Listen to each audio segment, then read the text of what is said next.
दे उसको जीतू, कोई तकलीफ नहीं। सर्वेभ्यो देवेभ्यो नमः।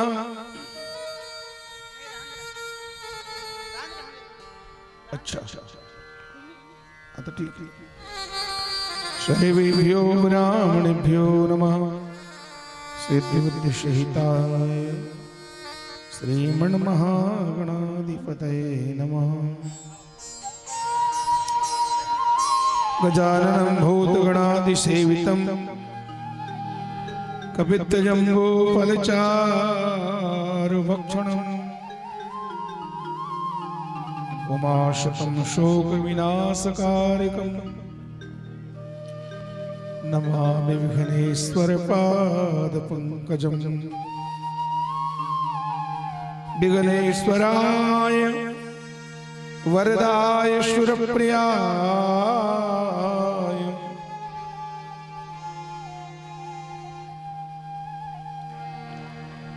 लंबोदराय सकलाय जगद्धिताय नागाननाय श्रुतियज्ञ विभूषिताय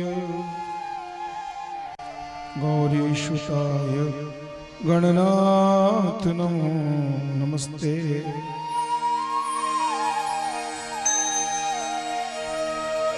सच्चिदानंद रूपाय विश्वोत्पत्त्यादि हेतवे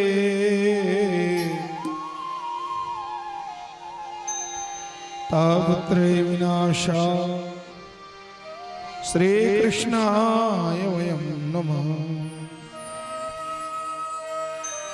रामाय रामभद्राय रामचंद्राय वेदसे रघुनाथाय नाथाय श्री सीताय पतये नमः।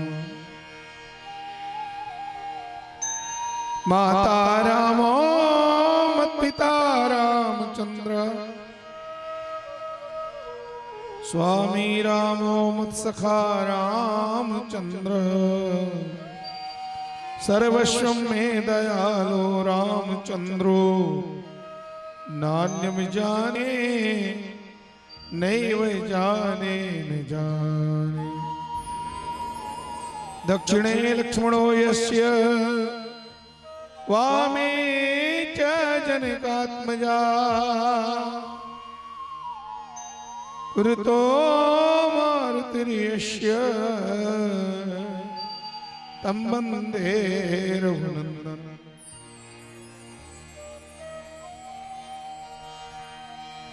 भक्ति भक्त भगवंत गुरु चतुर्णाम होए किनके पद वंदन किए नासत विघ्न अनेक लेत सदा सुधि दीन की सहज दया के धाम।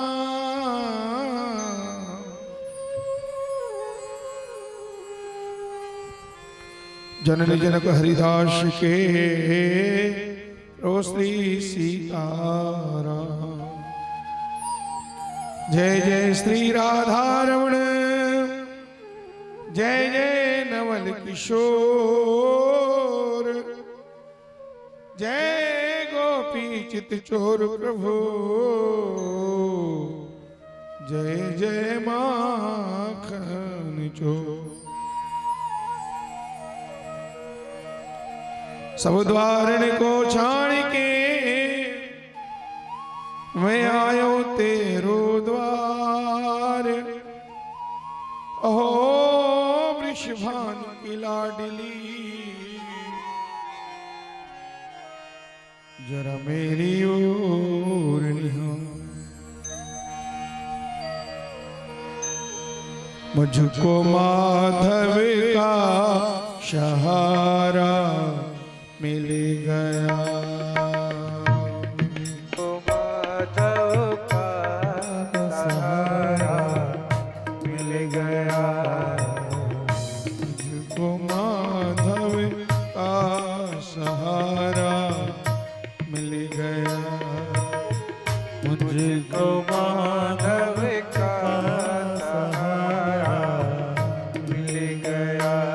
ओ मेरी नैया ओ किनारा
इसलिए मैं किसी के पास जाऊं, इसलिए मुझको माधव का द्वारा मिल गया।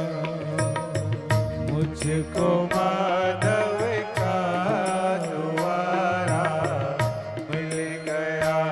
कल रुक्मणी रो रो के गा रही थी।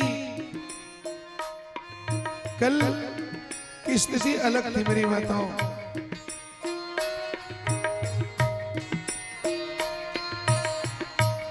और आज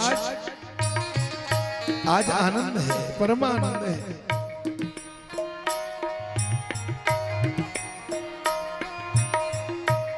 मुझको माधव का सहारा मिलेगा।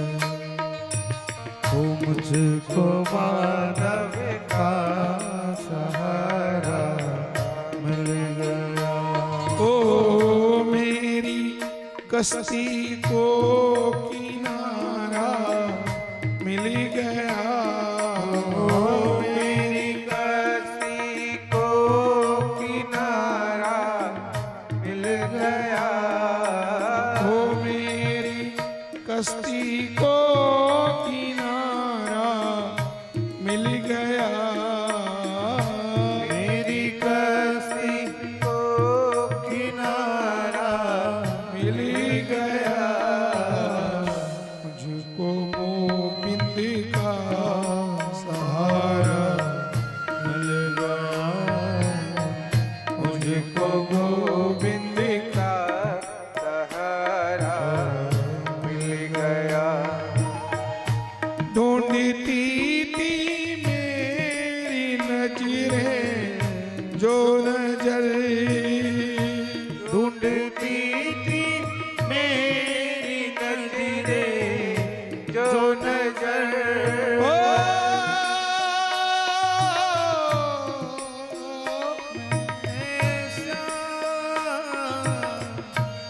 ढूंढती थी मेरी नजरें जो नजर, ढूंढती थी मेरी नजरें जो नजर। प्यासी नजरों को नजारा मिल गया। प्यासी नजरों को नजारा मिल गया। ओ मेरी नैया को सहारा मिल गया। मेरी नैया को किनारा मिल गया। मेरी कश्ती को किनारा मिल गया। ओ मेरी कश्ती को किनारा मिल गया। मुझको गोविंद का सहारा मिल गया। मुझको गोविंद का सहारा मिल गया। मुझको माधव का सहारा मिल गया। मुझको माधव का सहारा मिल गया।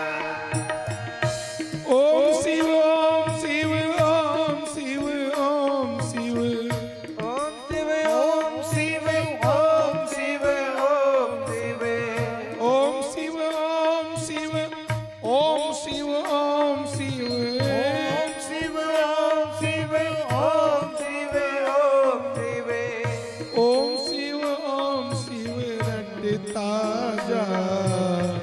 नमः शिवाय नमः शिवाय नमः शिवाय जपता जा। नमः शिवाय नमः शिवाय नमः शिवाय जपता जा। नमः शिवाय नमः शिवाय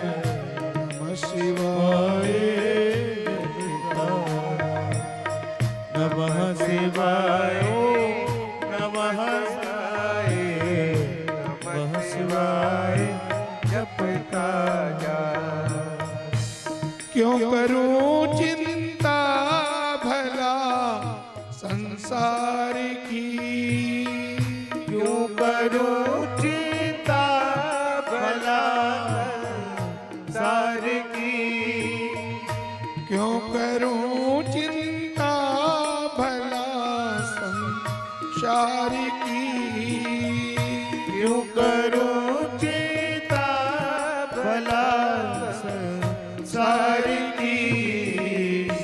उनकी रहमत का इशारा मिल गया, इनकी रहमत का इशारा मिल गया।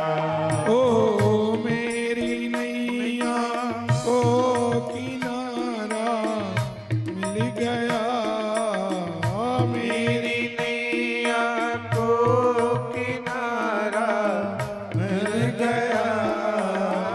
मेरी नैया को किनारा मिल गया, मेरी नैया को किनारा मिल गया। मुझको माधव का सहारा मिल गया, मुझको मानव का सहारा मिल गया। हरे कृष्ण हरे हरे, हरे कृष्ण हरे कृष्ण हरे हरे, राम हरे राम हरे हरे, हरे राम हरे राम हरे हरे, हरे कृष्ण हरे कृष्ण हरे हरे, हरे कृष्ण हरे कृष्ण हरे हरे।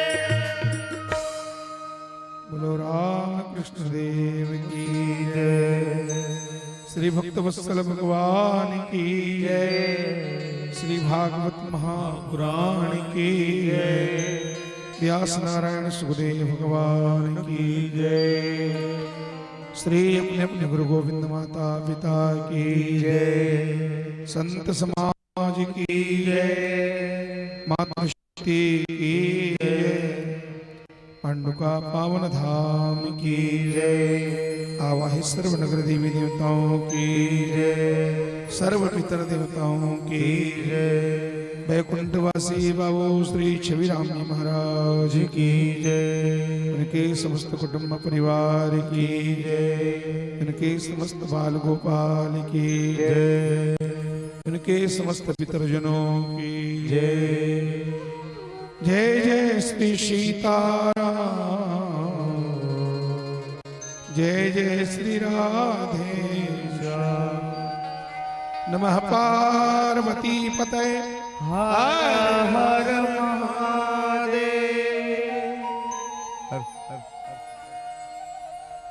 श्री हरि नमः। परम मंगल में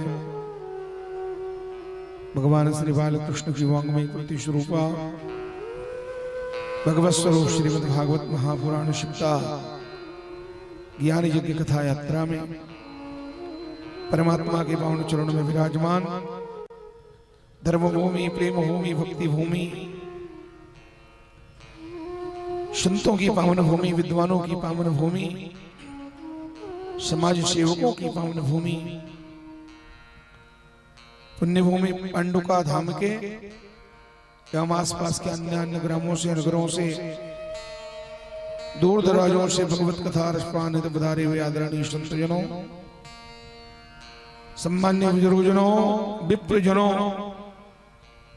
भाइयों, नौजवान साथियों, मित्रों, परम श्रद्धा में, वात्सल्य में, करुणा में, ममता में, मेरी माताओं, मेरी प्यारी बहनों, प्यारे प्यारे नन्हे मुन्ने बाल गोपाल बच्चों, आइए हम सब लोग दत्त चित्त होकर के एकाग्र मन से भगवान की इस मंगलमयी कथा में, इस ज्ञान गंगा में गोता लगावें।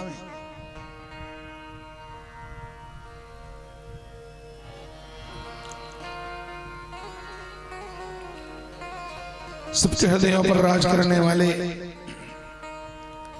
महामानव वैकुंठवासी बाबूजी श्री छबीराम जी महाराज के पावन स्मृति में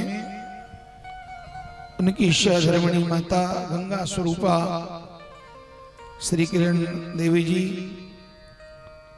उनके यशस्वी सुपुत्र भैया श्री नागेंद्र, सौभाग्यकांक्षिनी अंजू दीदी, श्री चिरंजीवी गौतम भैया, शविता दीदी, उनके समस्त कुटुंब परिवार, श्रीमती गिरिजा चंद्र कुमार साहू जी, श्रीमती गीतू सीताराम सत्यम साहू जी, चंद्रहास नोहर लीलाराम जितेंद्र चुम्बन और समस्त शाहू परिवार के शुभ संकल्पों से हम सब लोग इस ज्ञान गंगा में, भागवती गंगा में गोता लगा रहे हैं। बोलो भागवत भगवान की।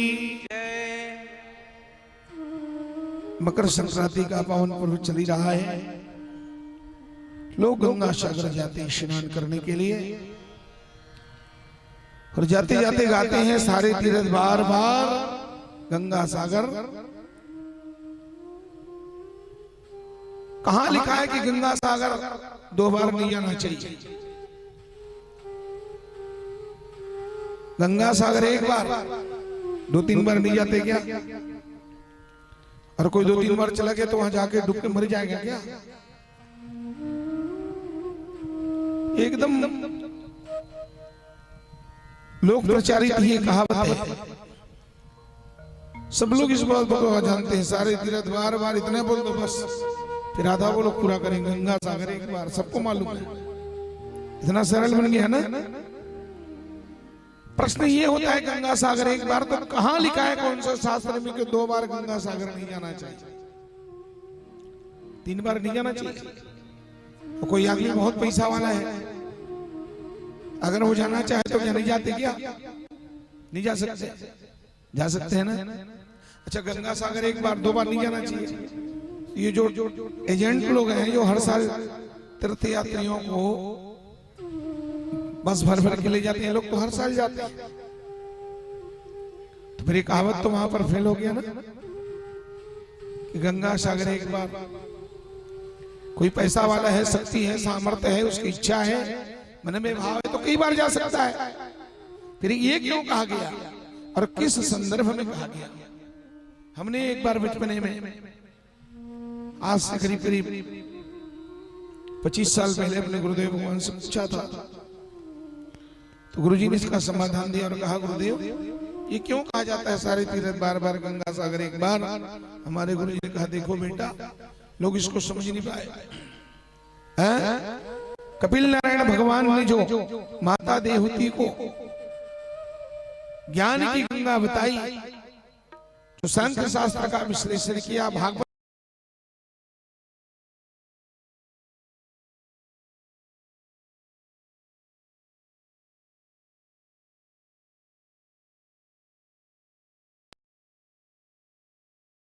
वाला आता है, आके फिर जाता है, लेकिन जो एक बार भागवती गंगा में गोता लगाता है वो सदा सदा के लिए मुक्ति को प्राप्त हो जाता है। असली में गंगा सागर यही है।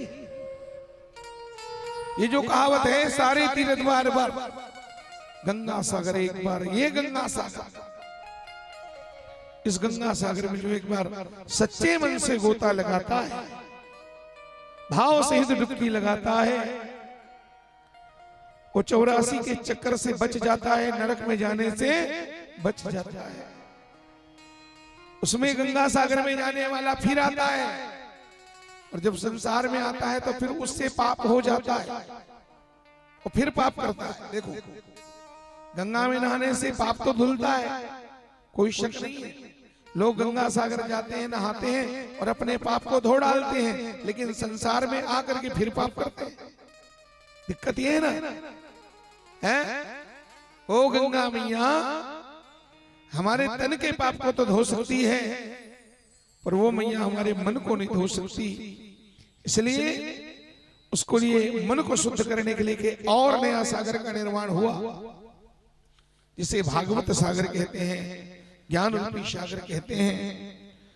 उस गंगा में जाने वाला नहा करके पापों को धोता है, फिर संसार में वापिस आकर के फिर पाप करता है। लेकिन भागवत गंगा में नहाने वाले व्यक्ति का मन सदा सदा के लिए शुद्ध हो जाता है।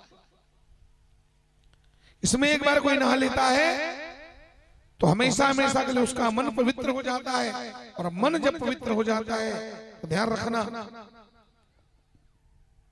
फिर उसके तन से कभी पाप होने वाला, पाप पहले आता है मन में, और मन में जब पाप आता है तो वही पाप तन से हो जाता है।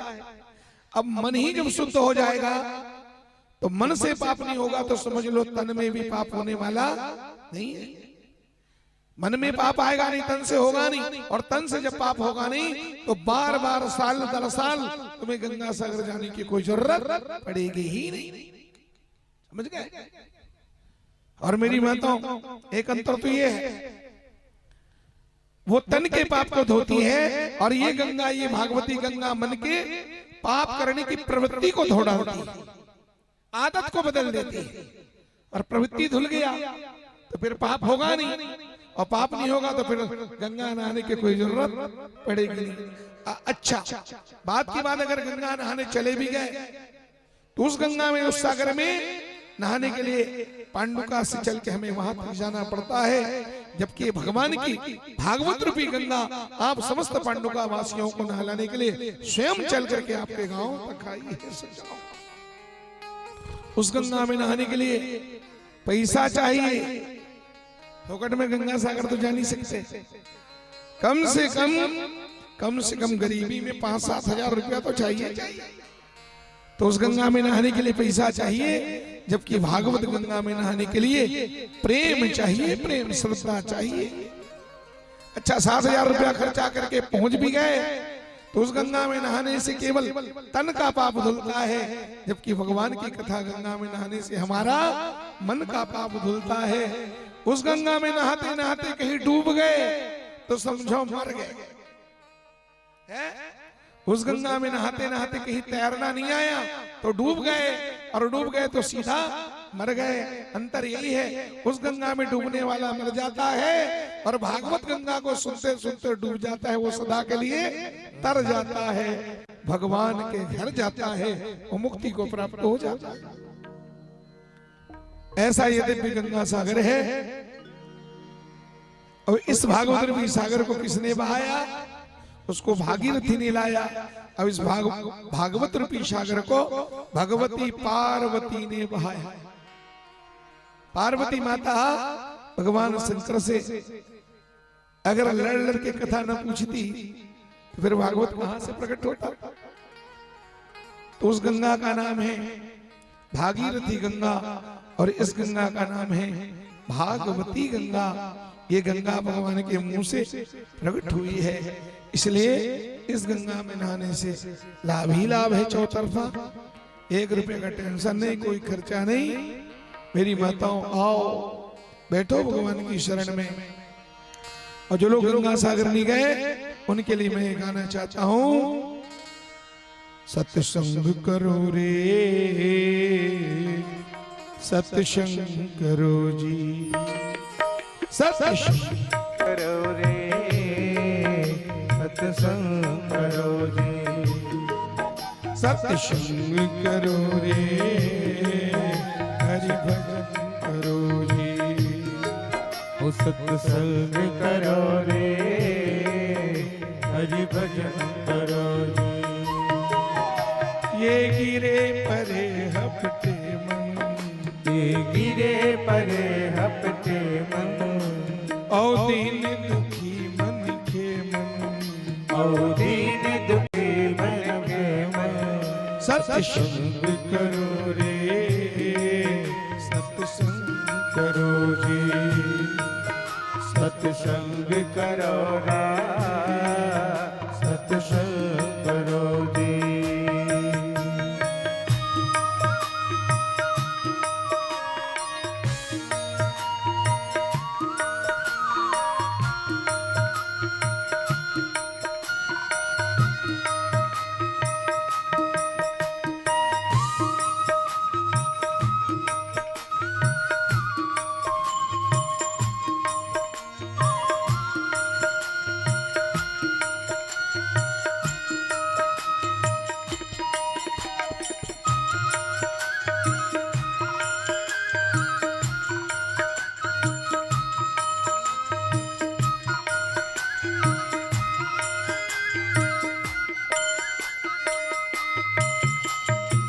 सबले पहली अमरनाथ अमर कथा न सुनाई से।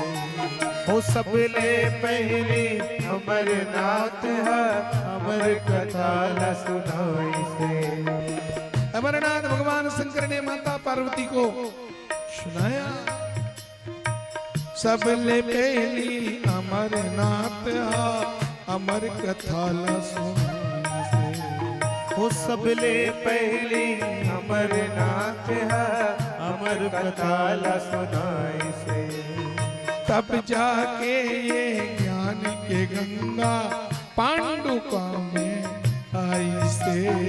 तब जाके ज्ञान के गंगा पांडुका में आई से।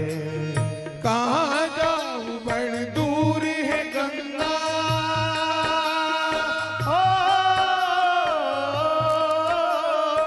कहाँ जाऊं बड़ दूर है गंगा, कहाँ जाऊं बड़ी दूर है गंगा, पापी है तरोरे सत्संग करो रे, सत्संग करो रे, हरि भजन करो रे। सत्संग करोगा, हरि भजन करो रे।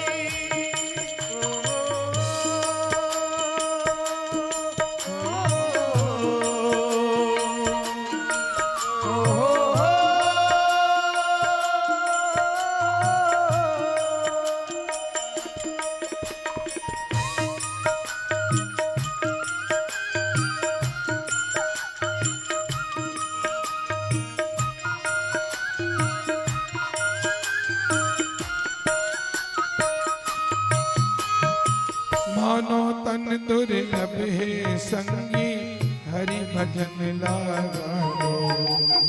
मानो तन दुर्लभ है सैया, हरि भजन लगा लो। ओ मानो तन दुर्लभ है संतो हरि भजन लगा। हे मानव तन दुर्लभ है संतो, हरि भजन लगा लो। आवागमन के ये चक्कर ले मुक्ति ला तुम पालो। आवागमन के ये चक्कर ले मुक्ति ला तुम पालो। भक्ति ज्ञान के दिया जला के,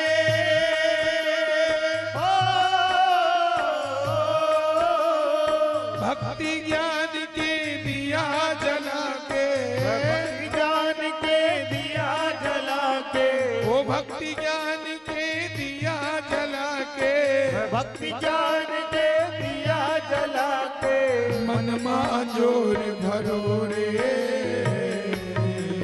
सत्संग करो रे, सत्संग करोगा, हरि भजन करो रे। सत्संग करोगा, हरि भजन करो जी। ए गिरे परे हपटे मन, ए गिरे परे हपटे मन। औ दीन दुखी मन के मन, औ दीन दुखी मन के मन।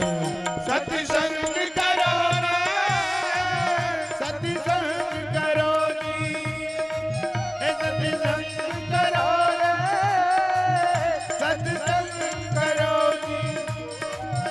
सत्संग करोगा, हरि भजन करो जी। ओ सत्संग करोगा, हरि भजन करो जी। प्रेम से बोलो भागवत भगवान की जय, बोलो अमरनाथ भगवान की जय। नमः पार्वती पते। हर महादेव। तो ऐसे दिव्य भागवत गंगा में हम सब लोग बड़े और भाग्यशाली हैं, तो सहज में हमको भगवान के मंगल में कथा रूपी गंगा मिली, उसमें हम लोग गोता लगा रहे हैं। कल हम सब लोगों ने बड़े सुंदर भावों से भगवान कृष्ण के एक से एक बढ़कर के मनिहारी लीलाओं का दर्शन किया। और सायंकाल हम सब लोगों ने भगवान के द्वारकाधीश के मंगल में विवाह महोत्सव का आनंद भी लिया। कल शाम को जो कथा हुई उस कथा का नाम क्या है? कौन सी कथा हुई कल शाम को?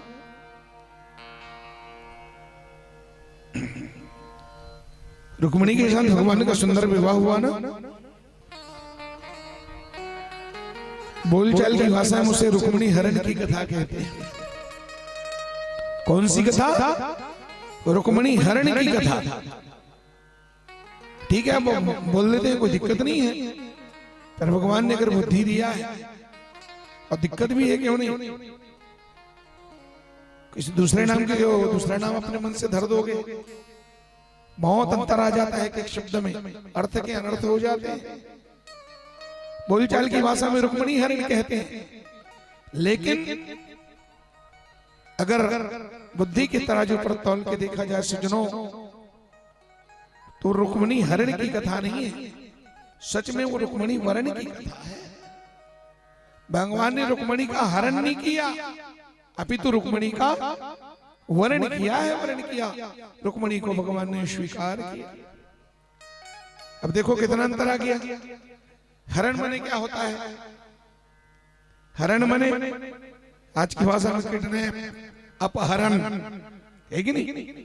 हरण किसको कहते हैं भैया? हरण उसे कहा जाता है जिसमें सामने वाले की इच्छा नहीं है, जोर जबरदस्ती से डरा के धमका के बलात् अगर किसी को किडनैप कर लिया जाए तो उसको कहते हैं हरण। तो क्या भगवान ने रुक्मिणी को डरा धमका के हरण की है क्या? है? भगवान ने रुक्मिणी को धमकाया, डराया? ऐसा तो कुछ नहीं। मेरी माता और रुक्मिणी स्वयं भगवान को पत्र लिख करके बुलाई थी, खुशी खुशी अपनी इच्छा से बुलाई थी। तो फिर हरण कैसे हुआ है? भगवान ने रुक्मिणी का हरण नहीं किया, बल्कि रुक्मिणी के भावों को कदर करते हुए, उसकी भावनाओं का सम्मान करते हुए भगवान ने रुक्मिणी को वरण किया। ये रुक्मिणी वरण की कथा है, रुक्मिणी हरण की कथा नहीं है। रुक्मिणी कौन है? बोले महालक्ष्मी। कृष्ण कौन है? नारायण। तो लक्ष्मी तो सदा सदा नारायण की ही है? अपनी लक्ष्मी को नारायण ले गए तो किसका क्या बिगड़ गया भैया? अपनी रुक्मिणी को, अपनी लक्ष्मी को नारायण ने स्वीकार कर लिया, वरण कर लिया। हरण करने के लिए तो शिशुपाल आया था।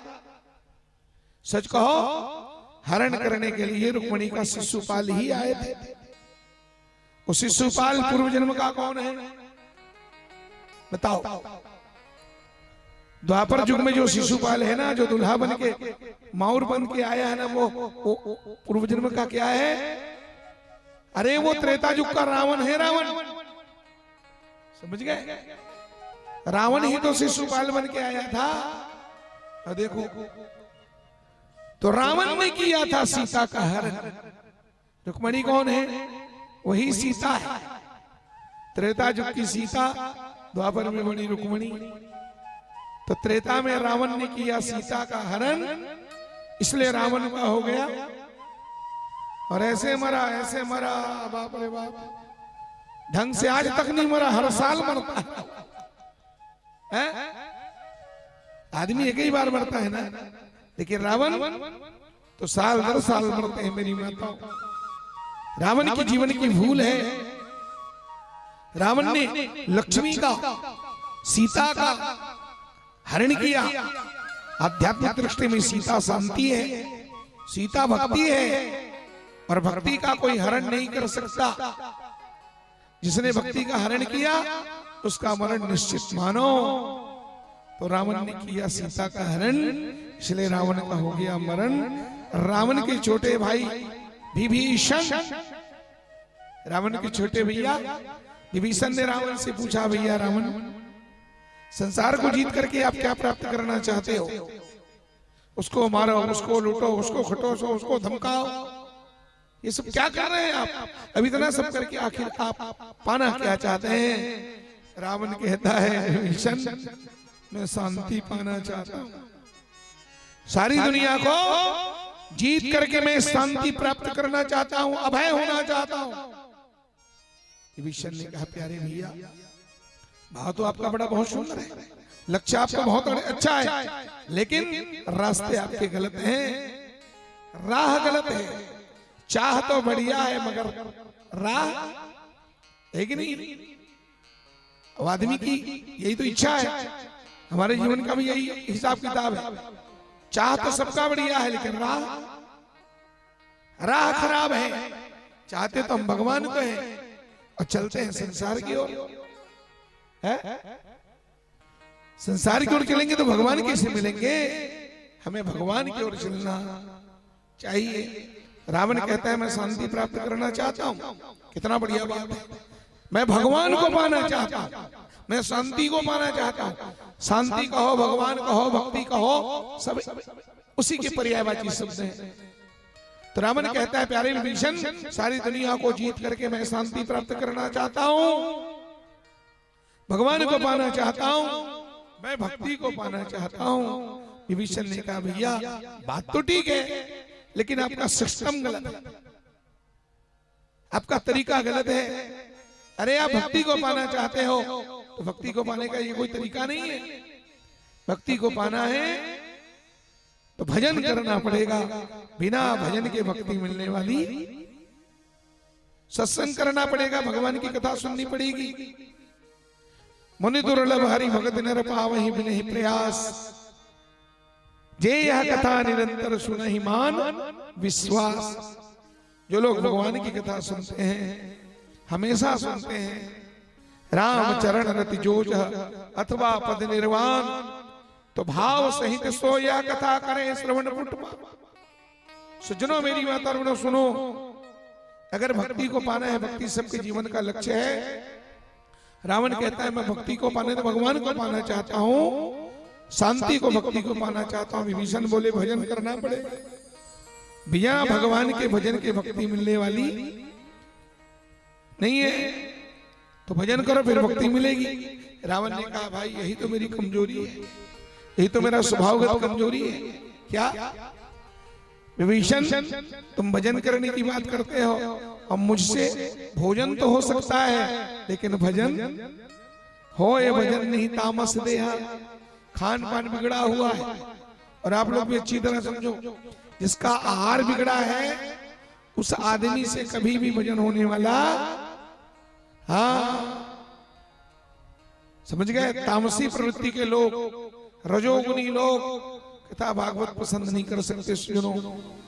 हाँ तो जिसका भोजन ही बिगड़ा हुआ है उससे भजन कैसे होगा?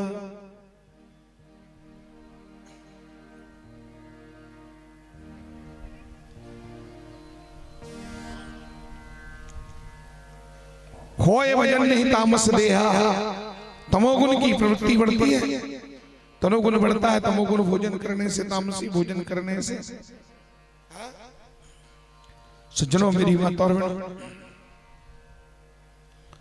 तो विभीषण रावण ने कहा कि मेरे से भजन नहीं हो सकता। तो विभीषण ने कहा जब आपसे भजन नहीं हो सकता तो समझ लो आपको शांति मिलने वाली नहीं है। रावण बोले क्या बात कर सकते हो, बिना भजन के भी शांति मिल सकती है?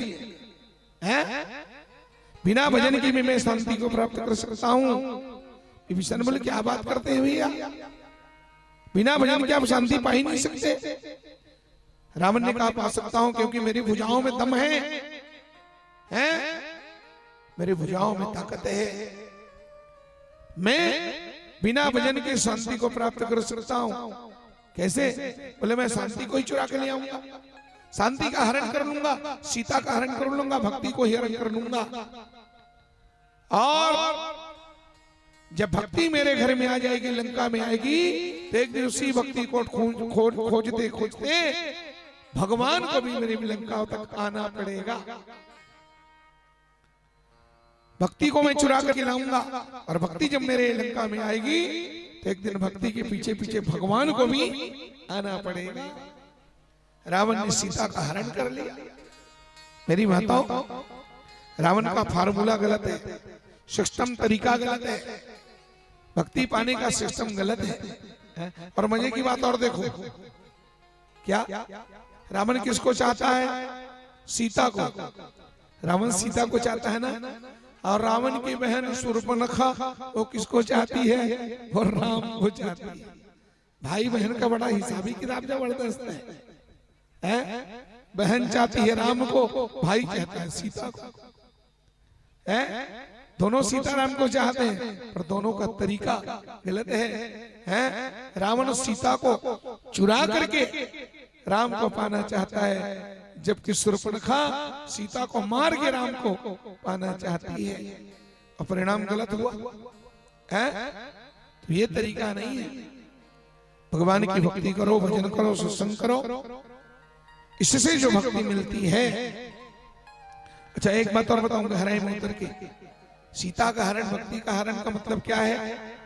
कई लोग भक्ति का हरण करके घूम रहे हैं, मतलब ऊपर से तो साधु का चोला बना के चल रहे हैं, चंदन भी थोपे हैं बढ़िया, माथे भर, चिमटा भी हाथ में लिए हैं, कपड़ा भी बढ़िया रंगा हुआ है, लेकिन अंदर में रावण प्रवृत्ति जिंदा है। ठगने का प्रोग्राम चलता है, कहां किसको ठगा जाए, कहां किसको लूटा जाए, यही भक्ति का हरण है। रावण ओरिजिनल में साधु था क्या? लेकिन साधु बन के गया कि नहीं? अंदर में तो राक्षस था वो, ऊपर से साधु जैसा दिखता है, अंदर में राक्षसी प्रवृत्ति उनकी जिंदा है। आज भी हमारे समाज में कितने रावण साधु के वेश में घूम रहे हैं, समझ गए? अंदर में नियत कुछ और है, पैसा कहां से मिले, यही है भक्ति का हरण। और ऐसे नकली भक्ति करने वालों की पोल एक दिन खुलेगी, इनका सर्वनाश होने वाला है। भक्ति के लिए कपड़ा रंगाने की जरूरत नहीं है, भक्ति के लिए चंदन थोपने की जरूरत नहीं है, भक्ति के लिए यही मोटा मोटा माला पहनने की जरूरत नहीं है। तुम घर में रह करके सादे वेशभूषा में, सांसारिक वेशभूषा में, फुल पैंट कुर्ता में, पजामा कुर्ता में, धोती साड़ी में रहकर भी तुम भगवान के भक्त हो सकते हो।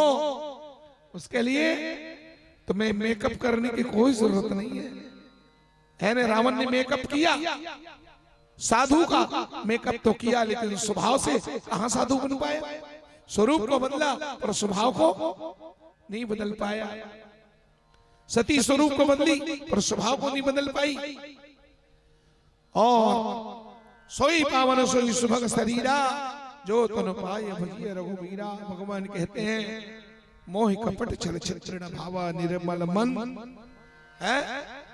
तो तन को निर्मल बना के तो लोग घूम रहे हैं, लेकिन मन तो गंदा है भैया। यही सीता का हरण है। रावण ने साधु के वेश में सीता का हरण किया, और देखो वहां मर गया ना, तो फिर जिंदा हो गया वो रावण। मरा का द्वापर में फिर जिंदा हो गया शिशुपाल बन करके। रावण ही शिशुपाल है, और यहाँ दुल्हा बन करके आया है। रुक्मणी के स्वरूप में माता सीता को वर्ण करने के लिए यहाँ भी फेल खा गया। भगवान कृष्ण ने रुक्मणी का दिव्य वर्ण किया है। अद्भुत आनंद है द्वारका में, बड़ा जबरदस्त धूमधाम के साथ बहुत नाचते गाते हुए हम सब लोगों ने रुक्मणी मंगल महोत्सव का दर्शन किया। समय बीता, और जब समय बीता मेरी माताओं, आइए मैं कथा को गति दूं। रुक्मणी क्या है? रुक्मणी लक्ष्मी है, कृष्ण नारायण है, समझ गए? रुक्मणी कौन है? महालक्ष्मी है। जो लक्ष्मी सदा से नारायण की ही है, शिशुपाल की नहीं है। और शिशुपाल का एक अर्थ ऐसा भी, शिशु मने बच्चा, पाल मने पालने वाला, बच्चा को पालने वाला, लोग लड़का को पालने वाला, हम लोग हैं। आध्यात्मिक दृष्टि में शिशुपाल हम ही हैं। शिशु बच्चा मोह का प्रतीक है, और मोह को पाल करके रखने वाला जीव ही शिशुपाल है। ध्यान रखना, भगवान ने आपको अगर लक्ष्मी दिया है, बहुत संपत्ति है आपके पास है, तो लक्ष्मी को तो कन्यादान करना चाहिए। जैसे भीष्मक ने रुक्मणी के रूप में जो लक्ष्मी है उसका कन्यादान किया। सज्जनों मेरी माता और बहनों, बोलो लक्ष्मी नारायण भगवान की जय। लक्ष्मी नारायण का नाम आते ही गुरु जी आएंगे ना अभी, तो सबसे करना।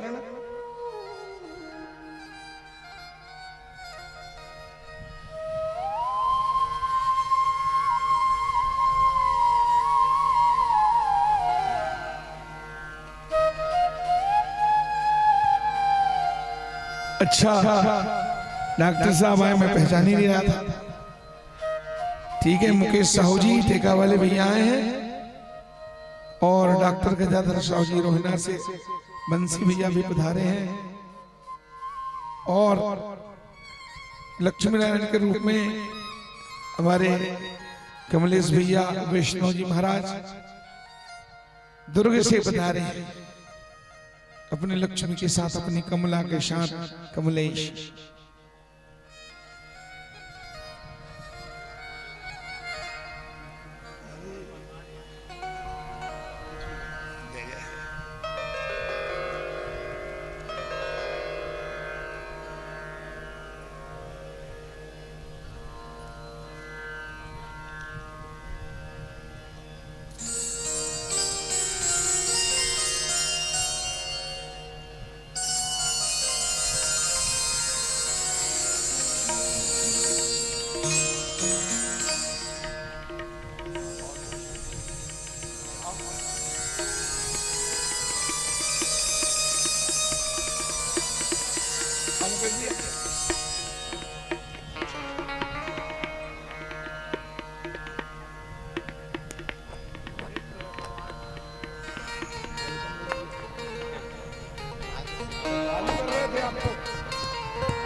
बोले बाल कृष्ण भगवान की।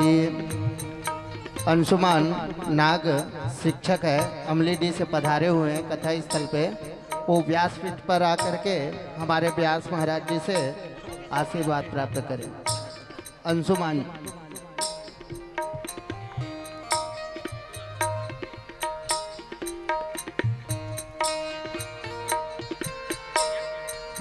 धन्यवाद।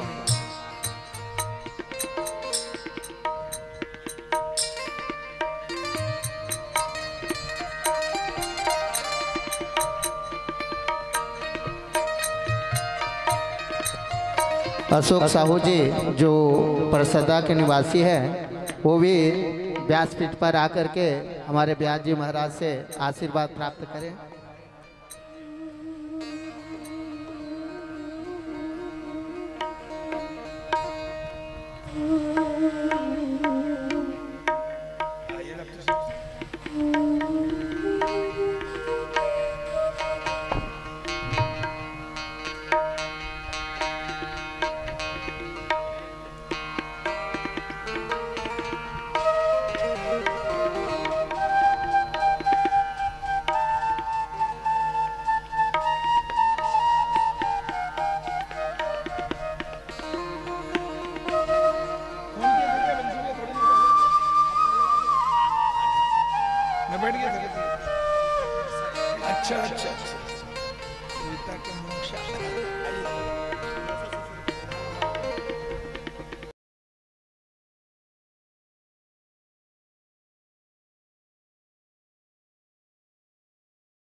हम आप सब लोगों को सहज भाव से स्वीकारना चाहिए।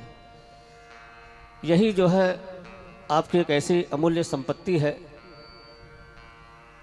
दान और पुण्य, जो हमारे भविष्य को सुरक्षित रखती है, इस लोक को भी सुधारती है और परलोक को भी सुधारती है। जीवन में दान पुण्य के महत्व को स्वीकारें। और आज चूँकि काफ़ी व्यस्त कार्यक्रम है और 4-5 बजे के आसपास शोभा यात्रा भी निकाली जानी है। लगभग 5 बजे ऐसा मैं कह सकता हूँ, 5 बजे के आसपास शोभा यात्रा भी निकाली जानी है और आज चढ़ोतरी का भी कार्यक्रम है। तो मेरा ये आप सबसे निवेदन है कि जिनके भी मन में जो भी इच्छा है वो अपनी इच्छा को दबाए नहीं, बल्कि दिल खोलकर उदारता पूर्वक तेरा तुझको अर्पण क्या लागे मेरा, इस भाव से जो है आप लोग अपने दान राशि की घोषणा करवा सकते हैं। और ये समझ लीजिए कि अब चढ़ोतरी का कार्यक्रम लगभग शुरू हो चुका है, ऐसा मान के चलिए। जिससे जो हो सके हमारे कार्यकर्ताओं से संपर्क स्थापित कर सकते हैं या हम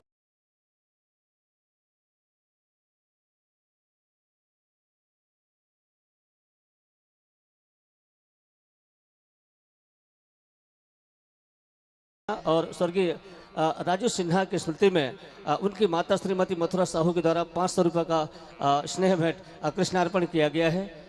मैं उस पुण्यात्मा जीव के लिए ईश्वर से प्रार्थना करता हूं कि भगवान उन्हें आत्म शांति प्रदान करें।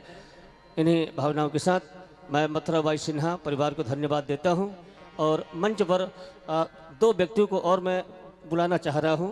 श्री हरी साहू जी जो राजनांदगांव से हमारे बीच हैं, श्री हरी साहू जी राजनांदगांव, और डॉक्टर ओंकार साहू पूर्ण, आप दोनों जो है हमारे अतिथि के रूप में मंच पर पधारे हुए हैं। तो मैं आप दोनों से निवेदन करूंगा कि कृपया एक पल के लिए मंच पर आएँ और भागवत कथा के मंच से महाराज श्री से आशीर्वाद ग्रहण करें और नागेंद्र गौतम साहू परिवार के द्वारा ये सम्मान स्वीकार करें। आइए, श्री हरी साहू जी राजनांदगांव और डॉक्टर ओंकार साहू पूर्ण।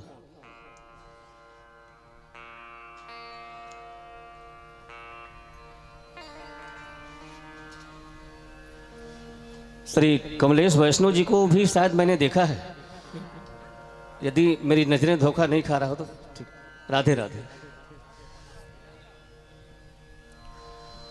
और वैष्णव जी का भी स्वागत है।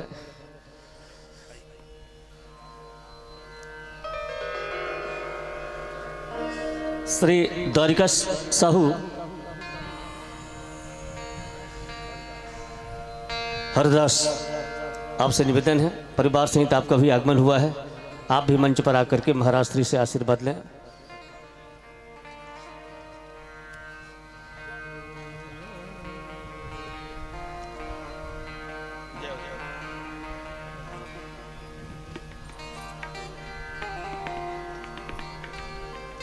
श्री दीनदयाल जी साहू, गुरुजी से निवेदन है कि वे भी भागवत कथा के मंच पर आए, महाराज श्री से आशीर्वाद ग्रहण करें और साथ ही नागेंद्र गौतम साहू परिवार की ओर से यह सम्मान स्वीकार करें। श्री दीनदयाल जी साहू शिक्षक।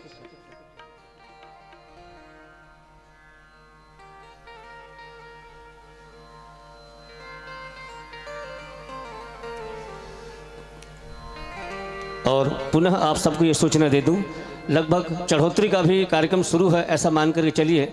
आज जिनको भी जो भी इच्छा हो, अपने पितृ देवताओं की स्मृति में, अपने माता पिता की स्मृति में जो भी स्वेच्छापूर्वक दान राशि की घोषणा करना चाहते हैं, उनसे हमारा निवेदन है कि वे अपना नाम यहाँ पर लिखवा सकते हैं, अपने दान राशि की घोषणा करवा सकते हैं। ऐसा आप सबसे हमारा निवेदन है। आज और कल ये 2 दिन का समय है हमारे पास, और आयोजक परिवार के द्वारा चढ़ोतरी का कार्यक्रम कल संपन्न होना है।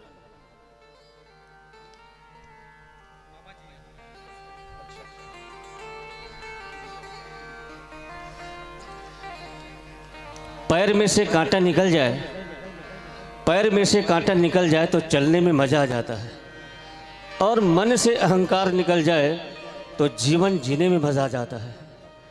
चलने वाले पैरों में कितना फर्क है देखिए, एक आगे है तो एक पीछे। चलने वाले पैरों में कितना फर्क है, एक आगे है तो एक पीछे, पर ना तो आगे वाले को अभिमान है और ना पीछे वाले को अपमान। बिल्कुल, क्योंकि उन्हें पता होता है कि पल भर में ये बदलने वाला है। और इसी को ही शायद जिंदगी कहते हैं। और इसलिए जीवन में हमेशा खुश रहिए, मुस्कुराते रहिए, भगवत भक्ति में लगे रहिए, सत्संग करते रहिए, निश्चित रूप से आपको इसका फल जरूर मिलेगा। जय श्री कृष्ण। बोलो वृंदावन बिहारी लाल की जय। आपके बगल में सिरकट्टी में मंदिर जो बना है, मैंने पूछा वहां के महंत से, बोले 7 करोड़ रुपए का लागत आया है। बोलिए वो 7 करोड़ सब भक्तों से ही मिला है, समझ गए? तो दान से ही तो हमारी सनातन संस्कृति खड़ी हुई है सुजनों। भगवान ने लक्ष्मी दिया है, लक्ष्मी का सदुपयोग, कन्यादान यही है। लक्ष्मी वही रुक्मिणी है।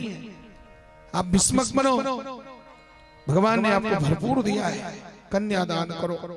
कन्यादान जैसा पुण्य नहीं है, उससे बड़ा कोई दान ही नहीं है। तो लक्ष्मी का सदुपयोग करना, धर्म में खर्च करना, दान करना, यही कन्यादान है, समझ गए? भगवान ने आपको दिया है तो आप बराबर दें, और बिना जनता जनार्दन के सहयोग के बिना वो हमारा संकल्प पूरा होने वाला नहीं।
भगवान की जय। श्री सुखदेव भगवान कहते हैं, श्री सुकुवाच कामस्तु वासुदेवांसो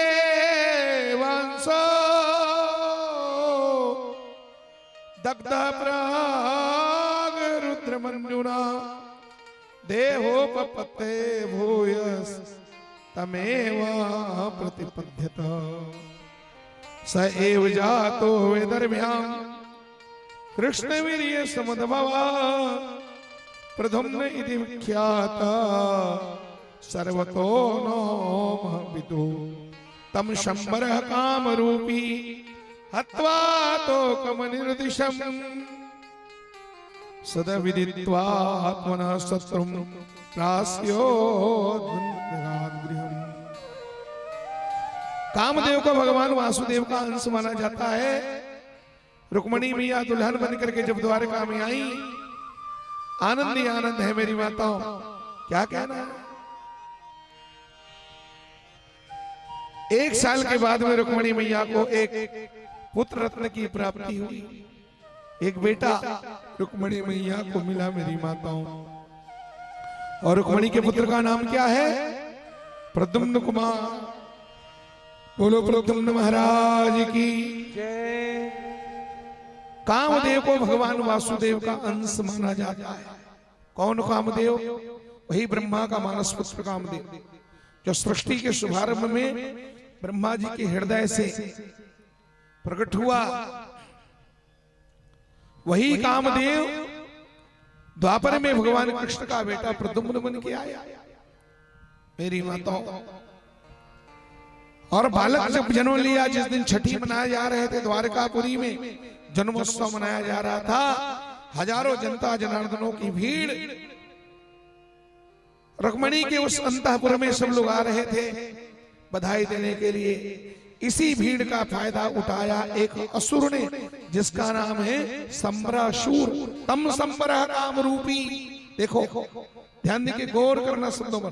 तम संबरः काम रूपी, वो भी काम रूप है। और प्रद्युम्न कुमार भी काम रूप है, दोनों को काम कहा गया है। जो प्रद्युम्न है वो उसको भी कामदेव कहा गया है, और सम्रासुर भी काम का ही स्वरूप है। पर अंतर क्या है? बोले अंतर ये है सज्जनों, जो प्रद्युम्न कुमार है वो धर्म सम्मत काम है, और जो सम्रासुर है वो अधर्म सम्मत काम है। काम निंदनीय नहीं है। एक बात तो समझ लो, काम की निंदा नहीं हमारे शास्त्रों में। बिना काम के सृष्टि कैसे होगी? बोलो, अगर काम गंदा है, काम निंदनीय है, काम बेकार है, तो काम की सृष्टि भगवान क्यों करते अगर बेकार होते तो? है? काम निंदनीय नहीं है, काम दैत्य नहीं है, काम को देव कहा गया है। काम के साथ कौन सा शब्द जुड़ा हुआ है? काम देव। बोलो, काम देव है, देवता है। लेकिन कब देवता है? जब वो धर्म की सीमा में रहे तब तो देवता है। धर्म के अंडर काम रहे, मर्यादा में रहे, तब तो काम देव है। और मर्यादा से आगे निकल जाए तो वो असुर बन जाता है। काम से मुक्ति मिल सकती है, समझ गए? काम ही नार प्यार जिमिलो भी प्री दिवदाम, और काम से नरक भी मिल सकता है? गीता में कहते हैं नरक को, काम को नरक का द्वार माना गया है। श्लोक है गीता में, विभीषण ने कहा काम क्रोध मद लोभ सब नाथ नरक के पंथ। काम क्रोध लोभ ये सब नरक के पंथ हैं। कब? जब ये धर्म से बाहर हो तो नरक के पंथ हैं, और धर्म की सीमा में है अगर ये रहे तो काम देव है, कल्याणकारी है, मुक्ति को देने वाला है। प्रद्युम्न कुमार धर्म सम्मत काम है, सम्रासुर अधर्म सम्मत काम है। वही भगवान ब्रह्मा का बेटा कामदेव, जो भगवान शंकर के कोप से भस्म हो गया था ना? द्वापर युग में कृष्ण का बेटा बनकर के अवतार लिया। जन्मोत्सव के दिन सम्रासुर ने हरण कर लिया, उठा करके सीधे बादल में आकाश में उड़ा, समुद्र में फेंका। उस नवजात बच्चे को टांग को पकड़ के जब समुद्र में फेंका तो भयंकर बड़ी विशालकाय मछली उस प्रद्युम्न कुमार को निगल गई। मां की गोदी का बच्चा मछली के पेट में पहुंच गया। उस मछली को एक मछुआरे ने अपने जाल में पकड़ा, और जाल में पकड़ा मछली को देखा मछुआरा ने, सज्जनों वो भी दंग खा गया, वो भी आश्चर्य में भर गया। बाप रे बाप, मछली मारते मारते सारी जिंदगी बीत गई, इतना विशाल का मछली पहली बार मिला है? इतना विशाल का मछली पहली बार मिला है। ये मछली दुर्लभ है ना, लाखों में एक है। इसलिए इस मछली को क्या करना, इस दुर्लभ मछली को न तो मार के खाना है, न तो मार्केट में ले जाके बेचना है। फिर क्या करना है, इस मछली को तो अपने राजा साहब को गिफ्ट देना है। अपने राजा जी को गिफ्ट देना है। मछुआरे का सरदार है वो सम्रासुर। एक गाड़ी बैलगाड़ी में लाद करके उस मछुआरे ने उस मछली को ले जाकर के सम्रासुर के चरणों में अर्पण कर दिया। महाराज, नए साल की बधाई हो, मुबारक हो, स्वीकार करो हमारा ये उपहार। सम्रासुर ने उस मछली को प्राप्त किया और उसने उस मछली को भोजनालय में भेजा। भोजनालय में सम्रासुर की एक दासी रहती है भोजन बनाने वाली, नाम है उसका मायावती। उस मायावती नाम की दासी ने जब मछली को मारा तो मछली के पेट से बालक जिंदा प्रकट हो गया। सज्जनों, देख करके मायावती दंग रह गई। दैया रे दैया, जय हो कन्हैया, है मछली के पेट में है, बालक कैसे जन्म लिया? सज्जनों, तब नारद जी ने आकर के उस रहस्य को प्रकट किया और मायावती को समझा के कहा, सुन ले मायावती, सुन, इसमें ज्यादा हाय तौबा मचाने की जरूरत नहीं है। ये बच्चा कौन है और तू कौन है? नारद जी ने कहा, मायावती, तू पूर्व जन्म की है श्रीमती रति, तू पहले जन्म की है रति, और ये बच्चा है तेरा पिछले जन्म का प्राणपति है। ये बच्चा कौन है? बोले ये कामदेव है। जो भगवान का बेटा बन करके अवतार लिया है? इसका जतन कर, इसको पालन पोषण करके बड़ा कर, और इसी बच्चे के हाथों में सम्रासुर का नाश लिखा हुआ है। अब यहाँ पर एक प्रश्न है, ध्यान देकर सुनना। आपको भागवत में एक नई चीज में बताता हूं, संतों का प्रसाद है।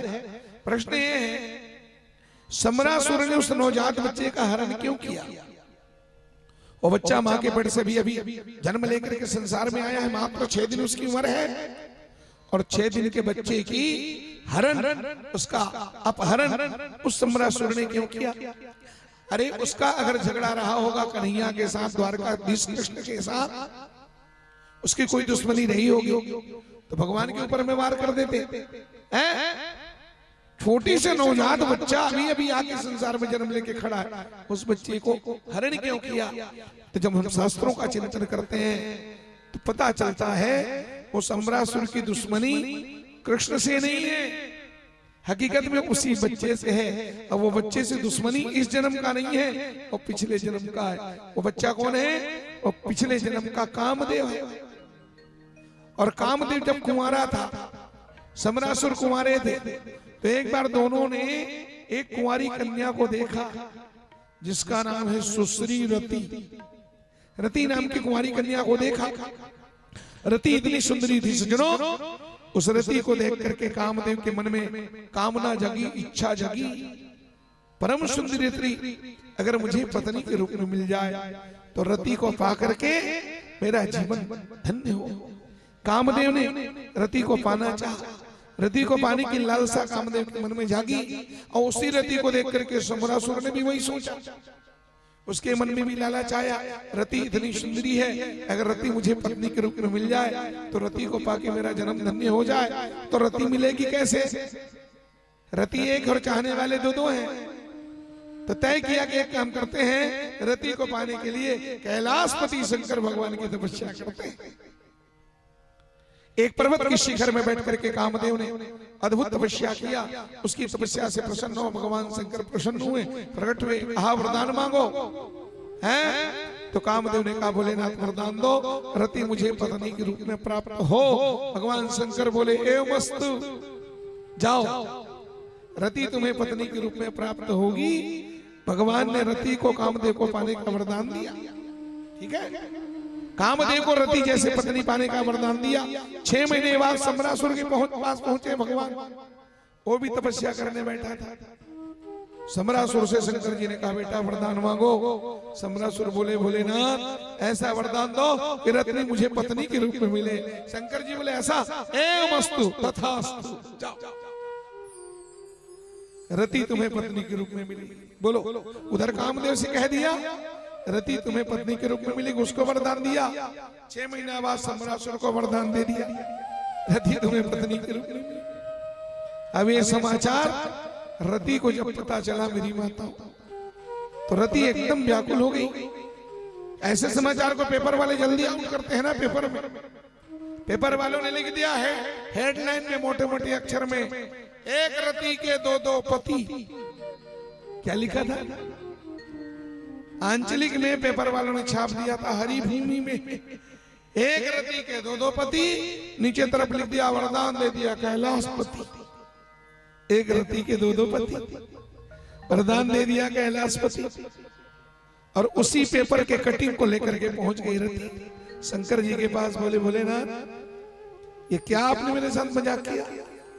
एक रति के 2 पति और 2 पतियों के साथ रह के क्या होगी मेरी गति? भोलेनाथ आपने तो कर दी मेरी दुर्गति। तो भगवान शंकर ने पूछा बता बेटी बता रति, दोनों ने तपस्या किया तो दोनों को वरदान देना मेरा फर्ज है। रति बोली आप मुझे मार डाले भोलेनाथ। भगवान ने कहा तपस्या तो दोनों ने किया, अब मैं किसको मना करता बताओ? दोनों को वरदान देना मेरा फर्ज था। अच्छा एक बात बता, शिव जी ने रति से कहा बेटी बता, एक तरफ है कामदेव, दूसरा तरफ है सम्रासुर, दोनों ने तुम्हें पाने के लिए तपस्या किया है, दोनों तुम्हें चाहते हैं। पर तू ईमानदारी से बता, वो दोनों तुम्हें तो चाहते हैं पर तुम उन दोनों में तुम किसको चाहते हो? रति बोली भोलेनाथ इसमें चाहने नहीं चाहने वाली कोई बात ही नहीं है। जब आपने कामदेव से पहले वरदान दे दिया तो संवैधानिक रूप से कानूनन नियम के अनुसार में कामदेव की पत्नी हो गई। अब आपको उसको मना कर देना था। भगवान शंकर बोले कैसे मना करता मैं सम्रासुर को, तो किसको चाहती है? बोले मैं तो कामदेव की पत्नी हूं, आपने पहले वरदान दिया तो मैं उसी को चाहूंगी। ऐसा तो जा बेटी, मेरा आशीर्वाद है, कामदेव तुम्हारा असली पति होगा। क्या? हाँ, तो कामदेव को चाहती है ना, तो कामदेव तुम्हारा असली पति होगा। रति बोली कामदेव असली पति होगा तो सम्रासुर क्या होगा? अब शंकर जी बोले कमरासुर क्या होगा वो अभी नहीं बताएंगे, बाद में बताएंगे। वहां से भगा दिया, समय बीता और कामदेव और रति का सुंदर विवाह हुआ। मेरी माता, कामदेव भगवान ब्रह्मा का मानसिक पुत्र है और रति राजा दक्ष की बेटी है। 60 बेटी है राजा दक्ष के, शिव पुराण में। तो उन्हीं 60 बेटियों में एक बेटी का नाम है रति। राजा दक्ष ने अपनी बेटी रति को कामदेव के चरणों में अर्पण कर दिया। रति कामदेव का सुंदर विवाह हो गया। रति कामदेव को मिल गई और सम्रासुर को भी वरदान मिला है, पर रति तो कामदेव की हो गई, सम्रासुर को रति नहीं मिल पाया। मेरी माताओं सज्जनों, और देखो जिस कामदेव को भगवान शंकर ने वरदान दिया, रति जैसे सुंदरी को पाने का वरदान दिया, शंकर जी के वरदान से ही रति और कामदेव का सुंदर शुभ विवाह हुआ। एक दिन उसी कामदेव ने भगवान शंकर के साथ कितना बड़ा गुस्ताखी किया, आपको मालूम है ना। शंकर भगवान समाधि पर बैठे थे और कामदेव ने देवताओं के चक्कर में आकर के सीधे शंकर भगवान की छाती में ही मारा। जिस शंकर जी ने कामदेव को रति को पाने का वरदान दिया, उसी कामदेव ने शंकर जी की छाती में बाण मार दिया। अब तो भगवान शंकर ने तीसरा नेत्र खोला और जैसे तीसरा नेत्र खोला तो आंखों से निकली ज्वाला, उसी ज्वाला में कामदेव जल करके राख हो गया। मेरी माता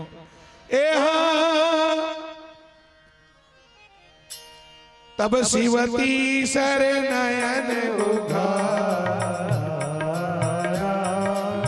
चितवत काम जय उजल छारा,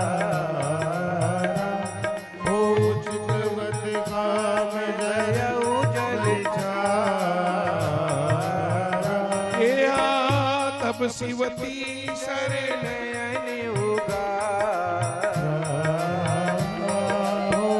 चितवत काम जय उजल छारा, वो चितवत काम जय उजल छारा।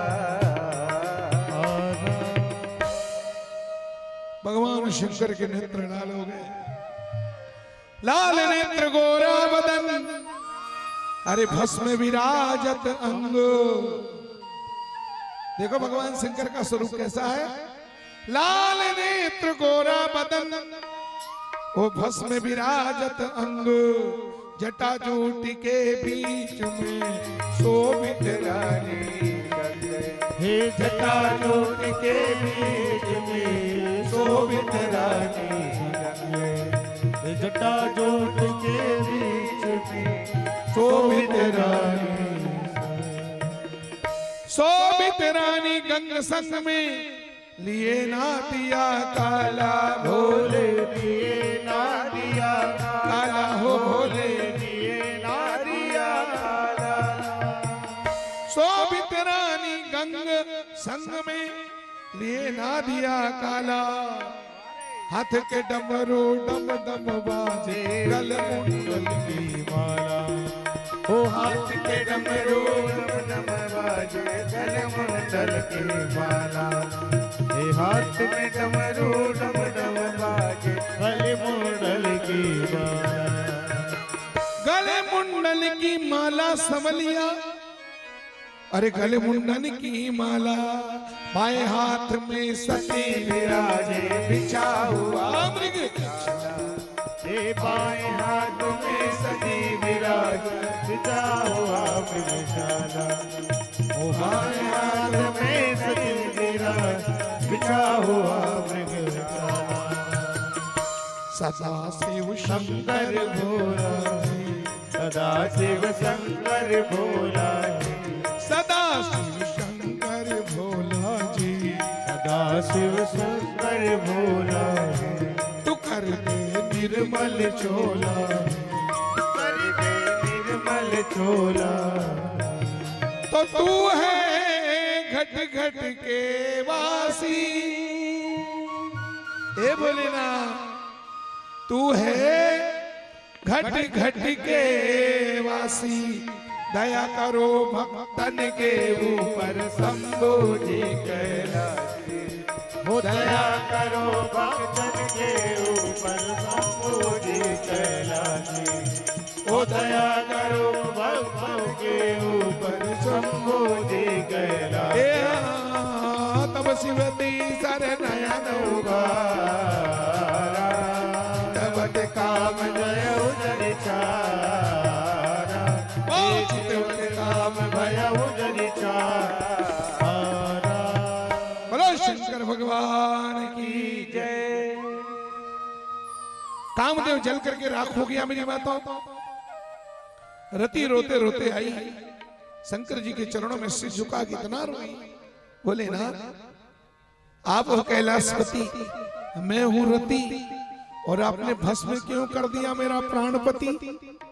अब बिना पति के नारी की क्या गति। भोलेनाथ आपने मेरे पति को भस्म करके कर दिया मेरी दुर्गति। भगवान ने कहा सुन बेटी रति तेरे पति जैसा नमक हराम दुनिया में कौन हो सकता है।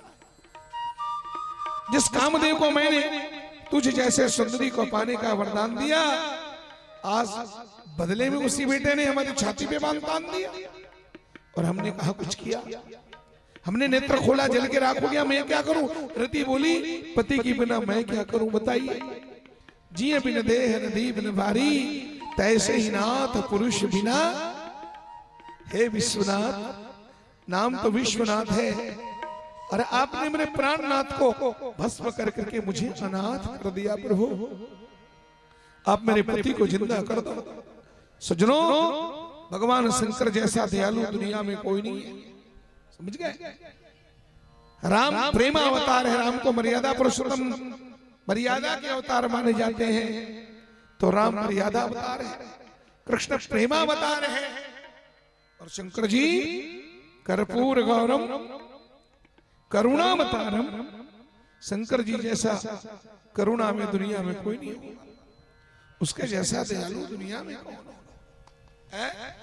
उस करुणा में भगवान शंकर रति के आंसू बर्दाश्त नहीं कर पाए और भगवान शंकर ने बार बार जब वो रति को रोते हुए देखा तो भगवान बोले बेटी मत रो। मैं आंसू नहीं दे सकता अपने भक्तों की आंख में। क्या चाहती है। बोले मेरे पति को जिंदा कर दो। भगवान ने कहा कामदेव जिंदा हो जाओ और जैसे ही कहा कामदेव जिंदा हो कामदेव जिंदा होकर के प्रकट हो गया जिंदा हो गया तत्काल। अभी अभी भस्म की थी और तुरंत भगवान शंकर ने उसको जिंदा भी कर दिया। रति बोली भोलेनाथ क्या हुआ। भगवान शंकर बोले क्या हुआ बेटी वही हुआ जो तुमने कहा। हमने क्या कहा तुमने कहा ना पति को जिंदा कर दो। हमने रति और जिंदा कर दिया कामदेव को। तो रति बोली भोलेनाथ जिंदा हो गया बिल्कुल जिंदा हो गया तो दिखाई क्यों नहीं देता। भगवान शंकर बोले बेटी सुन तेरा पति जिंदा जरूर हो गया लेकिन आंखों से दिखाई देने वाला। बोले क्यों दिखाई इसलिए नहीं देगा। काम तो जिंदा तो हुआ प्राण से लेकिन वो उसका शरीर नहीं है। बिना शरीर के वो जिंदा हुआ है। इसलिए आज से तेरे पति का नाम अनंग होगा बिना अंग के। वो संसार में रहेगा जरूर और संसार में चींटी से लेके हाथी तक सब पर काम अपना प्रभाव डालेगा। सब पर काम बांध चलाएगा पर काम आंखों से नजर आने वाला क्योंकि उसका शरीर नहीं है।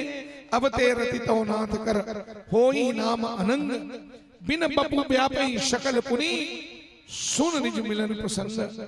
रति बोली तो किस काम का जिंदा किया। अरे जिंदा किया तो संसार वालों के लिए, मेरे किस काम का? बोले नाथ मुझे तो शरीर वाला पति चाहिए। तब भगवान ने कहा अगर शरीर वाला पति चाहिए तो थोड़ा इंतजार करना पड़ेगा बेटी, थोड़ा वेट तो करना ही पड़ेगा। कब तक? भगवान कहते हैं जब जदुवंश कृष्ण अवतारा होई हरण महामही भारा।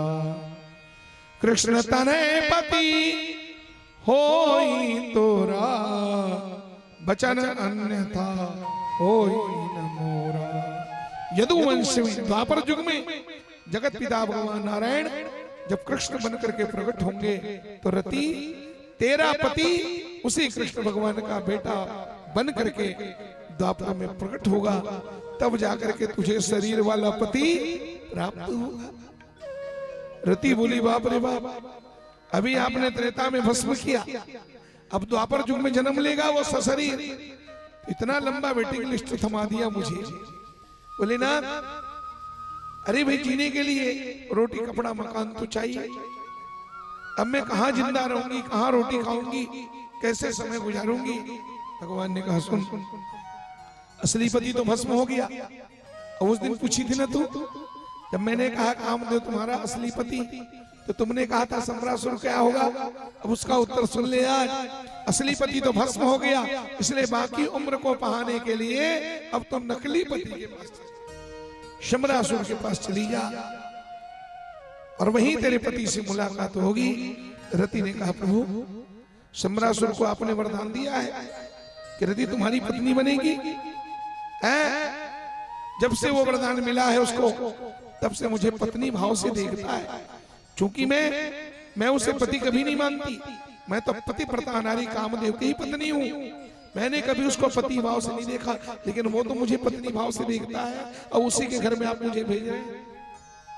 उसके मन में कहीं विकार आ गया तो अपनी लाज कैसे रख पाऊंगी?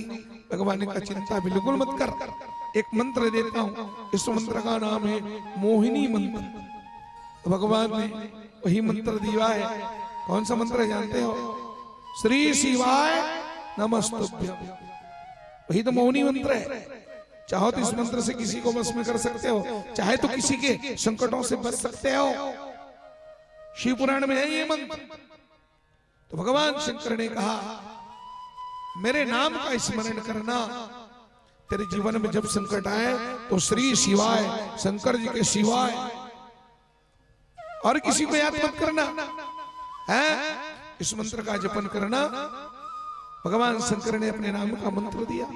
इस मंत्र को जपते ही उसका बिगड़ा हुआ मन पवित्र हो जाएगा और वो तुझे हाथ भी स्पर्श भी नहीं कर पाएगा। बेटी इस तरह तेरी जिंदगी भी चल जाएगी, तेरी इज्जत भी बच जाएगी और उसी सम्रासुर के घर में तेरा पति भी मिल जाएगा।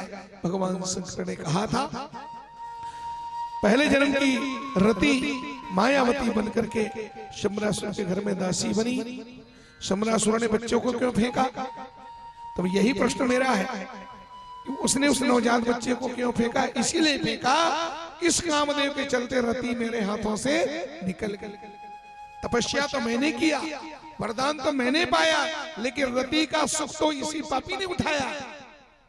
रति का सुख तो कामदेव ने उठाया। इस कामदेव के चलते रति मेरे हाथों से निकल गई। मैं इसे जिंदा छोड़ने वाला नहीं हूं। वो मौके के तलाश में था, वो कामदेव को मारना चाहता था, लेकिन उसके मारने से पहले ही कामदेव शंकर जी के नेतृत्व से ही मर गए। तो पिछले जन्म की दुश्मनी को भुनाने के लिए कामदेव जब बेटा बनकर के जन्म लिया द्वारका में, तो सम्रासुर ने पिछले जन्म के दुश्मनी को बदला लेने के लिए आज नवजात बच्चे का हरण किया है। हरण करके उसको समुद्र में फेंका, उसको मछली निकल गई, उसको मछुआरे ने पकड़ा, मछुआरे ने उसी सम्रासुर को दिया। सम्रासुर ने भोजनालय में भेजा, भोजनालय में मछली के पेट से बालक जिंदा निकला।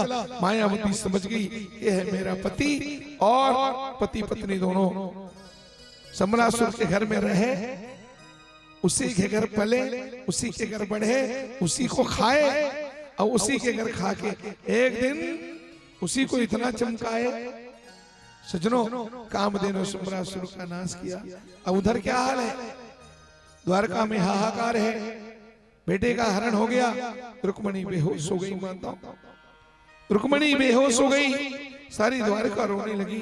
भगवान कृष्ण समझाए, सब रोए, दास दासी। माता देवकी बूढ़ी हो गई थी, नाती हरण हो गए।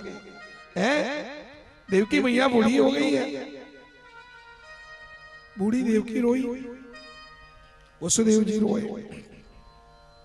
रुक्मणी रोई, सब रोए मेरी माता। लेकिन भगवान कृष्ण नहीं रोए। देखो, छोटे मोटे संकट हमारे ऊपर आते हैं, हम कितना दिल मिला करके चिल्ला करके रोते हैं। ये लीला हमको शिक्षा देती है। भगवान जैसे के ऊपर में तो इतना बड़ा संकट आया सज्जनों, कृष्ण जैसा संकट, कृष्ण को भी उसके जीवन में संकट आया। लेकिन समझने वाली बात यह है, कृष्ण के जीवन में एक नहीं हजारों संकट आए, पर पूरे भागवत में आपने कहीं भी कभी भी कृष्ण को रोते हुए नहीं देखा है। न उसका एक भी फोटो ऐसा नहीं दुनिया में कि फोटो में भगवान रो रहे हो। बोलो, एक आध कोई फोटो ही तो दिखा दो। हर फोटो में भगवान मुस्कुरा रहे हैं, समझ गए? मुस्कुराते ही तो फोटो खिंचाते हैं भगवान, और मुस्कुरा करके दुनिया को यही बता रहे हैं। जबकि अगर चिंतन करो तो कृष्ण जैसा दुख संसार को आज तक किसी को नहीं मिला, न कोई झेल भी नहीं सकता। इतना दुख जन्म से लेके आखिरी लीला संमरण पर्यंत। जन्म कहां हुआ? जेल में। राजा रानी के बेटा है, बताओ, राजा रानी के बेटे का जन्म राजमहल में होना था, जन्म हुआ जेल में। अच्छा चलो, जेल में जन्म है तो कोई व्यवस्था है वहां? डॉक्टर है, डॉक्टरी है, कोई सुई है, कोई दाई है, कुछ नहीं। ऐसे विकट संकट में और कृष्ण का जन्म हुआ मेरी माता। ले दो तोर घर के बहु डिलीवरी हुई तो ओकर बार महतारी एक्सप्रेस खड़े है पहली, उसके लिए महतारी एक्सप्रेस तैयार है, 108 तैयार है। और कन्हैया को देखो, कहां उसके लिए कोई महतारी एक्सप्रेस है, कहां कोई डॉक्टर है, नर्स है, कहां हॉस्पिटल है। ऐसे भयंकर संकट में कृष्ण का जन्म हुआ, और जन्म होकर के मां के दूध भी नहीं पी पाए, माता के पास 1 घंटा भी नहीं रह पाए। बरसते पानी में, कड़कती बिजली में, आंधी तूफान में प्राण बचाने के लिए कृष्ण को जेल से भागना पड़ा गोकुल में। बताओ, और वसुदेव जी महाराज में ऐसे खतरनाक कि जमुना जो पूरी आई थी, जमुना 8 पार चल रही थी, जमुना में कूद गए। पूरा चलत रहा दाई हो जमुना, यहाँ को उनके लइकल बचाना है, बचाए चक्कर में जमुना में कूद गए। वो तो भगवान के बने बने कृपा हो गए, दोनों बाप बेटा हुआ पार चल दी। और कोई धारे धार बोहा जी काकर बाप की जाती, बोलो, ले दे करके वहां पहुंचे गोकुल में। 6 दिन में वो पूतना आ गई मेरी माता, और जहर पिला करके पूतना भाग गई। बताओ, और जहर कितना खतरनाक है। और लड़का गलो चिपती है दाई, वो जीवट है, और पचाट तो पचाट कोई रिएक्शन कर देती तब। बोलो, 6 दिन में पूतना आई। 1 महीने के जैसे तैसे कृष्ण हुए तो 1 महीना में शक्तासुर आया, भगवान को मारना चाहा गाड़ी में दबा करके। 3 महीना के जब भगवान हुए तो त्रिणावर्त बड़ोरा बन के आया। मेरी माता बहनों, भगवान कन्हैया 3-4 साल के थे तो वत्सासुर आया, बकासुर आया, अघासुर अजगर बन के आया, कृष्ण को लील दिया। कितने बड़े बड़े असुर कालिया नाग ने डस लिया, कभी शांत नहीं बैठ पाए। इधर कंस रात दिन दांत गड़ाए बैठा है, जैसे तैसे कंस से मुक्ति पाए तो कंस का ससुर पीछे पड़ गया। अब 1 बार नहीं 17 बार लड़ाई, लड़ते लड़ते कृष्ण परेशान। अंत में भगवान हैरान होके बोले, अब तो ऐसे जगह जाके बसूंगा जहां एक परिंदा भी पर न मार सके। समुद्र के बीचों बीच चले गए, लेकिन वहां जाके सुखी कहां रहे। 16,108 रानी पटरानी गले में आके बन गई। वैसा लोग लेका दाई हो भगवान कते टुरा काकर संग जग रहे होते, कौन ला मार दी, कौन ला पीट दी। इतना बड़ा परिवार हो गया भगवान का। बोलो। पर इतने झंझटों के बाद बताने का मतलब मेरा यह है, कृष्ण को आपने जिंदगी में कभी रोते हुए देखा है? कृष्ण जैसा संकट किसके जीवन में आया है? कृष्ण कभी रोए नहीं। और एक बात और सुनो, कृष्ण कभी रोए नहीं और राम कभी हंसे नहीं। राम कभी हंसे नहीं तो पूरे रामचरितमानस की कथा सब जानते हो। कहूं का भगवान हंसे खलखला के बता देते, राम शर्मिला है दाई, लज लज रहा है राम, संकोची है मेरे राम। राम कभी हंसते नहीं और कृष्ण कभी रोते नहीं है। कृष्ण को कोई भी फोटो को देखो, हर फोटो में भगवान मुस्कुरा रहे हैं और मुस्कुरा करके हम सबको बता रहे हैं कि भैया कीप स्माइल, मुस्कुराते रहो। हैं क्योंकि मुस्कुरा कर जिसको गम का जहर पीना आ गया, मुस्कुरा कर जिसको गम का पीना जहर पीना आ गया, ये हकीकत है, उसी को दुनिया में जीना आ गया। कब मुस्कुराओगे? कब हाथ में तेहलत बता? इसी परिवार के झंझटों में रह करके हमको मुस्कुराना है, हंसना है। लेकिन कब को झरमन तो तारीख धरा आते, अभी नहीं मुस्कुरा, अभी नहीं हंसन महाराज। कब हाथ में नवन बहुआ बहुआ एक बार हाथ में धुन दादा के रोबे तेहते बता है। कोई कहा थे नाती यही तब हंस लो, कोई कहा थे नवा मकान बनी तब हंस लो, कोई कहा थे धान लोगों ने महाराज गर्मी फंसा कर बाद हंस। ये सब कल्पना है, ये धोखा है। इसी झंझटों के बीच में हमको हंसना है प्यारे। एक आदमी कहता है समुद्र के लहरा बंद होई तब ना हो। जगन्नाथ में समुद्र के लहरा बंद होती तब नहाते हो। समुद्र का लहरा कभी बंद हो सकता है? तो संसार में, गृहस्थी में ये ऊंच नीच का जो झंझट है, ये समस्याओं का जो लहरा है, ये तो जिंदगी भर आता जाता रहेगा। और इसी झंझटों के बीच में हमें मुस्कुराना है, जीना है। रोते रोते हंसना सीखो, हंसते हंसते रोना। जितनी चाबी भरी राम ने उतना चले खिलौना। सुख और दुख दोनों पहिया है, दो पहलू हैं। सज्जनों, संसार गाड़ी है, गृहस्थ गाड़ी है। उस गाड़ी के दो बैल है, पति और पत्नी। सुख दुख दो पहिया है। इसलिए हमारे गुरु जी कहते हैं क्या? सुख दुख दो पहलू है, हमें हंस के सहना है।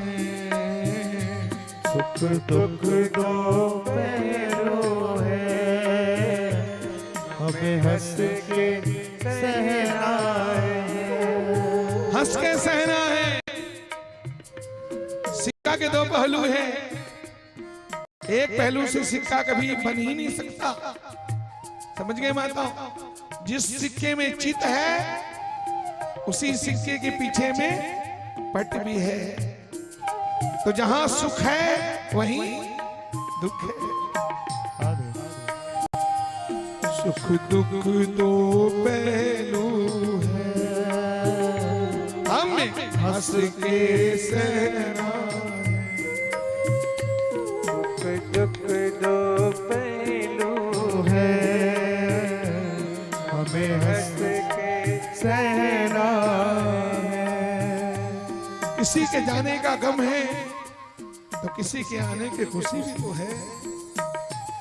सुख है, दुख है, पाप है, पुण्य है, दिन है, रात है, जीवन है, मरण है, और मरण है तो जीवन है। सज्जनों, सुख दुख दो पहलू है, हमें हंसी के शहना है।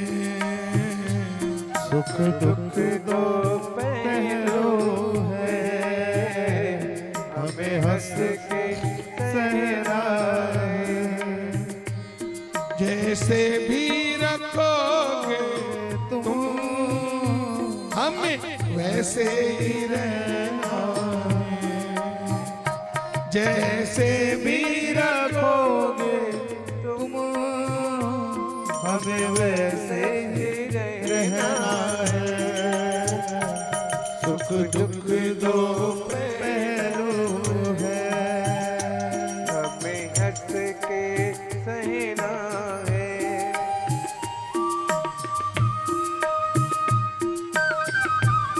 भाव से ताली बजाते अब चलो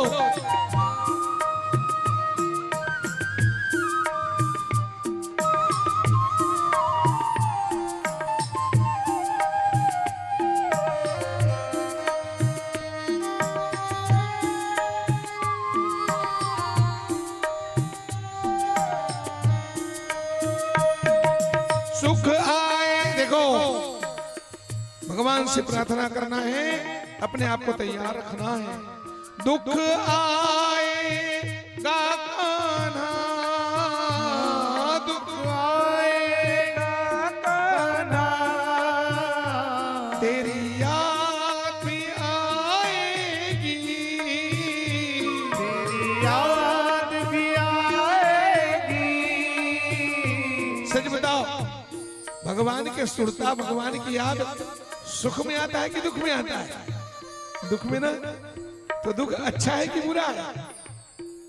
माता कुंती भगवान से इसलिए दुख का वरदान मांगती है, प्रभु मेरे आंचल में दुखी दुख डाल दो, ताकि दुख में मैं तुमको याद करती रहूं। दुख आएगा कान्हा, तेरी याद भी आएगी। दुख आएगा कान्हा, तेरी याद भी आएगी। तेरी याद में अखियां मेरी नीर बहाएगी, नैनों के इस जल से तेरे चरणों को धोना है। नैनों के इस जल से तेरे चरणों को धोना है। जैसे भी रखोगे तुम हमें वैसे ही रहना है, हमें वैसे ही रहना है। और हो सके तो घर में बैठ के सोफा सेट में बैठ के यही कहना है। क्या कहना है? एक प्यार का नगमा है, मौजों की रवानी है। एक प्यार का नगमा है, मौजों की रवानी है। जिंदगी और कुछ भी नहीं, तेरी मेरी कहानी है। एक प्यार का नगमा है, एक प्यार का नगमा है।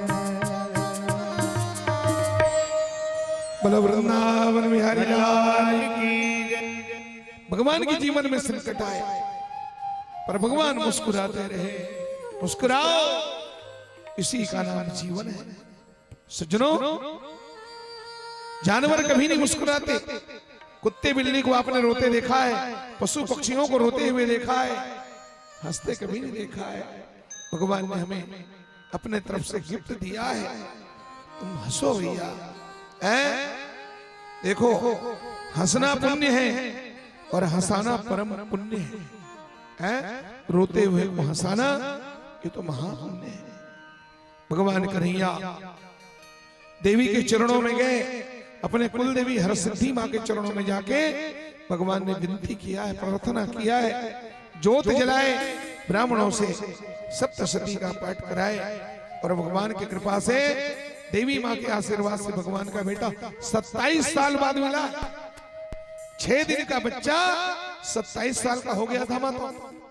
और 27 साल का नौजवान कामदेव यानी प्रद्युम्न कुमार शमरासुर को मारकर उसी की विमान में बैठ करके अपनी पत्नी रति को लेकर के मायावती को लेकर के द्वारकापुरी में अपने माता पिता के पास पधारे हैं। बोलो भक्तवत्सल भगवान की जय। सज्जनों, रुक्मणी का बेटा प्रद्युम्न कुमार, भगवान की प्रथम पटरानी का नाम है रुक्मणी, भगवान की दूसरी पटरानी का नाम है, क्या नाम है? भगवान की दूसरी पटरानी का नाम है सज्जनों जामवंती। क्या नाम है? जामवंती। जामवंती की बेटी है ना, पर स्टोरी बड़ा जबरदस्त है, रसदार है, रसीला है और घुमावदार भी है, रहस्यदार भी है। द्वारकापुरी में एक यादव है, भगवान का गोतियार भाई, नाम है उसका सत्राजीत। सूर्य भगवान की पूजा करता था, सूर्य उपासना करता था, सूर्य का 1 नंबर उपासक। उसकी भक्ति से प्रसन्न होकर के सूर्य भगवान श्यामंतक मणि की माला दिए और माला देकर के कहा, ले जा बेटा, ये मेरा आशीर्वाद है। सत्राजीत ने भगवान सूर्य से पूछा, इस माला से क्या मिलेगा? शंकर जी बोले, सूर्य नारायण बोले, माला से क्या मिलेगा? अरे माला से मिलेगा माल, माला से मिलेगा कौन सा माल? 2.5 किलो सोना रोज मिलेगा तुझे। 8 बार सोना, मोटी मोटी भाषा में कहें 8 बार सोना मतलब 2.5 किलो सोना, समझ गए? तो भगवान सूर्य ने कहा, ये है मेरा माला, इस माला को ले जा, माला से मिलेगा माल तो हो जाएगा माला माल। रोज 2.5 किलो सोना बरसता है माता। इतना सोना उसके घर में जमा हो गया, ओ 4-5 महीना में धरे भर जगह नहीं रह गई। बेडरूम में सोना, किचन में सोना, बैठक में सोना, पठौआ में सोना, कोठी में सोना, कोठा में सोना, दीवान भीतरी सोना, गोदरेज में सोना, इतना सोना कि सत्राजीत के मुश्किल पड़ गए सोना। उसका सोना हराम हो गया, क्योंकि जहां सोना है वहीं तो संकट है, वहां तो नींद हराम होना ही होना है। तो कर नाम है सोना। अब सोना को सीधा पढ़ो तो सोना, और उल्टा पढ़ो तो उल्टा पढ़ के देखो, नाशो बैठा रहा।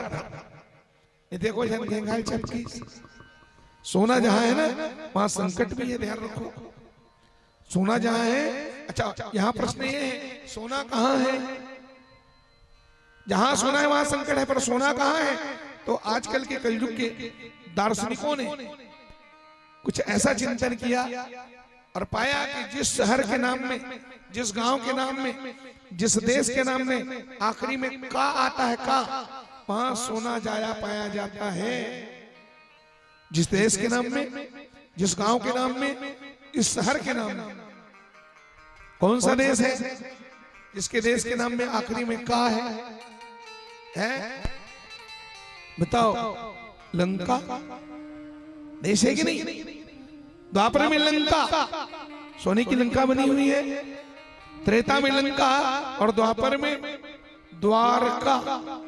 देखो, त्रेता में सोने की लंका, लंका सोने की बनी है, और द्वापर में द्वारका, द्वारका सोने की बनी है।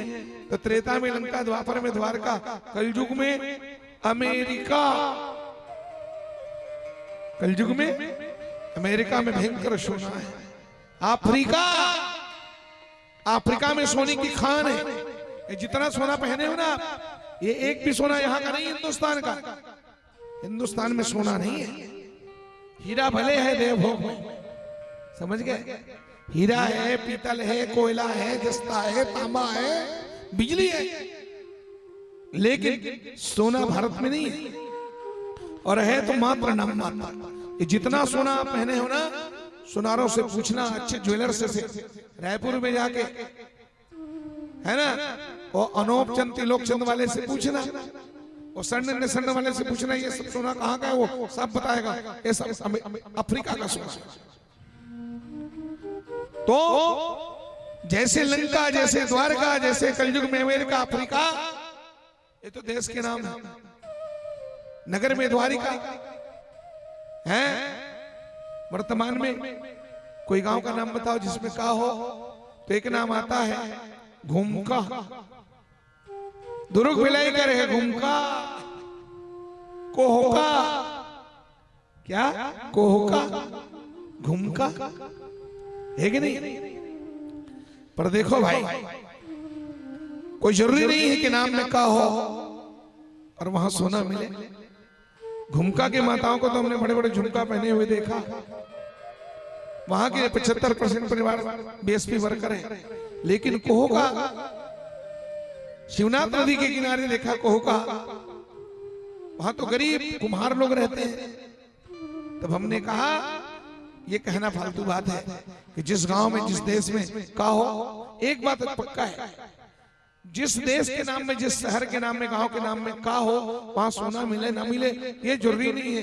पर एक चीज पक्का देखने में आया, जहां सोना है वहां संकट जरूर है। समझ गए? जहां सोना है वहां संकट है, समस्या है। लंका सोने की थी ना, और सोने की लंका देखो जल करके राख हो गई। सोना कभी जल के राख होता है कि चमकता है? बोलो, सोना जितना जलता है उतना चमकता है, लेकिन वो सोने की लंका जल के राख हो गई। सोने की द्वारिका समुद्र में डूब गई। भगवान के बच्चे आपस में कट के मर पड़े। अमेरिका का हाल तो मालूम ही है? 26/11 सन 2011 में आतंकवादियों ने 100 मंजिल के उस वर्ल्ड ट्रेड सेंटर को, विश्व व्यापार केंद्र को उड़ा दिया था हेलीकॉप्टर से। अमेरिका परेशान है, 10,000 लोग एक साथ मरे थे। तो सज्जनों, जहां सोना है वहां संकट है, ये बात बिल्कुल फिक्स है। और सत्राजित के घर में सोना बढ़ा तो सोना बढ़ा, संकट बढ़ा, अभिमान बढ़ा। सोना बढ़ेगा तो अभिमान बराबर बढ़ता है। सोने का एक नाम है, सोने का एक नाम है कनक। क्या नाम है? सोने का एक नाम है कनक, और धतूरा का भी नाम है कनक। धतूरा का क्या नाम है? और नशा दोनों करता है मेरी माता।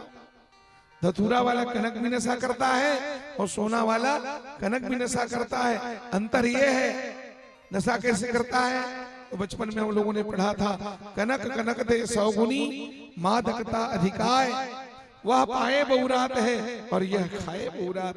धतूरा वाले कनक को आदमी खा के बहुराता है और सोना वाले कनक को पा के बहुरा जाता है। सत्राजीत बहुरा गया, इतना सोना आया और सिक्की मारने के लिए कृष्ण की सुधर्मा सभा में गया।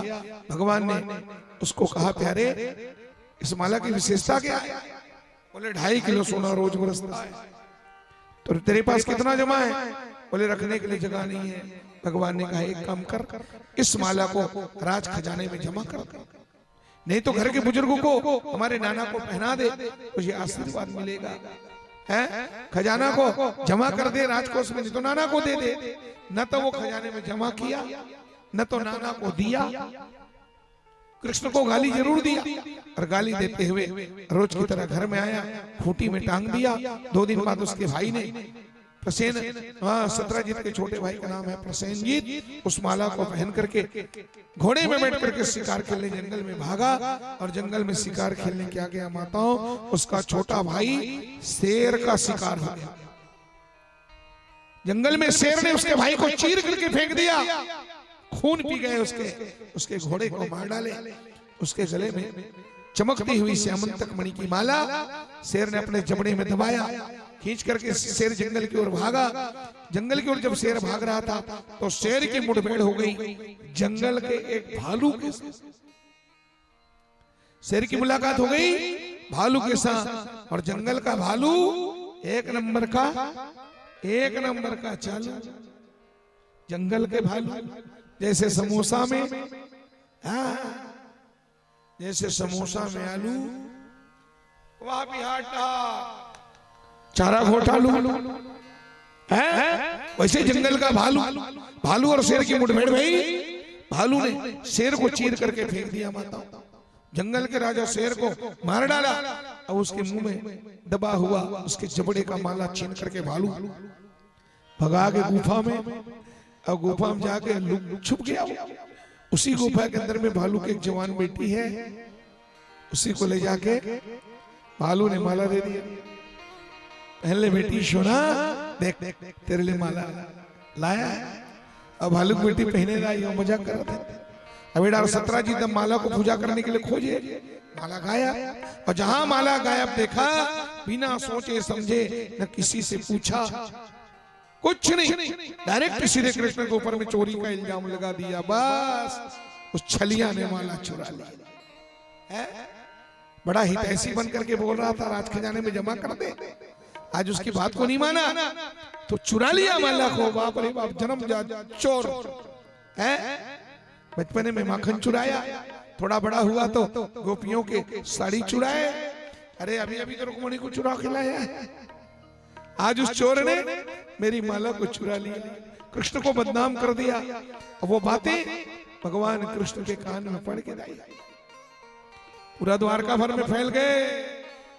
आदमी एक दूसरे के कान में, और बात फैलते फैलते भगवान तक आए। भगवान सुने तो एकदम सिहर के दाई हो। बाप रे बाप, भगवान कन्हैया बोले मैं क्या बताऊं है? मैंने उसके भलाई के लिए सब समझाया था। बेटा तेरा नाम हो जाए, गरीबों का काम हो जाए। न तो उसका नाम हुआ, न देश का काम हुआ, फोकट में मेरा नाम बदनाम हो गया, मैं तो मर गया। अब भगवान के कसम खवई नो अपन बड़े भाई। देखो भगवान कन्हैया पूरे कई जगह ऐसे प्रमाण है। भगवान ला कोई बात ला एकदम बताना रहे ना, कसम खाना है तो सीधे बलदाऊ की कसम खा देते हो। बाल लीला में मैं बताने वाला था पर बताया नहीं। भगवान ऊपर कोई संकट, सीधा बलदाऊ भैया कसम खाते, बलदाऊ की कसम खाए। अरे बलराम भैया के चरणों को पकड़ के बोले भैया आप मेरे बड़े भैया, बताओ मैं माला चुराऊंगा। बलराम सुने गदा पटक दिया, जो मेरे भाई को इल्जाम लगाएगा मारी डालूंगा मैं। अब भगवान रुक्मिणी की कसम खाए, रुक्मिणी तुम्हारी कसम, तुम तो साक्षात लक्ष्मी हो। जिसकी अर्धांगिनी, जिसकी पत्नी लक्ष्मी है, वो दूसरा माला चुराई। रुक्मिणी की कसम खाई, बड़े भाई बलराम के कसम खाई, लेकिन बलराम और रुक्मिणी घलोदाई हो मतलब संस्था हो गया। और भगवान के प्रति उनके मन में भी शंका है। रुक्मिणी कहते बचपन के चोरी करते करते वो ये चुरा तो नहीं लिए। रुक्मिणी एक डरवा दुनिया दिखाए पर गाली दे, ये मोर भगवान ला कही तुम्हारा खोम चाहिए ऐसे ऐसे करे, मेरे भगवान को बदनाम करने वाले मरेगा ऐसे कहा है। अब एक करीम कहा रुक्मिणी मैं जानती हूँ प्रभु आप चोरी नहीं कर सकते ना, लेकिन फोकट के बात अच्छा नहीं लगे, सुनने तो अफवाह अच्छा नहीं लगता। वैसे धरे पर नहीं धरे हो, लेकिन जाना तो बता दो ना, कहीं आपको जानकारी हो तो बता दो ना। उसने बलराम जी बोलते थे मैं जानता हूं कन्हैया तुम चोरी नहीं कर सकते भाई, लेकिन बेवजह बदनामी अच्छा नहीं है, जाना तो बता देना। बलराम भी बोलते थे तो भगवान कहते बता यहाँ मोर सग बड़े भाई, यहाँ मोर भाई एमन तो नहीं पते आथ दाई, तब मैं कौन ल दे सफाई। अब बता घर एक भाई हमारे ऊपर शंका कराते हैं, घर वाली खुद शंका कर रही है, तो मैं किसको सफाई दूं?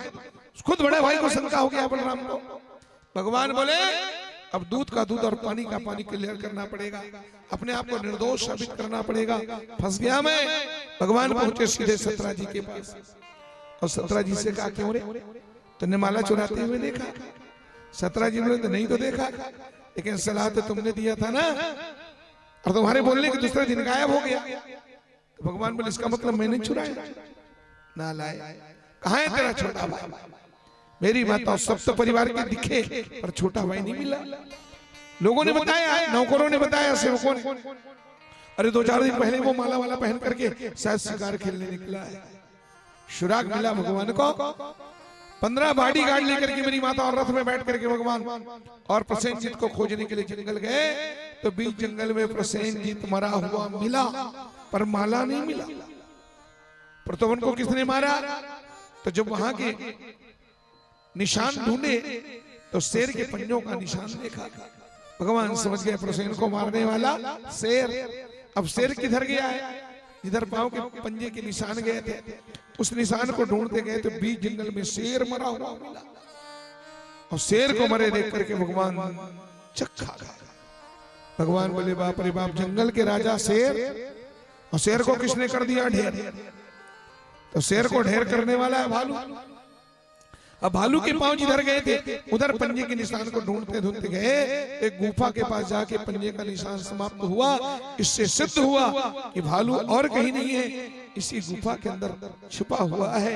भगवान ने जितने बॉडीगार्ड ले गए थे ना, सबको खड़ा कर दिया और कहा भैया थोड़ा इंतजार करो, मैं अंदर से और माला ढूंढ करके आता हूं। अब भगवान भीतरी में गीत आई हो, तो भगवान के खुशी ठिकाना नहीं, काबर खुशी ठिकाना नहीं कि जिस माला के लिए भगवान दर दर के ठोकरे खा रहे थे, वो माला ला भालू बेटी पहन के मौज मनावा था। ठोकर बेटी पहने, आओ भालू बेटी पहन के नाच नाच के गाना गाते। तो का गाना गाते बताओ? जोरदार गाना गाते वो। उसके गीत को सुन करके समझ लेना है उस मन में, उसके मन में क्या चल रहा है। भालू बेटी नाच नाच के कहा थे, वो भागो, वो गाना कहाँ लिखा है? वो भागवत में लिखा है, भागवत। तो मैं सुनाता हूँ आपको। भालू की बेटी माला पहना नाच नाच के कहा थे, मेरे सहेलियों मेरे पास आओ, मेरे सहेलियों मेरे पास आओ, मेरे सहेलियों मेरे पास आओ, मेरे सहेलियों मेरे पास आओ। खनकाओ चूड़ियां कंगना बजाओ, खनकाओ चूड़ियां कंगना बजाओ। मैं बाहरों की कली सज धज करके मैं तो चली, ओहो, मैं बाहरों की कली सज धज करके मैं तो चली, कहीं तो मिल जाएगा मेरा बालमा, कहीं तो मिल जाएगा मेरा बालमा। ओ मेरे सहेलियों मेरे पास आओ, खनकाओ चूड़ियां कंगना बजाओ। मैं बाहरों की कली सज धज करके मैं तो चली, कहीं तो मिल जाएगा मेरा बालमा, कहीं तो मिल जाएगा मेरा बालमा। कैसे गीत था? बढ़िया है नहीं? तो गीत भागवत में लिखा है हुआ। एक गीत कहाँ गीत बताओ? रायपुर में एक जगह भागवत पढ़ते हैं दाई हो, बंजारी माता रामा भाटा। ये प्रसंग चलत रहा था, अचानक मुंह डालने निकल गए। तो रोज की आदत पर है, वही बात लग उठियाना है, जगह जगह अचानक मुंह निकल गए। भालू की बेटी सुंदर माला पहन के गाना गावत है। गाना भागवत में लिखा है कि गा पाए, और जिससे गाना पूरा हो दाई हो। हाँ, सामने में एक जन पढ़े लिखे बेटी बैठी रहा, कॉलेज वाली, तनी आँख खड़े हो एकदम।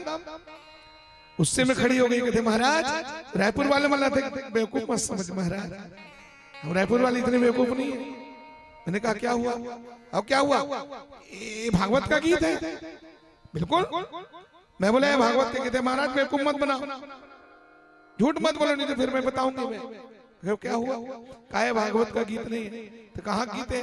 तो पढ़े लिखे कॉलेज वाली बेटी का महाराज ये बलमा पिक्चर के गीत है महाराज, ये बलमा फिल्म का गीत है।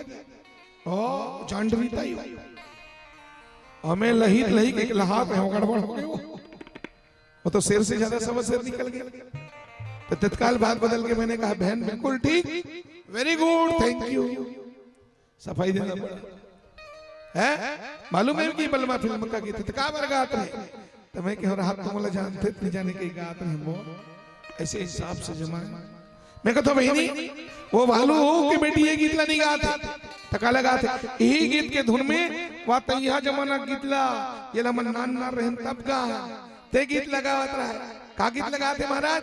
भालू की बेटी मालल बहन के नाच नाच के ये गीत नहीं गाते, यही गीत के तर्ज में सतजुगिया गीत लगात रहा है। अब भालू की बेटी का कहत रहा है, भालू की बेटी नाच नाच के कहत रहा गोबर दे बछरू गोबर दे, अरे गोबर दे बछरू गोबर दे, ओ गोबर दे बछरू गोबर दे, गोबर बछरू गोबर दे, ओ चारों को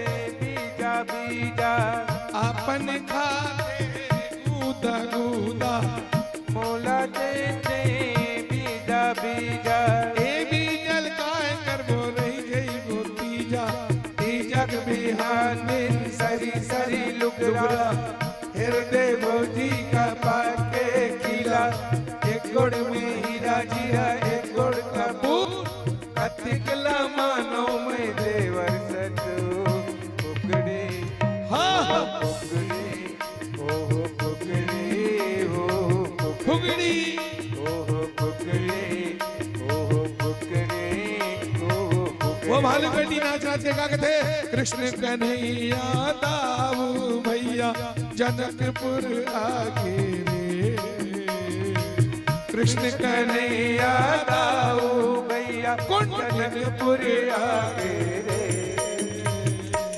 भाग जागे रे हमरा भाग जागे रे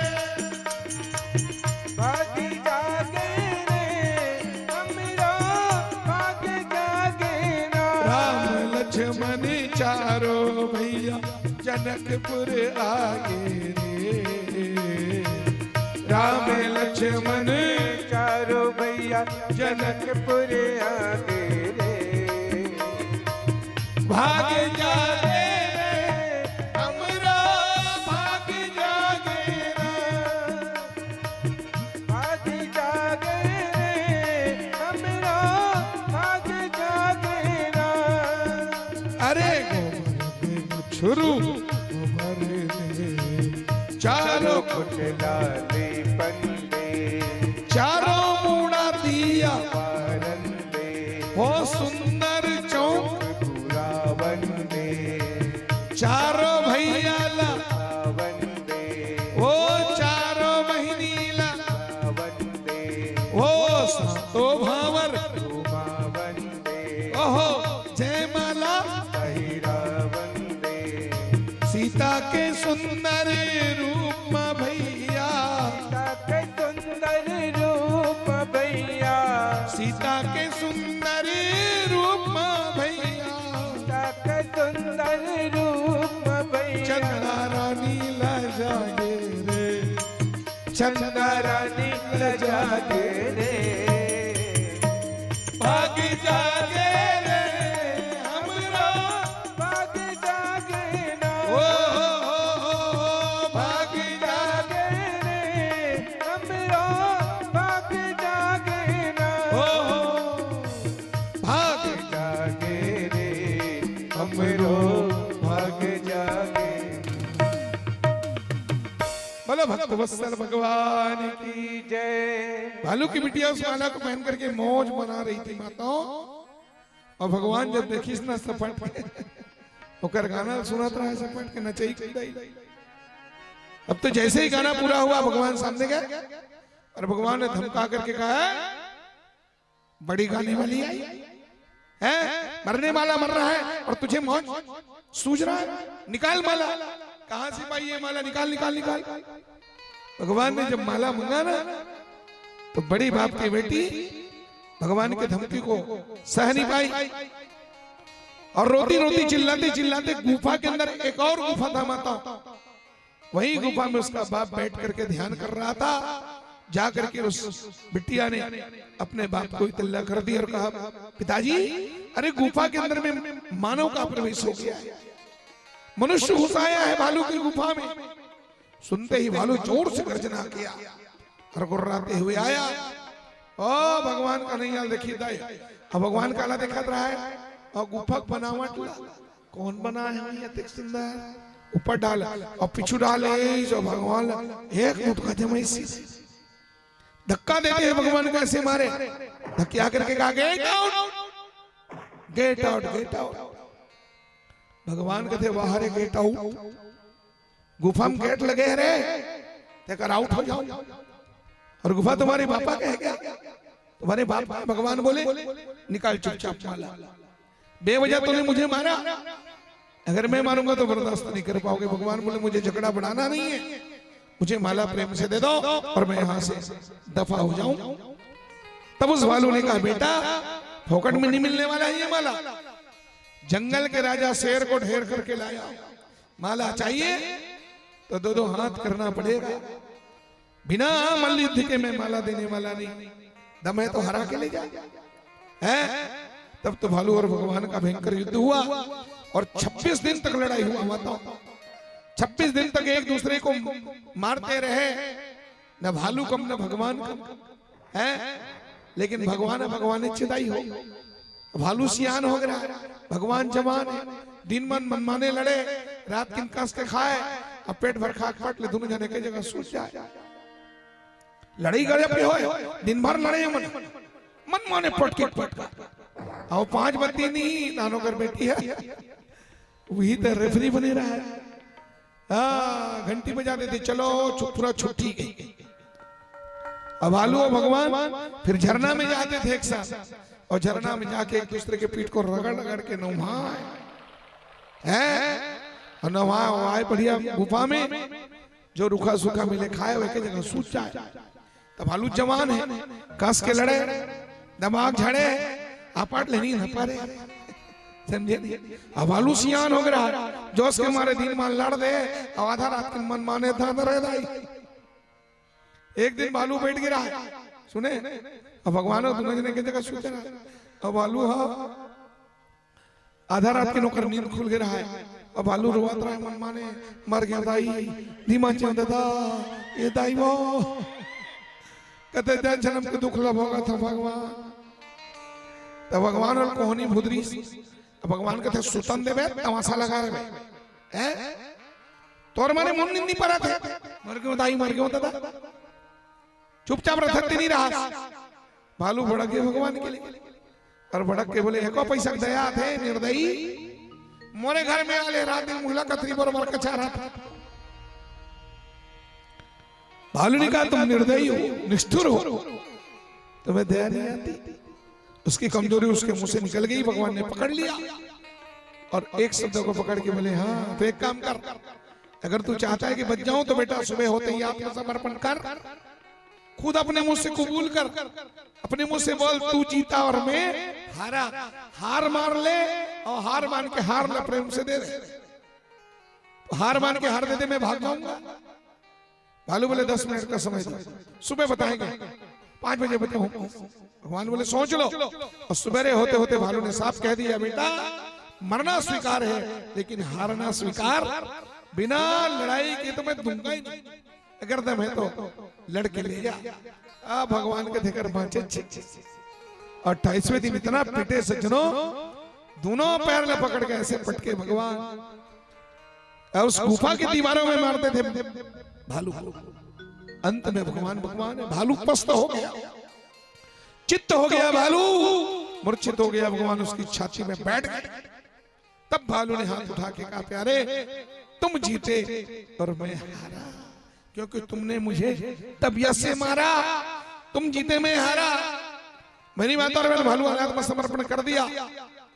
भगवान ने कहा प्रेम से हार दे दो, हार गए ना तो हार दे दो हैं। इसी माला ने मुझे गली गली बदनाम किया।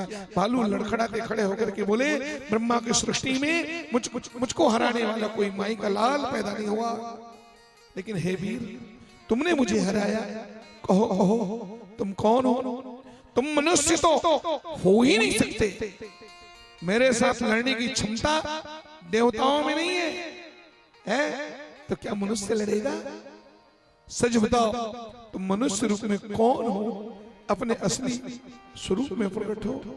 भगवान बोले बेटा इतना ठूंसा खाया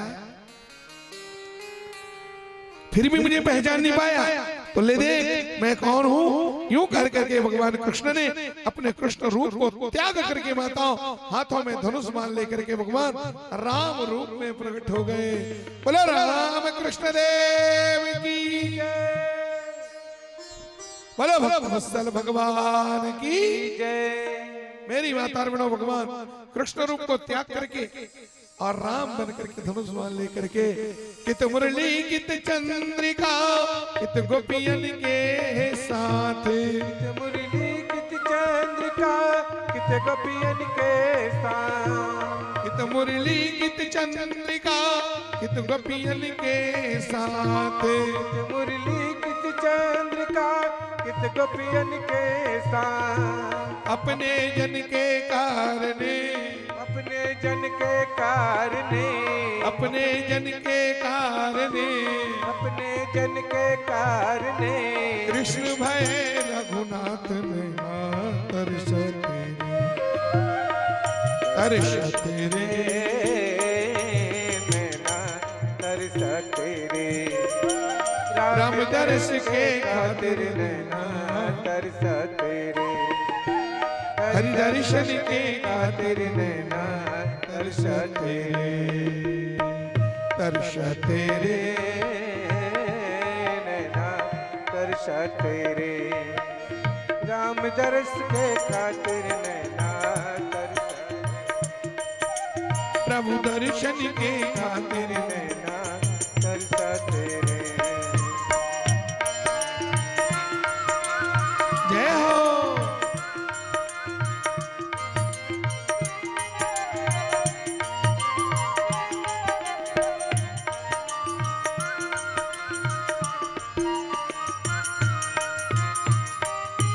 सुहा पढ़ावत कनिका तरगे सदन कसाई युवा पढ़ावत गनिका चरगे सगन कसाई सुहा पढ़ावत कनिका तरगे सदन कसाई युवा पढ़ावत गनिका तरगे सगन कसाई ओ तोर दर्श ला पाके प्रभु जी तोर दर्श ला पाके प्रभु जी तोर दर्श ला पाके प्रभु जी तोर दर्श ला पाके प्रभु जी तरगे मीरा भाई नैना दर्श तेरे राम दर्श के खातिर नैना दर्श तेरे दर्श तेरे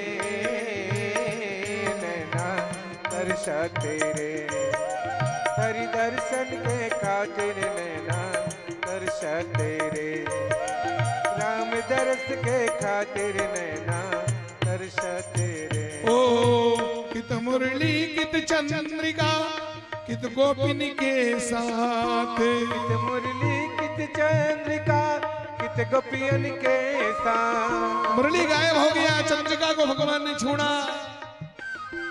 कित मुरली कित चंद्रिका कित गोपिन के साथ कित मुरली कित चंद्रिका कित गोपिन के साथ अपने जन के कारणे अपने जन के कारणे अपने जन के कारणे अपने जन के कारणे कृष्ण भय रघुनाथ नैना तरस तेरे नैना तरस तेरे राम दर्श के खातिर नैना तरस बोलो बोलो तेरे। ओ हरि दर्शन के खातिर नैना तरस तेरे ओ प्रभु मिलन के खातिर नैना तरस तेरे बोलो रामचंद्र भगवान की जय। सुनो, कृष्ण कृष्ण नहीं, श्याम श्याम नहीं, राम बन करके प्रकट हो गए। और भालू भालू नहीं, जामवंत बन करके प्रकट हो गए। जामवंत ने पहचान लिया, ये तो मेरा राम है। चरणों में गिर करके रोने लगा, प्रभु मोर न्याऊ में पूछूं साईं, तुम पूछूं नरकस की नारी। मैं तो जी हूं, मैं आपको नहीं पहचान पाया, लेकिन आप तो साक्षात नारायण हो। और नारायण होकर के प्रभु आपने मुझे क्यों नहीं पहचाना? मैंने अपने भगवान के ऊपर में, अपने स्वामी के ऊपर में हाथ उठाया। अब तो मुझे नरक में भी ठौर नहीं मिलने वाला है। हाय, भगवान ने कहा चिंता मत करियो जामवंती, अब तो आपको वैकुंठ मिलने वाला है। जामवंत बोले मैंने अपने भगवान के ऊपर में हाथ उठाया। भगवान ने कहा हाथ नहीं उठाया, हमने उठवाया है। समझ गए? हमने पूर्व में वरदान दिया था तुम्हें। रावण को जब भगवान ने जीता त्रेता युग में, तो रावण युद्ध विजय की खुशी में भगवान ने सबको वरदान दिया। वरदान देते देते भगवान ने जामवंत से कहा, जामवंत जी सब लोगों को मिल रहा है वरदान, तो आप भी ले लो कुछ ही नाम। तब जामवंत ने कहा, राम जी जब हमने कुछ किया ही नहीं है काम तो हम कैसे मांगे इनाम? है कुछ काम तो किया नहीं। भगवान ने कहा मेरी खुशी के लिए वरदान मांगो। तो जामवंत ने कहा महाराज मेरे मन में एक ही इच्छा थी, मैं इस युद्ध में लड़ाई करना चाहता था, लड़ना चाहता था, लेकिन मेरी बराबरी का कोई वीर दिखाई देता। दूसरी बात आपने मुझे खुद मना कर दिया प्रभु, है लड़ने वाले तो हजारों जवान हैं, सियान तो केवल आप ही हो, और सियान बना के मुझे आपने बिठा दिया। पर क्या करूं, मेरी पीठ में इतनी चर्बी बढ़ गई है, मेरी पीठ में इतनी खुजली हो रही है, मैं उसको पचा नहीं पाता हूं। है भगवान ने कहा वरदान मांग लो। तो जामवंत ने भगवान से कहा अगर वरदान देना है तो राम एक ही वरदान दो। बोले क्या? आप ही मेरे साथ युद्ध करो, क्योंकि मेरे लेवल का कोई दूसरा वीर नहीं है, आप ही मेरे साथ युद्ध करो। भगवान ने कहा क्या वरदान मांगा? कहा तुम सियान और कहा मैं जवान है। दूसरी बात मैं मर्यादा पुरुषोत्तम राम, कहा मैं स्वामी और कहा तुम सेवक, कहा की मर्यादा है, मैं तुम्हारे साथ युद्ध नहीं कर सकता। जामवंत ने कहा फिर अपने वचन को वापिस ले लो, वचन को वापिस ले लो, कैंसिल करो। भगवान ने कहा वचन वापिस भी नहीं ले सकता। क्यों? वरदान नहीं दे सकते तो वचन वापिस लो। भगवान बोले वापिस नहीं ले सकता, क्योंकि हमारा खानदानी नियम है प्राण जाए पर वचन ना रघुकुल रीति सिधाए। तो आप लड़ भी नहीं सकते, वरदान वापिस ले भी नहीं सकते, तो क्या कर सकते हैं? भगवान ने कहा एक काम करते हैं, इस दिए हुए वरदान को एडवांस में रख देते हैं, धरोहर रख देते हैं। आने वाले द्वापर युग में जब मैं कृष्ण बनकर के अवतार लूंगा तब जामवंत जी तब तुम्हारी पीठ की खुजली को वहीं पर मैं बुझाऊंगा। और आज उसी वरदान के कारण भगवान का जामवंत से युद्ध हुआ। भगवान के जब मुक्का पड़े जामवंत की नस ढीली हो गई माता, जामवंत ने पहचान लिया है ये तो मेरा राम है। जामवंत ऐसा किस्मत वाला है, पूरे सृष्टि में देख लो आज तक संसार में ऐसा कोई उदाहरण नहीं मिलेगा कि किसी व्यक्ति को एक साथ राम और कृष्ण रूप का दर्शन हुआ हो। किसी को राम के रूप में दर्शन मिला, किसी को कृष्ण के दर्शन मिला, लेकिन जामवंत ऐसा भाग्यशाली जिसको पहले कृष्ण रूप में दर्शन हुआ, उसके बाद तत्काल राम कृष्ण दोनों रूप में और दर्शन मिला है जामवंत को। भगवान ने कहा जामवंत जी इस माला ने मुझे गली गली बदनाम किया है, ये माला प्रेम से दे दो। जामवंत बोले महाराज अब माला तो प्रेम से ले लो, लेकिन माला के साथ साथ मेरी बाला को भी ले लो महाराज। आप माला ले जाओगे तो मेरी बाला का क्या होगा? है मेरे पास माला है और माला पहनने वाली ही तो मेरी बाला है, बाला बने बेटी, तो माला के साथ मेरी बाला को ले जाओ। जामवंत ने अपनी बेटी जामवंती को भगवान के चरणों में कन्यादान कर दिया और टीकावन के रूप में उसी माला को भगवान के हाथ में रख दिया। हमारा यही टीकावन है, जामवंत की बेटी जामवंती है। बोलो भक्तवत्सल भगवान की। अच्छा एक बात और सोचो, जामवंत भालू है तो भालू को लड़का भालू बराबर हुई, आदमी बराबर हुई। जब बाप भालू है तो उसकी बेटी मानवी कन्या क्यों हो गई? इसको कभी सोचा है?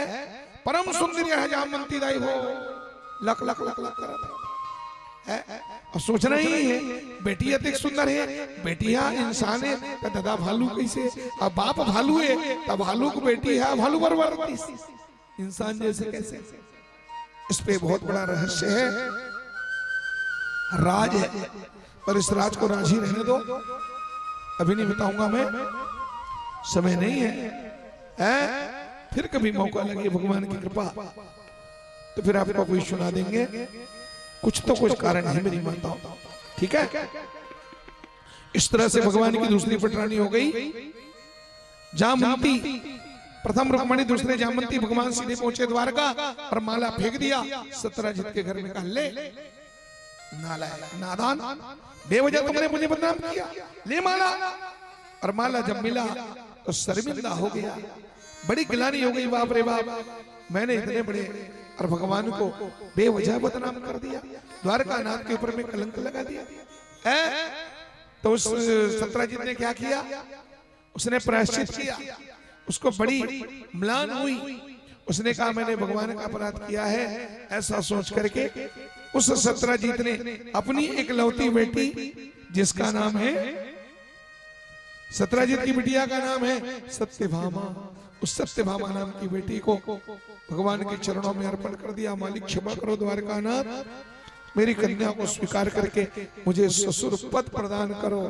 भगवान ने उसकी बेटी को स्वीकार कर लिया और सत्यजीत ने माला भी भगवान को दिया। लेकिन भगवान ने कहा मैं आपकी बेटी को तो रख सकता हूं, लेकिन माला, जिस माला ने मुझे गली गली बदनाम किया, अगर मैं उस माला को रखूंगा तो दुनिया मुझे क्या कहेगी है? तब सत्यजीत ने लालच दिया, 2.5 किलो सोना रोज बरसता है बाबू, प्रेम से रख लो दामाद बाबू। तो भगवान ने कहा बाबूजी एक काम करो, माला को अपने घर में रखे रहो और जो 2.5 किलो बरसेगा ना उसी को रोज हमारे घर सेल करते रहना। 2.5 किलो सोना सत्यजीत के घर से रोज भगवान के पास जाता है। मेरी माता, भगवान की पहली पटरानी रुक्मिणी, दूसरे जामवंती, तीसरे सत्यभामा। यहाँ सत्यभामा तीसरे नंबर पे है, पर सच कहूं सत्यभामा भगवान की युग युग की, हर युग की दूसरी पटरानी है। कृष्ण द्वारकाधीश कृष्ण जब बैकुंठ में विष्णु भगवान के रूप में रहते हैं तो विष्णु भगवान बैकुंठनाथ विष्णु के 2 पटरानी परमानेंट साथ में रहती है। 2 पटरानी हमेशा साथ में रहती है। विष्णु के रूप में भगवान कृष्ण जब बैकुंठ में रहते हैं तो भगवान बैकुंठनाथ की 2 पटरानी, क्या नाम है? एक का नाम है भगवान की एक पटरानी है ना बड़ी वाली, वो बड़े वाहन की बड़ी पटरानी का नाम है श्री देवी। प्रेम से बोलो श्री देवी की जय। भगवान की पहली पटरानी श्री देवी और दूसरी पटरानी का नाम है भूदेवी। तो आप लोग श्री देवी के नाम सुन के क्यों हंसे? कुछ तो बात है। मेरी माताओं, श्री देवी का मतलब क्या है? श्री माने होता है लक्ष्मी। आप किसी और श्री देवी को समझ रहे हैं तो वैकुंठ गई। श्री माने लक्ष्मी। भगवान की प्रथम पटरानी का नाम है श्री देवी अर्थात लक्ष्मी देवी। दूसरे पटरानी का नाम है भूदेवी। भू माने भूमि, धरती माता। भूदेवी एक का नाम है श्री देवी, दूसरे का नाम है भूदेवी। तो वही वैकुंठ को जो श्री देवी है द्वापर में रुक्मिणी बन के आई थी, और जो भूदेवी धरती माता है वही सत्यभामा बन के आई थी। भगवान की पहली पटरानी रुक्मिणी, दूसरे जामवंती, तीसरे सत्यभामा। भगवान की चौथी पटरानी का नाम है कालिंदी उर्फ जमुना मैया। जमुना तपस्या कर रही थी। अब भगवान अर्जुन के साथ जा रहे थे। भगवान ने अर्जुन से कहा प्यारे अर्जुन, पता करो देवी कौन है। अरे यार, जोगियों को तपस्या करते तो कई बार देखा, जोगनी को तो पहली बार देख रहे हैं। वो जोगनी कौन है पता करो। भगवान दूर में खड़े थे रथ में। अर्जुन गए और जमुना के टापू में बीच खड़ी वो तपस्या कर रही थी। अर्जुन ने कहा देवी जी Ram Ram, what is your name, what is your father's name. उस देवी ने कहा माय नेम इज कालिंदी फिर जमुना मैया। मेरा नाम कालिंदी, लोग मुझे जमुना कहते हैं। अर्जुन ने पूछा किसकी बेटी हो तुम? तो उसने कहा मैं भगवान सूर्य नारायण की दुहिता हूं जी, सूर्य नारायण की दुहिता हूं। उसने कहा मेरा नाम कालिंदी है, मैं सूर्य नारायण की दुहिता हूं। अब आप लोग बताओ दुहिता माने क्या होता है? दुहिता किसको कहते हैं? मेरी माताओं, उसने कहा मैं भगवान सूर्य नारायण की दुहिता हूं। तो दुहिता कौन लगत है? दुहिता कोई नहीं कहा है, वह दुहिता मने होते बेटी। दुहिता मने बेटी मतलब दुहिता का थे। अब वो सीधा सीधा नहीं कि मैं सूर्य नारायण की बेटी हूं, ऐसे नहीं कही मैं सूर्य नारायण की दुहिता हूं कहती है। तब बेटी मल्ला दुहिता कथे का पर बेटी मल्ला दुहिता कथे बेटी मल्ले पाक दुहिता कथे दाई हो। कत को बेटी ससुराल चल दी। भगवान के जाकर ससुराल में कत को भरे बजा रही, तब ले बेटी है जिया भले मैं के धन दोनों हाथ ढील लगा दुहत रथे है कि नहीं? मैं के धन धीरे धीरे दुहत रथे, इसलिए बेटियों को दुहिता कहा जाता है। एक अर्थ है और दुहिता का अर्थ है दुहिता मतलब दोनों तरफ का हित चाहती बेटी ससुरे और मैं के ऐसे समन्वय करके चलती है। दोनों प्यार परिवार में प्यार बना रहे, दोनों का हित चाहती है। इसलिए बेटी जिस दिन ससुराल जाती है तो भगवान से रोते रोते प्रार्थना करके कहती है, प्रभु मैं जिस परिवार में जा रही हूँ उस परिवार को तो सुखी रखना ही रखना, लेकिन मैं जिस परिवार को, जिस बाबुल के घर को छोड़ के जा रही हूँ, मेरे माता पिता को सदा सुखी रखना। बेटी दोनों परिवार का सुख चाहती है, इसलिए दुहिता भगवान की चौथी पटरानी कालिंदी, भगवान की पांचवी पटरानी का नाम है मित्रविंदा। उज्जैन के राजा विंद अरविंद की बहन और मित्रविंदा को स्वयंवर से हरण कर लिया। पांचवी पटरानी भगवान की छठी पटरानी का नाम है सत्या। उसका दूसरा नाम है नागनजीती। वो सत्या इसी छत्तीसगढ़ की रहने वाली थी माता। भगवान की छठवीं पटरानी का नाम है सत्या और अपने बाप की इकलौती बेटी थी राजा नागनजीत नाम के राजा की बेटी नागनजीती है। सत्या जब जवान हुई, शादी योग्य हुई, तो राजा नागनजीत ने प्रतिज्ञा कर दिया। क्या प्रतिज्ञा करी? उस राजा ने 7 बैल पाल रखे थे माता, 7 टन बैला रखे है राजा, और राजा ने प्रतिज्ञा कर दिया 7 बैल को जो माई का लाल एक नाथ में नाथेगा, एक रस्सी से 7 बैल को जो नाथेगा वही मेरा दामाद बनेगा, वही मेरी कन्या का हाथ थामेगा, मैं अपनी कन्या दान कर दूंगा। और इतना ही नहीं, मैं सारी संपत्ति उसके नाम कर दूंगा। तो संपत्ति और बेटी के लालच में बड़े बड़े पहलवान आए माताओं, लेकिन 7 बैल को नाथना कोई साधारण बात है क्या? खतरनाक बैला दाई हो, एक ठन धरे, दूसरा ठाड़ कूदे, ले देख दूसरा संभाले, तीसरा ठाड़ कूदे। और आदमी ज्यादा कलाकारी दिखाए तो सीधे पेट में सीन मार दे। कई लोग बेमौत मर गए, कोई लोग बैलों को नाथ नहीं पाए। उस कन्या ने रो रो करके भगवान को पुकारा है, प्रभु मेरा बाप कसाई है, मुझको दांव पे लगा दिया है, और कोई माई के लाल में दम नहीं कि 7 बैलों को नाच सके। लेकिन मैं जानता हूं ना, तुम द्वारका नाथ हो, तुम अनाथों के नाथ हो। तो प्रभु 7 बैलों को नाथना आपके लिए बहुत बड़ी बात नहीं है, क्योंकि आपने तो बचपन में कालिया नाग को नाथा था। हे अनाथों के नाथ द्वारका नाथ, आकर के मेरा हाथ स्वीकार करो। रो रो के पुकारी, भगवान द्वारका नाथ द्वारका से चल के आए, 7 रूप लिया, इसी छत्तीसगढ़ में आए, और 7 रूप लेकर के भगवान ने 7 बैलों को एक झटके में दबोच दिया। दबोच करके भगवान ने नाथ दिया। मेरी माताओं, 7 बैलों को एक झटके में भगवान ने नाथ दिया। राजा ने देखा और खिलखिला के हंस दिया। हंस करके राजा ने कहा, जय हो द्वारका नाथ, मैं जोड़ू दोनों, जय हो द्वारका नाथ, मैं जोड़ू दोनों हाथ। मैं तो हो गया था अनाथ, और आपने 7 बैलों को एक संग्रह दिया नाथ, अनाथ करके मुझको कर दिया सनाथ। इसलिए हे द्वारका नाथ, मैं देता हूं अपनी बेटी का हाथ, ले जाओ प्रेम से उसको अपने साथ। जय हो द्वारका नाथ भगवान की। राजा ने अपनी कन्या को दान कर दिया। और इतना ही नहीं सज्जनों, कन्या के साथ साथ राजा ने सारी संपत्ति भगवान के नाम कर दिया। टिकावन दिया। टिकावन में क्या दिया? भागवत में लिखा है, राजा ने अपनी बेटी को टिकावन में भगवान कृष्ण को दान में दिया 3000 दासी। क्या हजार दासी? बोलो। 3000 दासी, 9000 हाथी, 9 ठन नहीं, 9000 हाथी। 3000 दासी, 9000 हाथी, 10,000 गाय, 9 लाख रथ, 9 लाख घोड़ा, और 9 पद्म नौकर चाकरों को, सैनिकों को राजा ने भगवान को टिकावन में दिया। 1 टन बिहामत का टिकावन मिला। समझ गए? 1 टन बिहाम कदी मिली?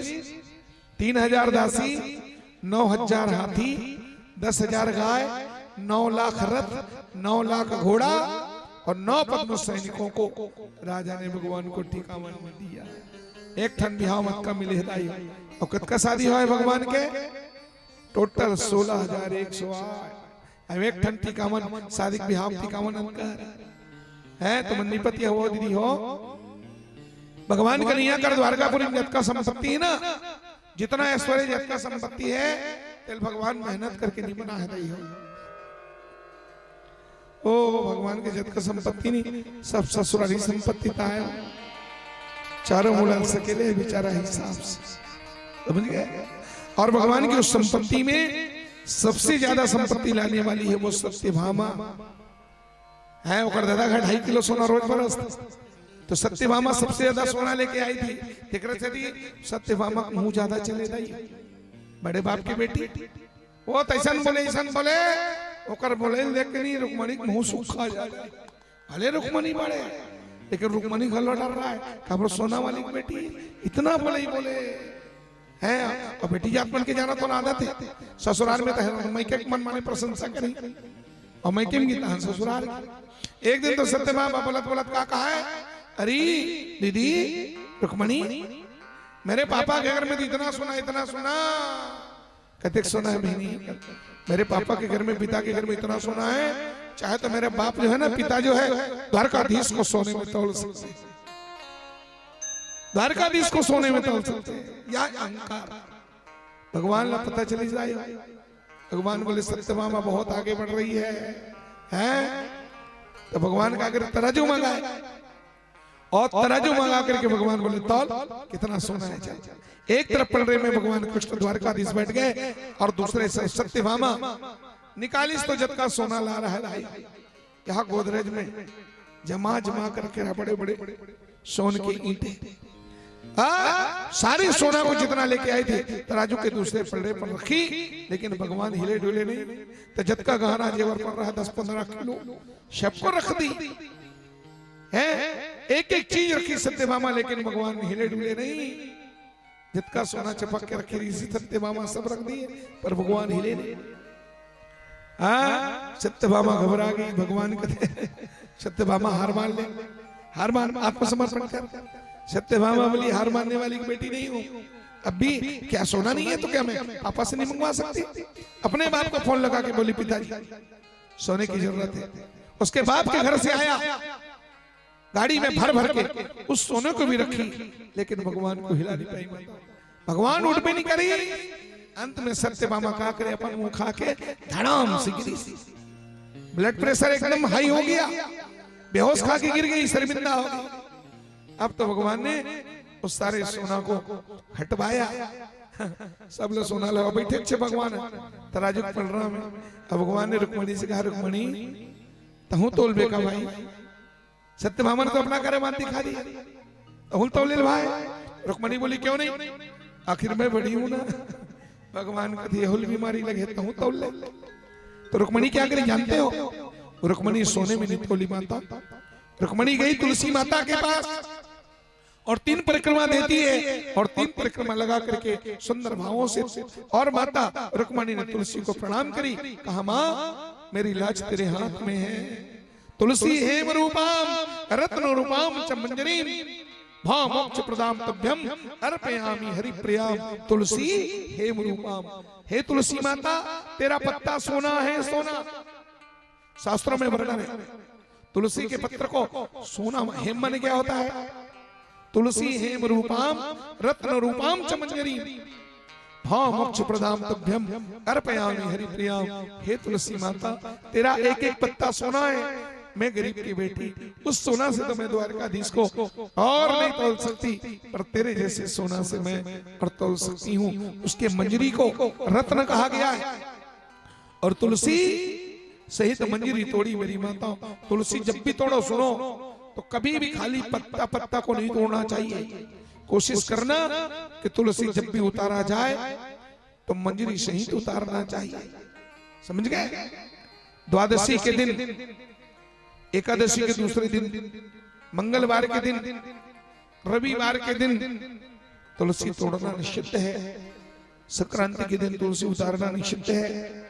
और तुलसी उतारो तो पहले प्रणाम कर लो, ताली बजा लो, क्षमा मांग लो, और दाहिने हाथ से बढ़िया भाव से तोड़ो मंजरी सहित। देखो तुलसी शंकर भगवान को भी चढ़ते हैं, बेलपत्र तो चढ़ता है। कई लोग पूछते हैं शंकर जी को तुलसी, हाँ शंकर जी को मंजरी सहित ही तुलसी चढ़ता है। तो तुलसी हेम रूपाम, हेम माने सोमा, रत्न रूपाम च मंजरी, अब उसका मंजरी रत्न माना गया, हीरा मोती माना गया है। माता रुक्मणी गई तुलसी को परिक्रमा दी, प्रणाम करी और प्रणाम करके बोली माँ मेरी लाज तेरे हाथ में है, लाज बचा देना।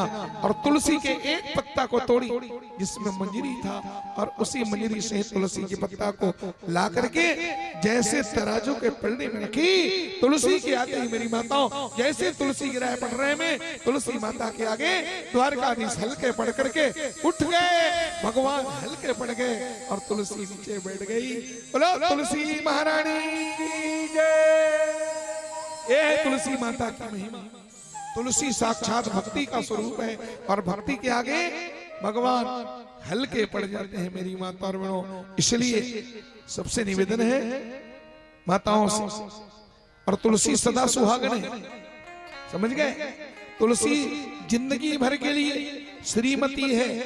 इसलिए मैं जब भी तुलसी का जयकारा लगवाता हूं ना तो मैं बोलता हूं प्रेम से बोलो श्रीमती तुलसी महारानी की। तुलसी को श्रीमती कहा जाता है, वो कभी विधवा नहीं हुई, वो अजन्मा और माता सदा सुहागन है। इसलिए उस सदा सुहागन की पूजा जो भी बहन करती है, कुमारी कन्या करती है, उसको विष्णु जैसा पढ़ा लिखा गुणवान पति मिलता है।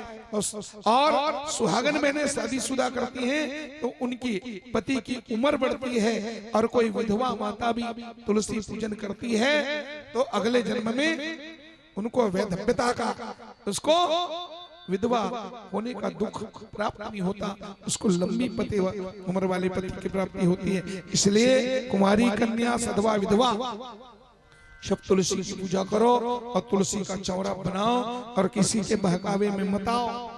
है एक ऐसा धर्म पंथ निकला है जो कहता है तुलसी उखाड़ के फेंक दो, तुलसी हमारी माँ है।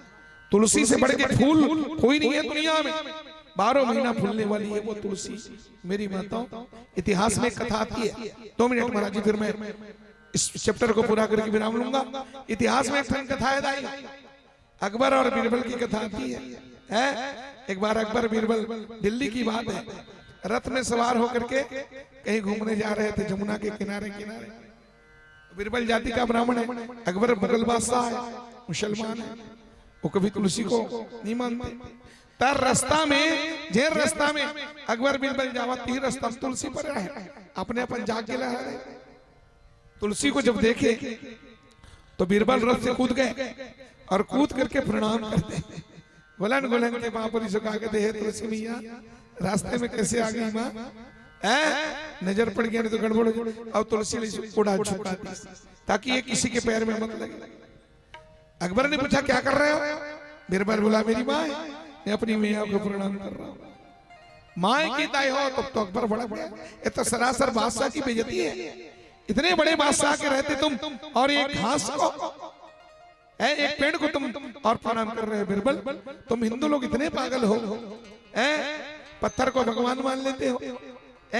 अब बता भी ये घास है और ये साधारण से घास को तुम माता कह रहे हो, ये तो मेरा अपमान है। ऐसे कही क्या अकबर कहा करी अपना उतर ले दाई हो और उतर के डेरी हाथ में ऐसे झटका मारी और झटक के तुलसी उखाड़ के टोट के फेंक। अब बीरबल क्या करे, राजा के सामने कुछ नहीं कर पाया, लेकिन बीरबल का दिमाग खराब हो गया। बीरबल बोली मेरे माँ का अपमान किया, बेटा इस अपमान का बदला जरूर लूंगा। है नहीं 8-15 दिन बाद, वो गर्मी दिन के बाद, समझा नहीं, अच्छा गर्मी में बीरबल अकबर फिर जावत रहा तो रास्ता में एक ठनो पेड़ मिली, ऐसे फरे रहे बड़े बड़े जोता जोता। है नहीं बीरबल उतार ली सबला खोला नुगलन के पापा थे। अकबर पूछते बीरबल काहे कर रहा था? बीरबल कहते मोर बाप ला मैं पापा था। अब तो भड़क गया ही। उस दिन तुलसी को माँ करके प्रणाम किए, आज ये बाप बन गया। अभी बताता हूँ तुम्हारे बाप वो का करने जानता हो, वो सुखा सुखा के वहां से अच्छा कर रहा है के वहां और दुरियल बीरबल पापा और तुलसी बो रहा में अकबर जाली अब के वहां लधरी। बताता हूँ तुम्हारे बाप और जहाँ के मांस लधरी जो सुखार है चिकन के मांस से झर गए और जब शुरू हो रुकबुक खजवाए शुरू हो दे अकबर धरा खुदाई न अकबर के इतना शरीर जले, हाय मर गए बीरबल। अरे बीरबल क्या हुआ? राजा अकबर कहते बचा बचा बचा। बीरबल क्या हुआ? वो मन माने खजवाए ये डाला, पूरा शरीर में जहर फैल गया। आगे बरसे आगे, परेशान हो गए अकबर। बीरबल लगते कहा हो गई बीरबल? बीरबल लगते कुछ नहीं हो है। वो दिन मोर मम्मी का अपमान करे ना, वो दिन मोर तुलसी माता का अपमान कर रहे थे कर सती। आज मोर पापा भड़क गए, आज मेरा बाप बिगड़ गया, आज तुम्हें छोड़ने वाला नहीं मेरी माता और मैं। तब अकबर ने क्या, बीरबल ने क्या किया? अब कैसे उतरी हो के वास की जहर? कहते एक काम करो, गौ माता के गोबर को शरीर में लगाओ। तुमने तुलसी का अपमान किया, तुलसी माता के अपमान करे तो कर से तिले गौ माता गोबर ला, पहले शरीर में लगा है, उसके बाद जमुना मैया में स्नान करो। कि वहां से अगर लग जाए तो गाय के गोबर से निकलता है, ध्यान रखना, समझ गए? गोबर लगा दो, 2 मिनट में उसका जहर समाप्त हो जाता है। तो मेरी माता और बहनों, इस तरह से और सत्यभामा की अहंकार को भगवान ने तोड़ा, कल उसी वर्षा होगी। इसलिए इसको आपको बताया मैं थोड़ा सा जोड़ के कि तुलसी के महत्व को जानो। तुलसी घर में होना चाहिए, जन्म से लेकर मृत्यु पर्यंत तुलसी से हमारा संबंध है मेरी माताओं। गंगा जल घर घर में हो और मुख में तुलसी दल हो। जिसके मुख में तुलसी है, जिसके गले में तुलसी की माला है, यमराज के दूत उसे कभी हाथ नहीं लगा सकते। इसलिए रोज गंगा जल पीना और जगन्नाथ का 2 दाना महाप्रसाद खाना और तुलसी दल रोक मुख में होना चाहिए। तुलसी पत्र तोड़ करके उसको निगल जाना चाहिए। तुलसी चबाने की चीज नहीं है, तुलसी में पारा होता है, वो दांत खराब कर देती है ना, इसलिए तुलसी को डायरेक्ट निगलने की परंपरा है। तो भगवान के प्रथम पटरानी रुक्मिणी, दूसरे जामवंती, तीसरे सत्यभामा, चौथे कालिंदी, 5वें मित्रविंदा, 6वें सत्या, भगवान के 7वें पटरानी का नाम है भद्रा और 8वें का नाम है लक्ष्मणा। है कैकेयी देश के राजा भद्रा उसकी बेटी है और कश्मीर के राजा संत नरण की बहन है और लक्ष्मणा। इस तरह से 8 पटरानी भगवान के हुए।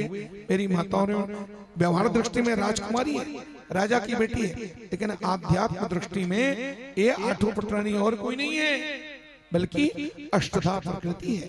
भगवान की प्रकृति को 8 माना गया है। गीता में स्वयं कृष्ण कहते हैं, अर्जुन मेरी प्रकृति अष्टधा है, भूमि रापो नलो वायु खम मनो बुद्धिरेव च अहंकार मितियम में भन्ना प्रकृति अष्टधा क्षिति जल पावक गगन से मीरा 5 मन बुद्धि चित्त और अहंकार 4। ये हो गए 5 4 9। लेकिन इसमें मन बुद्धि चित्त और उसके बाद आता है अहंकार। इसमें चित्त को पुरुष माना गया है। पुरुष चित्त जो है प्रकृति नहीं है, पुरुष है। चित्त के स्वामी भगवान वासुदेव हैं। सुजनों इसलिए हो गए 3, मन बुद्धि और अहंकार 3, क्षिति जल पावक गगन समीर 5। तो 5 3 8। ये 8 प्रकृति भगवान की सेवा करने के लिए पटरानी के रूप में धरती पर प्रकट होती है। जीव और भगवान में यही अंतर है। हम सारे जीव हम प्रकृति के बस में होते हैं, जबकि भगवान प्रकृति को अपने बस में रखते हैं। हम प्रकृति की सेवा करते हैं, जबकि प्रकृति भगवान की सेवा करती है। 8 पटरानी के रूप में ये है अष्टधा। इसके बाद 16,100 उसकी चर्चा 2 मिनट बात करता हूँ। महाराज जी कुछ आवश्यक सूचना देने वाले हैं, उसको शांति से हम लोग सुने। मैं जल्दी में हूँ बिल्कुल, और इसका जल्दी समापन होगा। मेरी माताओं शोभा यात्रा करानी है। बोलिए वृंदावन बिहारी लाल की जय, बोलो कृष्णचंद्र भगवान की जय। व्यासपीठ को मेरा प्रणाम। बड़े ही भाव के साथ आप सब लोग भागवत कथा का रसपान कर रहे हैं। भगवान सबके हृदय में विराजमान हो, आप सबका कल्याण हो, यही इस मंच से मेरी आप सबके लिए शुभकामना है। जीवन की आधी उम्र तक पैसा कमाया, जीवन की आधी उम्र तक पैसा कमाया और पैसा कमाने में इस शरीर को खराब किया। जीवन की आधी उम्र तक पैसा कमाया, पैसा कमाने में इस शरीर को खराब किया, बाकी आधी उम्र तक उसी पैसे को शरीर ठीक करने में लगाया। अंत में न शरीर बचा न पैसा। कितनी सच्चाई है इस बात में, आप सबका ध्यान चाहूंगा मैं। और इसलिए एक शायर ने एक और अच्छी बात लिखी है इस पर, दौलत की भूख ऐसी लगी कि कमाने निकल गए, दौलत की भूख ऐसी लगी कि कमाने निकल गए, जब दौलत मिली तो हाथ से रिश्ते निकल गए, बच्चों के साथ रहने की फुर्सत ना मिल सकी, और जब फुर्सत मिली तो बच्चे कमाने निकल गए, बच्चे कमाने निकल गए। आइए संतजनों, हम अपने जीवन में दान और पुण्य की जो महत्ता है उसे स्वीकार करें। सत्संग के कार्यों में, धर्म कार्यों में एक अपने धन को शुद्धि करने का एक उत्तम अवसर मिलता है, और ऐसे उत्तम अवसर को हाथ से न जाने दें। हमारी इस भागवत कथा के मंच का आज कथा का विराम दिवस है, और विराम दिवस के अवसर पर इस समय आप सभी लोग हमारे अतिथि हैं। जी हाँ, श्रीमती किरण साहू के प्रांगण में आप सब लोग पधारे हुए हैं, तो निश्चित रूप से आप सब लोग हमारे अतिथि के दर्जे में हैं, आप सब लोग हमारे अतिथि हैं। लेकिन कुछ लोग ज़्यादा कष्ट सहन करके इस मंच तक पहुँचे हैं, तो वो हमारे विशिष्ट अतिथि हैं। तो ऐसे कुछ अतिथियों का आगमन हुआ है हमारे इस मंच पर, जिन्हें हम बुलाना चाहेंगे भागवत कथा के इस मंच पर कुछ पल के लिए। लेकिन इससे पूर्व हम कुछ दानदाताओं की चर्चा करना चाहेंगे, जिन्होंने एक चढ़ोतरी के रूप में कहूँ, स्वर्गीय गैंदलाल जी साहू, स्वर्गीय शकुंतला साहू की स्मृति में तरुण साहू द्वारा 501 रुपये कृष्णार्पण किया गया है। इसी प्रकार मथुराबाई सिन्हा के द्वारा भी 501 रुपये कृष्णार्पण किया गया है। 500 रुपये का एक गुप्तदान भी मिला है। श्री पुनीत राम साहू की तरफ से 51 रुपये और अन्नदान किया गया है, और 205 रुपये का एक गुप्तदान है, और 100 रुपये श्री विष्णु साहू संकरी के द्वारा कृष्णार्पण किया गया है। हम इन सभी भक्तगणों के उज्जवल भविष्य की कामना करते हैं। भगवान से हम प्रार्थना करते हैं कि इनके परिवार में भगवान सुख शांति समृद्धि प्रदान करे। मैंने आपको सूचना दिया था कि आज और कल ये अलग से और चढ़ोतरी के कार्यक्रम होना नहीं है, बस इसी तरह से बीच बीच में जिसको भी जो भी अपने स्वेच्छानुसार दान पुण्य करना है, बराबर कुछ लोग जो है भगवान में डायरेक्ट कृष्णार्पण कर रहे हैं, ये भी अच्छी बात है। कुछ लोग इधर आकर के दे रहे हैं तो उनके नाम की उद्घोषणा हो रही है, जिनके नाम की उद्घोषणा नहीं हो रही है उनके द्वारा ये गुप्तदान मान लिया जाए। तो ऐसा कुछ है, बस जिनसे बन सके, जितना बन सके थोड़ा थोड़ा कम से कम भगवान के चरणों में अपने धन को लगाइए, अपने धन को पवित्र कीजिए। आइए हम इस मंच पर बुलाना चाह रहे हैं हमारे बीच भागवत कथा के इस मंच पर पधारे हुए हैं उतई से हमारे बीच श्री राम सिंह जी साहू और श्री मान सिंह जी साहू। आप दोनों आदरणीय जनों से निवेदन, कृपया भागवत कथा के मंच पर आएं, महाराज श्री से आशीर्वाद लें और आयोजक परिवार की ओर से सम्मान स्वीकार करें। श्री राम सिंह साहू उतई से और श्री मान सिंह साहू उतई।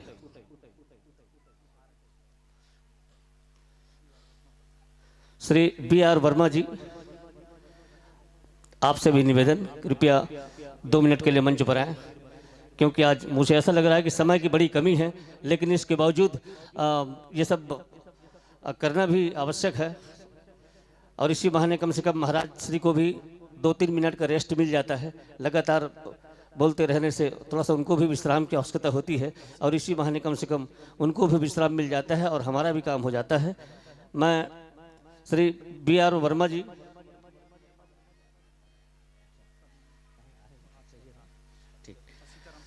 और श्री सीताराम जी साहू नवापारा जो हमारे दामाद जी हैं, आपसे भी मैं निवेदन करूंगा आप भी मंच पर पधारें।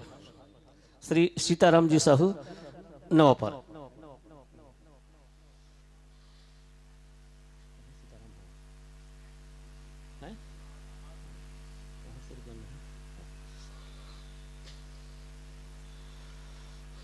और साथ ही हमारे बीच पांडुका मिडिल स्कूल में जिन्होंने एक लंबे समय तक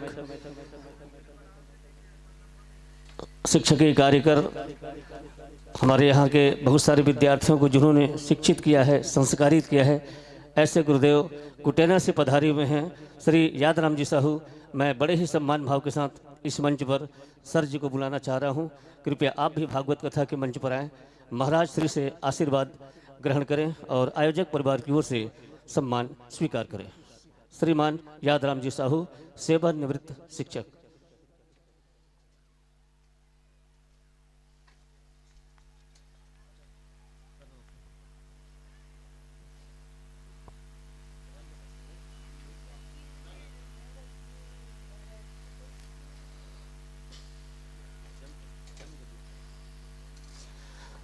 हमारे सभी अतिथिगण महाराज श्री से आशीर्वाद ले रहे हैं और साथ ही आयोजक श्री नागेंद्र गौतम साहू परिवार की ओर से सम्मान भी स्वीकार कर रहे हैं।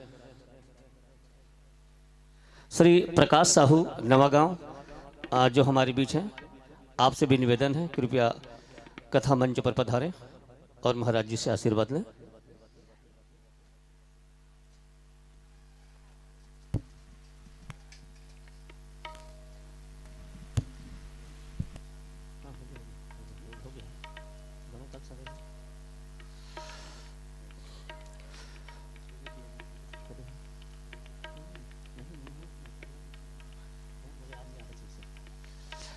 श्री खुमन साहू शिक्षक बारूका जो हमारे बीच हैं,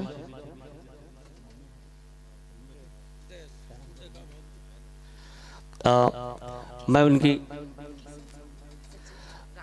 उनकी मम्मी से निवेदन करूंगा कि मंच पर आएं और महाराज श्री से आशीर्वाद लें।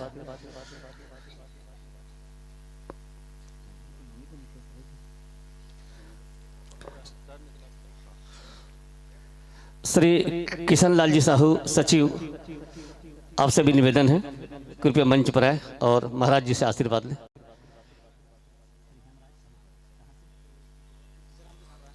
श्री हेमराज जी साहू बजरंगपुर, श्री हेमराज जी साहू बजरंगपुर से हमारे बीच हैं, आपसे भी निवेदन है कृपया मंच पर आकर महाराज जी से आशीर्वाद लें और आयोजक परिवार की ओर से सम्मान स्वीकार करें।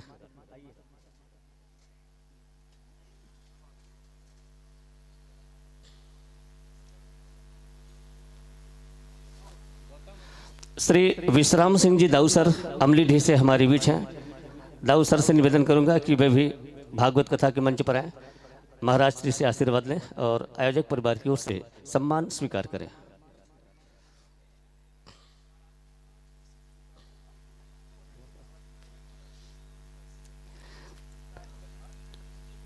हमारे समीपस्थ ग्राम पचपेड़ी से श्रीमान धीरपाल साहू जी पधारे हुए हैं, मैं साहू जी से निवेदन करूंगा कि वे भी कुछ पल के लिए मंच पर आए, महाराज श्री से आशीर्वाद लें और आयोजक परिवार की ओर से सम्मान स्वीकार करें। श्री धीरपाल साहू।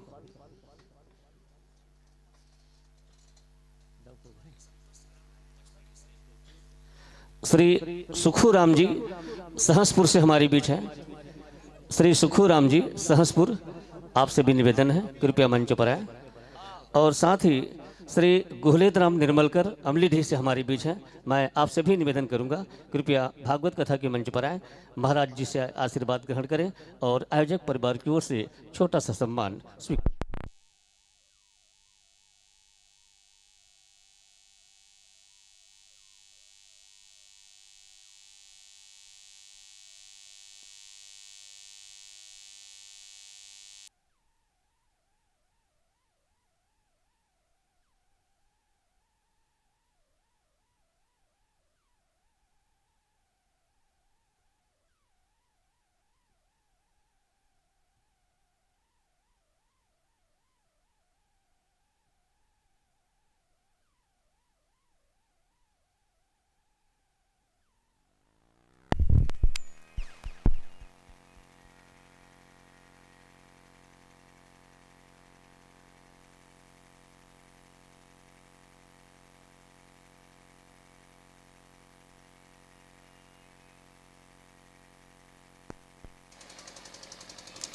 हेलो।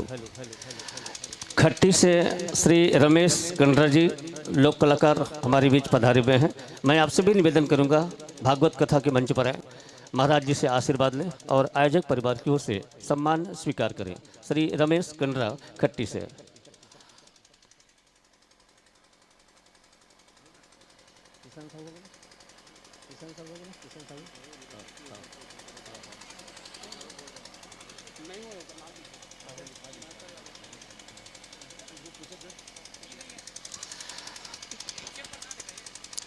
श्री मेहतर राम जी यादव पांडुका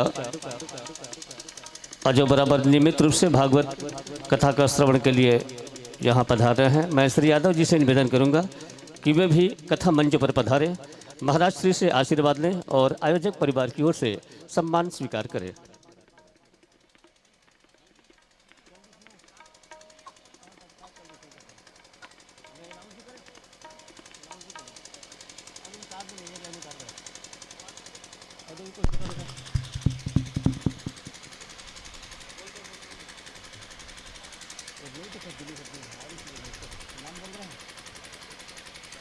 श्री दिलीप कुमार साहू शिक्षक पांडुका, यदि आप मेरी आवाज़ सुन पा रहे होंगे तो आपसे निवेदन, कृपया मंच पर आएं।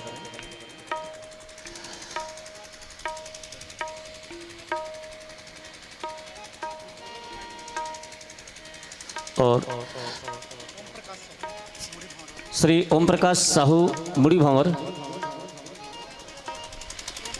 श्री सोम प्रकाश, क्षमा कीजिएगा, श्री सोम प्रकाश जी मुड़ी भावर से आपसे भी निवेदन है, कृपया भागवत कथा के मंच पर आएं। महाराज श्री से आशीर्वाद लें और आयोजक परिवार की ओर से सम्मान स्वीकार करें।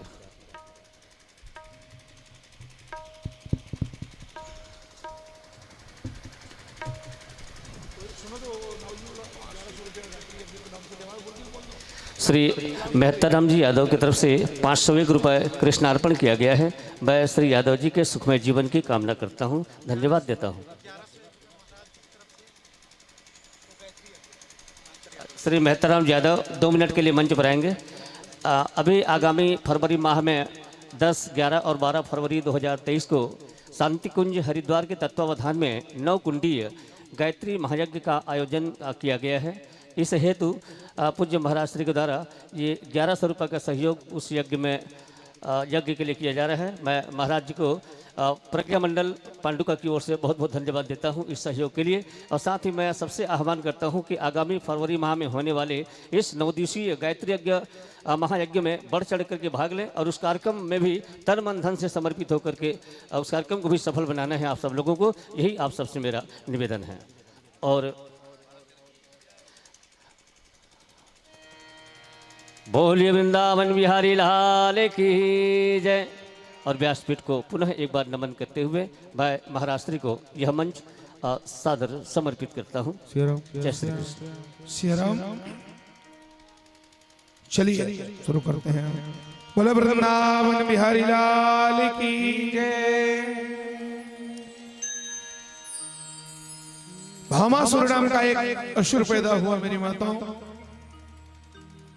तपस्या किया, वरदान प्राप्त किया ब्रह्मा जी से। पहले तो अजर अमर होने का वरदान मांगा भामासुर ने। भगवान ब्रह्मा बोले बेटा ये विधि का विधान नहीं है, भगवान की व्यवस्था नहीं कि संसार में कोई जन्म ले और मरे ना। जन्म का उल्टा मरण है। जो जन्मता है उसको एक दिन मरना पड़ता है। मुझे देखो, मैं सृष्टिकर्ता विधाता ब्रह्मा होकर के अगर मैं संसार में जन्मता हूं तो एक दिन मुझे भी शरीर को त्यागना पर मरना पड़ता है। फिर मैं तुम्हें अजर अमर होने का वरदान कैसे दे सकूं? भामासुर ने कहा मुझे अजर अमर कर दो। भगवान बोले ऐसा नहीं है। दुख पाया नहीं जो जीवन में उसे अंत समय दुख पाना पड़ा। दुख पाया नहीं जो जीवन में उसे अंत समय दुख पाना पड़ा। पछताया नहीं जो जीवन में उसे अंत समय पछताना पड़ा। जो फूल खिला है बगिया में उसे अंत समय मुरझाना पड़ा। विधि का नियम अकाट यही जो आया है उसे जाना पड़ा।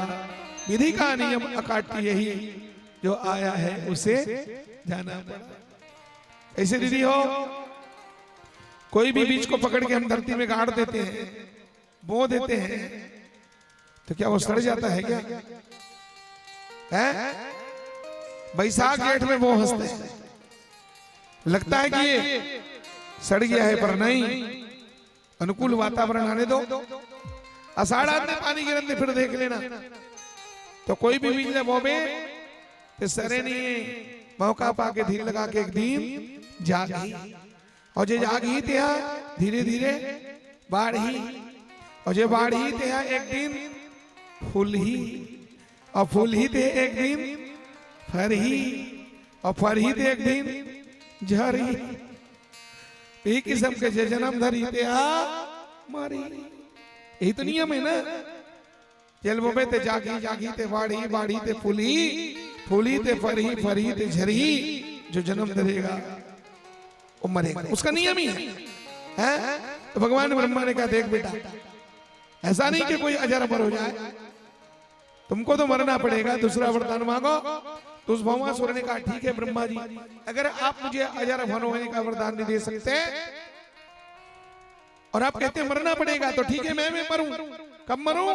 जब मेरी जन्म देने वाली माता मुझे मरने का श्राप दे तब मरूं, अन्यथा दुनिया में मैं किसी के हाथ में, मेरी महतारी मुझे मरने का श्राप दे तभी मरूं, अन्यथा जिंदगी में कभी न मरूं। ब्रह्मा बोले एवमस्तु तथास्तु।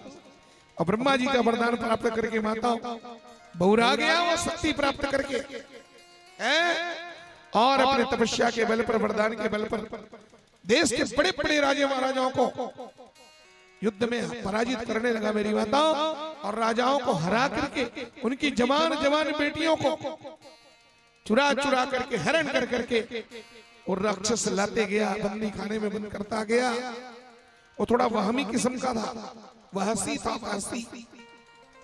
उसने क्या कहा, वो नंद यशोदा का लाला जिसका नाम है कन्हैया, अरे वृंदावन में नंद यशोदा का छोरा जब गोपियों के साथ रास रचा सकता है तो क्या मैं रास नहीं रचा सकता? मैं तो पूरे 1 लाख कुंवारी कन्याओं के साथ रास रचाऊंगा। ऐसा सोच करके तपस्या से वरदान प्राप्त करके राजाओं को हरा करा करके उनके बेटियों को चुरा चुरा करके जेल खाने में ला कर ठूसते गया। और उनका टारगेट था एक था, और अभी तक जेल खाने में कितनी कन्या? बोले 16,100 कन्याओं को जब पता चला है, रो रो करके भगवान को पुकारा मेरी माता है। भगवान को रो रो करके कन्याओं ने पुकारा है। उनकी पुकार सुन करके भगवान पधारे हैं प्राग ज्योतिषपुर, उस राक्षस की राजधानी का नाम है प्राग ज्योतिषपुर। भगवान ने द्वारका में रथ सजाया और साथ में सत्यभामा को लिया। भगवान ने सत्यभामा से कहा सत्यभामा चलो तुमको थोड़ा घुमा के पिकनिक करा के ले आओ।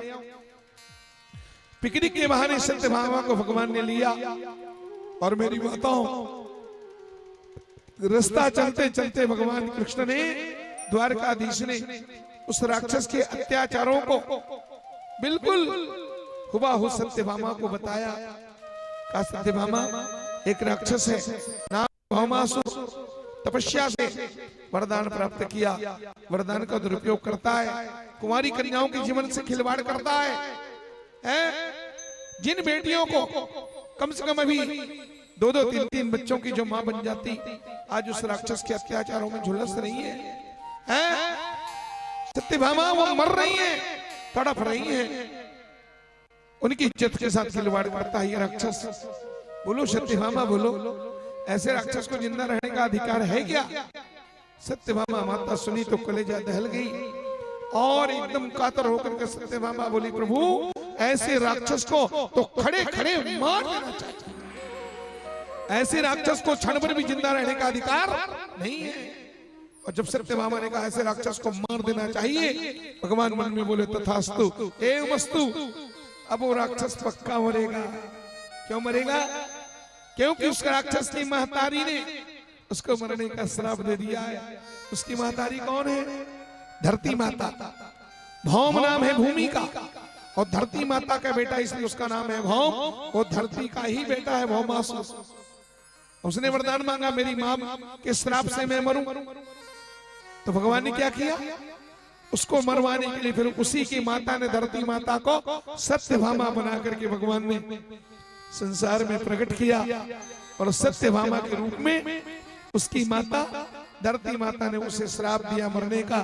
तब जाकर के वो राक्षस मरा। मेरी माताओं भगवान पहुंचे उसके नगरी में और सबसे पहले भगवान कृष्ण द्वारकाधीश ने उस भौमासुर के नगर की रक्षा करने वाले उसका सेनापति जिसका नाम है मुर, उस मुर नामक दैत्य को मारा तो मुर दैत्य को मारने के कारण भगवान का नाम पड़ा मुरारी। प्रेम से बोलो मुरारी भगवान की जय। मूर्धन अरी, अरी बने दुश्मन, तो मुर के बन गए अरी और काट दिए उसके नरी, इसलिए भगवान का नाम हो गया मूर्धन अरी बराबर मुरारी। मुरदैत्य को मारा, मुरारी नाम पाए श्री कृष्ण गोविंद हरे। अब भगवान सुदर्शन चक्र से और सुजनों भौमासुर के गर्दन को काटा और काट करके सुजनों भगवान ने और 16,100 कन्याओं को बंदी खाने से मुक्त किया। भगवान ने कहा जाओ, जिस राक्षस ने तुम्हें खून के आंसू रोने को मजबूर किया, देवियों प्रेम से जाओ अपने अपने पिता के घर में चली जाओ। गोपियां रो रो के बोली, प्रभु इस राक्षस ने हमें कहीं का नहीं छोड़ा है, प्रभु इसने हमें अपवित्र किया है, हम तो है अपावन, लेकिन हे नाथ आपका नाम है पतित पावन, हे द्वारका नाथ हमको अपने चरणों से दूर मत भगाओ, इस दुनिया में हमको अपना कहने वाला कोई नहीं है। भगवान की प्रतिज्ञा है, भगवान ने पहले बहुत टाल मटोल किया, तुमने रो रो की पुकारा, हमने आकर के तुम्हें बचा लिया, अब जाओ अपने पिता के घर जाओ, शादी कराओ। कुंवारी कन्याओं ने कहा, कौन माई का लाल हमसे शादी करेगा, प्रभु हम तो ना घर के रहे ना घाट के, हमारे माँ बाप हमें स्वीकार नहीं करेंगे, माता घर में घुसने नहीं देंगे, और माँ बाप ने स्वीकार कर लिया तो कोई माई का लाल हमसे शादी नहीं करेगा।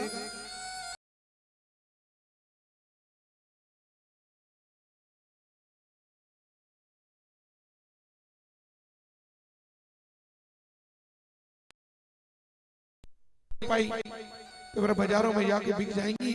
भगवान ने कहा ये देश की लाज है, बेटी बेटी केवल श्रृंगार नहीं, गंगा गायत्री गीता है, कहीं दशरथ की कौशल्या तो कहीं राम की सीता है, और इन सीताओं को भी इज्जत से जीने का अधिकार है।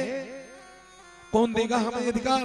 भगवान ने कहा हस्ती को मोहब्बत में फना कौन करेगा, अब ये फर्ज मेरे सिवा अदा कौन करेगा। भगवान ने जीवों को आश्वासन दिया है, जब दुनिया में तुझे अपना कहने वाला कोई न मिले, हे जीव तो मेरी शरण में आ, एक कदम बढ़ा मैं तुझे 10 कदम।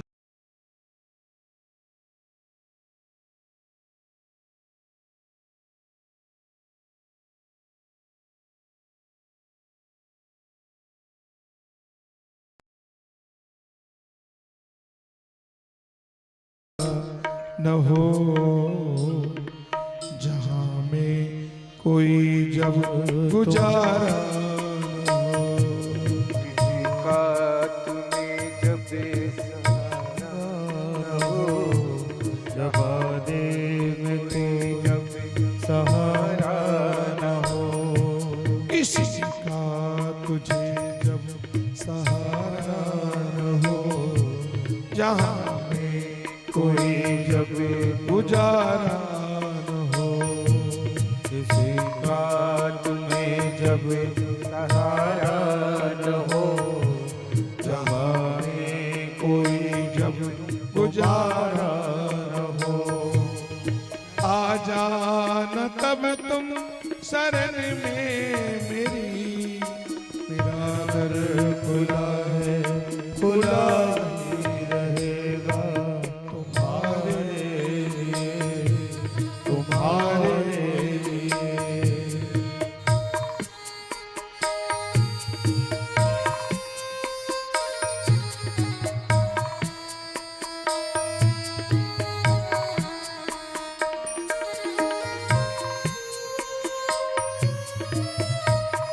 जय हो आपकी करुणा कृपा की जय हो। मिले जो जमाने की ठोकर, तुम्हें उठाकर गले से लगा लूंगा मैं। मिले जो जमाने से ठोकर, तुझे उठाकर गले से लगा लूंगा मैं।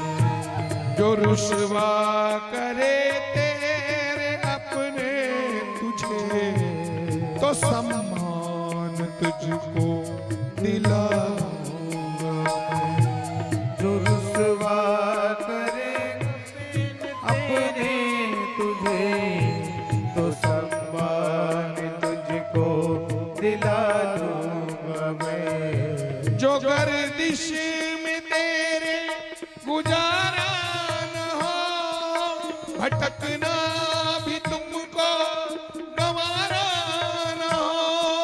जो गर्दिश में तेरे गुजारा न हो रवाना भी तुझको गवारा। कहाँ भटकोगे?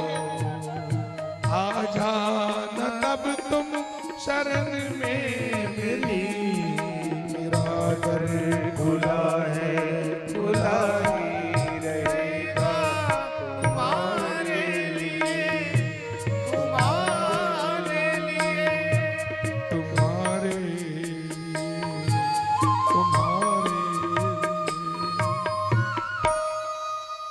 सज्जनों मेरी बातों भगवान ने 16,100 राजकन्याओं को ले जाकर के एक मुहूर्त में एक साथ सबके साथ भगवान ने पानी ग्रहण किया, सबके साथ फेरे लिए। अमित रूप प्रगटे ते ही काला जथा जोग मिली सबहि कृपाला। जितनी कन्याएं थी 16,100 भगवान ने उतना रूप बनाया मेरी माताओं, और सबको पटरानी का रानी का दर्जा भगवान ने दिया है। 16,000 कौन है? राजकुमार है, राजकुमारी है, राजा की बेटी है ना। लेकिन आध्यात्मिक दृष्टि में ये 16,000 वेद की ऋचाएं हैं, कर्मकांड के मंत्र है मेरी माताओं। 16,000 कर्मकांड के मंत्रों से भगवान की पूजा होती है। ये सब वेद के मंत्र हैं जो भगवान की पटरानी बन करके आए थे। 16,100 तो इस तरह से पहले थी 8, बाद में 16,100 प्लस 8 बराबर 16,108। और जिसके घर में 16,108 क्या कहना उसका ठाट बाट। एक एक रानी के 10-10 बेटा और एक एक बेटियां हुई हैं। बाप रे बाप, इतना बड़ा भगवान का परिवार है मेरी माता और बहनों। क्यों नहीं? परमात्मा तो सर्वसमर्थमान है। हाँ? हरि अनंत, हरि कथा अनंता, अद्भुत व्यवस्था के साथ भगवान रहते हैं। कहीं झगड़ा नहीं, लड़ाई नहीं, समझे। नारद जी भगवान की गृहस्थी लीला देखने आए, जिस रानी के भवन में गए वहीं भगवान को कुछ न कुछ लीला करते हुए पाए। भगवान सभ्य रानी से अनेक संग्रह रहा है, जतका कर रानी तत्का कर भगवान बन गिरा। और रानी मनी समझो मन का समझे आई अतका जहां साउथ में नीच किस्मत वाली बधाई। भगवान मुंह चला जाता भाते 24 घंटा मोरज कर रहे थे और सबके साथ रहते थे। ये रहस्य किसी को पता नहीं चलता है नहीं। जान दिन तो झगड़ा नहीं होती इस बार है नहीं। और मन का समझे अतका जन में सबले भाग इस भाग में ही बहनी। भगवान मोहल ज्यादा चाहता, मोरज कर ज्यादा रहता। भगवान सबके साथ रहते थे मेरी माता। ऐसे भगवान की दिव्य लीला है। एक बार पांडवों ने भगवान को याद किया। भगवान द्वारका से इंद्रप्रस्थ आए। भगवान ने पूछा कैसे याद किया? पांडवों ने कहा हम लोग राजसु यज्ञ करना चाहते हैं और इसी की सलाह के लिए, मंत्रणा के लिए हम आपको बुलाए हैं। भगवान बोले राजसु यज्ञ करना चाहते हो? पैसा कितना है तुम्हारे पास? पांडवों ने कहा पैसे के नाम पर तो फूटी कौड़ी नहीं है। भगवान बोले कैसे यज्ञ करोगे? एक काम करते हैं, जरासंध के ससुर है वो कंस के ससुर जरासंध को पहले निपटाते हैं। जरासंध ने क्या किया है? हिंदुस्तान के बड़े बड़े नामी गिरामी राजा, जिन राजाओं की संख्या है 20,800, ऐसे राजाओं को जेल खाने में बंद कर दिया है। तो जरासंध को मारते हैं और मार करके राजाओं को जेल से मुक्त करते हैं। बाद में उन्हीं राजाओं को प्रेम से चंदा भी मांगेंगे, निमंत्रण भी देंगे। अर्जुन और भीम को लेकर के भगवान नकली साधु के वेश में गए। जरासंध ने युद्ध का दान मांगा। आप सब लोग जानते हैं जरासंध ने भगवान कृष्ण को रिजेक्ट कर दिया। कहा तू भगोड़ा है, रणछोर है, तेरे साथ युद्ध नहीं करूंगा। अर्जुन को देखा, कहा छोटा बच्चा नाचने कूदने वाला। भीम को पास किया और भीम और जरासंध का युद्ध हुआ 26 दिन तक। न भीम कम न जरासंध खम, जरासंध मरता नहीं माता। जबकि जरासंध के मार से भीम मरने लगे।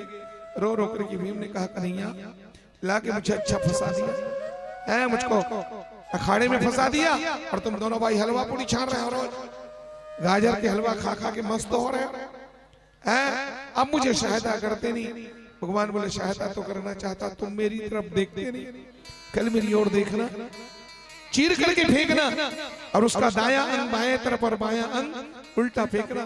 तुम 63 की तरह फेंकते हो तो जुड़ जाता है, 36 की तरह फेंकोगे तो जुड़ेगा नहीं। 26वें दिन पटक करके भीम ने और लकड़ी की तरह चीर करके जरासंध को फेंका। जरासंध की आत्मा निकली, परमात्मा में लीन हो गई। सज्जनों मेरी माताओं, जरासंध को मार करके भगवान ने 20,800 राजाओं को जेल खाने से मुक्त किया और सबसे भगवान ने चंदा की याचना करी। राजाओं ने कहा तन बंधन से अच्छी तरह से सहयोग करेंगे, यज्ञ में आने का न्योता भी दिया। मेरी माता और बहनों, और जरासंध के पुत्र को भगवान ने अपना मित्र बना लिया। उसके बेटा का नाम है सहदेव। उसने लाखों रुपया भगवान को चंदा दिया है। मेरी माताओं देखो, भगवान को भी मांगना पड़ता है परमार्थ के काज में, अपने लिए नहीं है, अपने लिए कभी नहीं मांगना चाहिए। लेकिन अगर उस मांग से किसी का भला है, गायत्री यज्ञ होनी है, संसार का कल्याण होना है, तो उसमें देना चाहिए, उसमें मांगने में कोई बुराई नहीं है, परमार्थ के लिए मांगना चाहिए। मेरी माता बहनों, तो इस तरह से और भगवान ने जरासंध को भीम के हाथों मरवाया। अच्छा, जरासंध कौन है? कंस के ससुर है। जरा नाम की एक राक्षसी ने, सुनो, एक राजा था मेरी माताओं, और राजा ने 2 शादी किया, पर संतान उसको नहीं हुआ, एक भी बाल बच्चा नहीं हुए। एक दिन राजा जंगल चले गए उदास मन से, और जंगल चले गए आत्महत्या करने के लिए। एक महात्मा मिले, महात्मा ने पूछा उदास क्यों हो?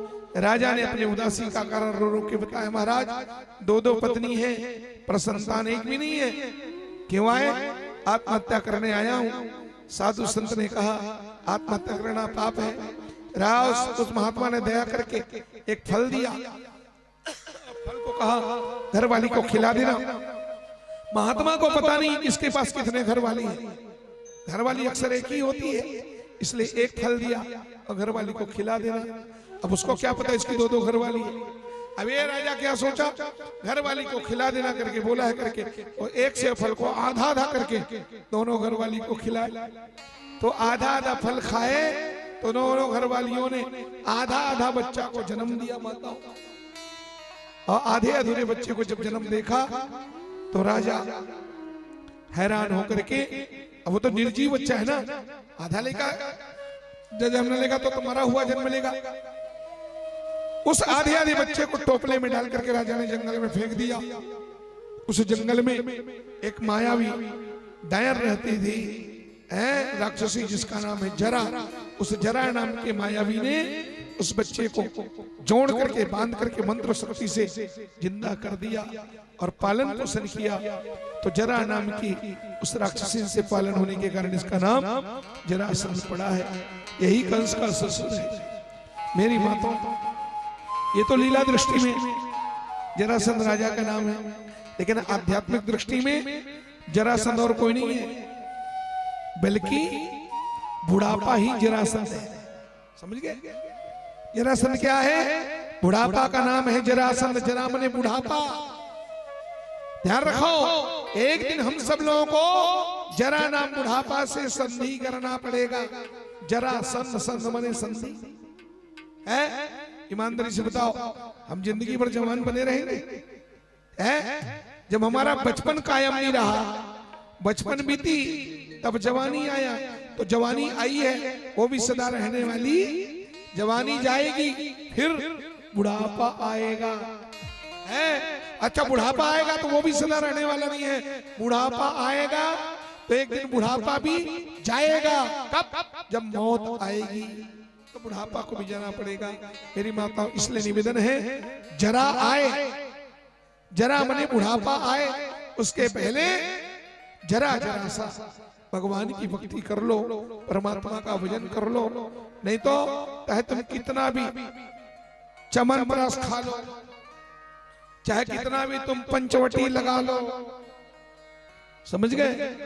बाल को तो पकना ही पकना है, आंखों में झुर्रियां पड़नी ही पड़नी है। मेरी माताओं, ये सब बुढ़ापा आनी है। उसके पहले जब जांगर चलत है, जत का तो भागवत सुनना है, जत का नाचना है, जत का गाना है, जत का दान पुण्य जवानी में कर लो। जवानी खिला हुआ गुलाब है और बुढ़ापा तो मुरझाया फूल है प्यारे। जैसे हम भगवान में सुंदर खिले हुए गुलाब चढ़ाते हैं। दाई हो, अब ते 80 साल की बुढ़ियल के वेले दाई नाच के भागवत में तो खड़े नहीं हो सकते बेचारे, बोलो ना। शरीर झुके ही ना, कमर झुक गया ना, तो इसलिए निवेदन है कि जब शरीर स्वस्थ हो, जितना दान करना है, पुण्य करना है, कथा भागवत सुनना है, जितना यात्रा करनी है, जितना सत्कर्म करना है, बुढ़ापा में जवानी में कर लो। बंदे कर लो भजन भगवान का जवानी में, बंदे कर लो भजन भगवान का जवानी में। बुढ़ापा में लाठी से पड़ेगा पाला, लाठी से पड़ेगा पाला, आंखों में तनेगी जाला, नाक से बहेगी नाला। लेका मन पर बढ़ता है नहीं? लाठी से पड़ेगा पाला, आंखों में तनेगा जाला, नाक से बहेगी नाला। जरा जिंदगानी में भक्ति कैसे करोगे? भक्ति कैसे करोगे जब शक्ति ही न रहेगी तन में राम नाम लेने की, बंद तुम्हारी वाणी में है। इसलिए भोग से योग करो, परमात्मा से योग करो, तभी पार पाओगे। तुम अपनी नादानी में बंदे कर लो भजन भगवान का जवानी में। और जब मन बुढ़ापा भोर हम बैठे हैं ना, लेना काय कर वो सियान हो जब रात दिन भागवते सुनत रहो। ये धोखा है मेरी माताओं, बड़ा मुश्किल हो जाएगा। है बुढ़ापा में पछतावा है, रोना है और कुछ नहीं मेरी माताओं। तेकर सिद्धि में कहना चाहता हूँ, ये मन बुढ़ापा भरोसा बैठे तेकर मन पर एक ठन छत्तीसगढ़ी में भजन है का तो ला हीरो वासे बुढ़ापा भैया जाएंगे, बोला हीरो वासी बुढ़ापा में भैया जाएंगे मेरा ही। तो ला हीरो वासे बुढ़ापा में भैया जाएंगे मेरा ही। हीरो वासी बुढ़ापा में भैया जाएंगे मेरा जी, ये जाएंगे मेरा जी,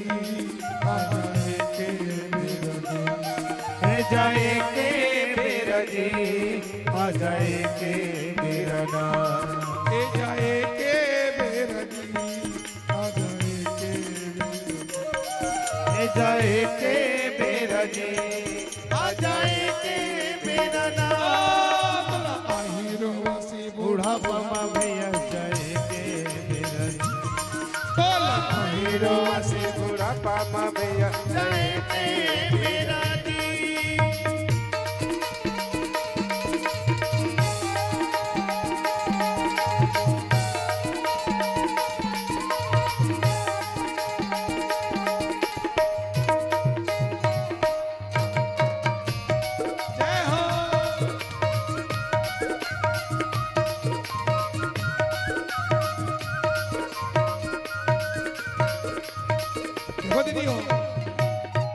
नाचे के लिए नहीं है ना भजन है।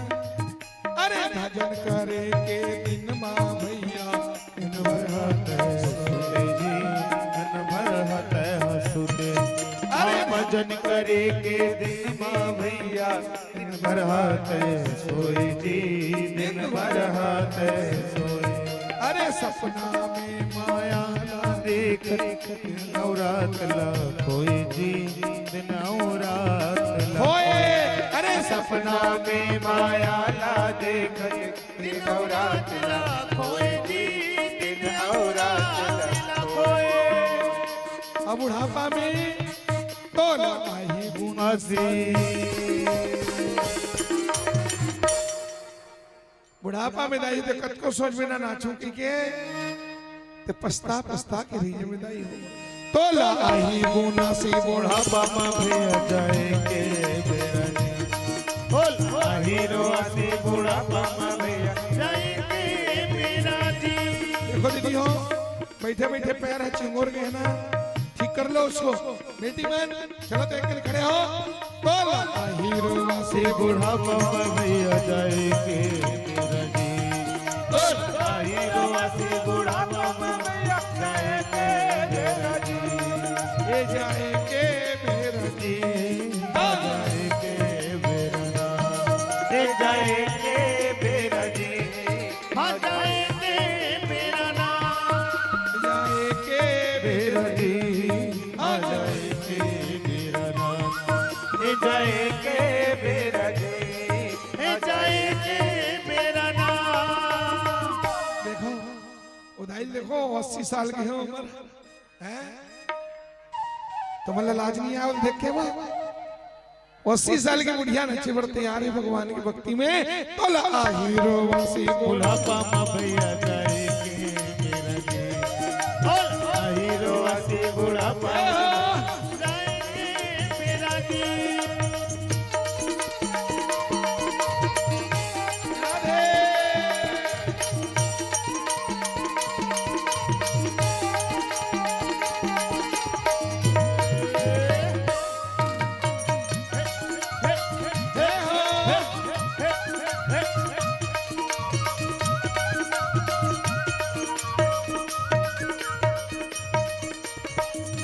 मोर मोर के कही के भैया अपन बलमा गरजे जी अपन बलमा गरजे मोर मोर ते कह के भैया अपन बलमा गरजे जी अपन बलमा गरजे अरे मोर मोर पे कही के ताली बजाओगे अपन बलमा गरजे जी अपन बलमा गरजे ओ मोर मोर ते कह के भैया अपन बलमा गरजे जी अपन बलमा गरजे अरे करते हम मानी रे मनवा नहीं माने ककरो बरजे जी ए ककरो बरजे अरे करते हमन मने रे मनवा नहीं माने ककरो बरजे जी नहीं माने ककरो बरजे बुढ़ापा में तोला आही ओंघासी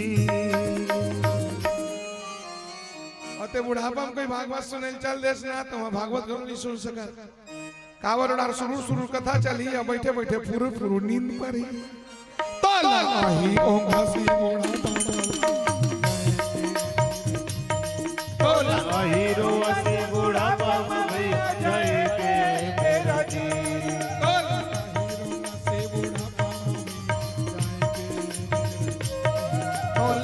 हीरो असी बुढ़ापा में भैया जाएंगे मेरा जी धन दौलत संग में जावे नहीं माया मोह हम आवे नहीं हे धन दौलत संग में जावे नहीं माया मोह काम आवे नहीं ओहो जहो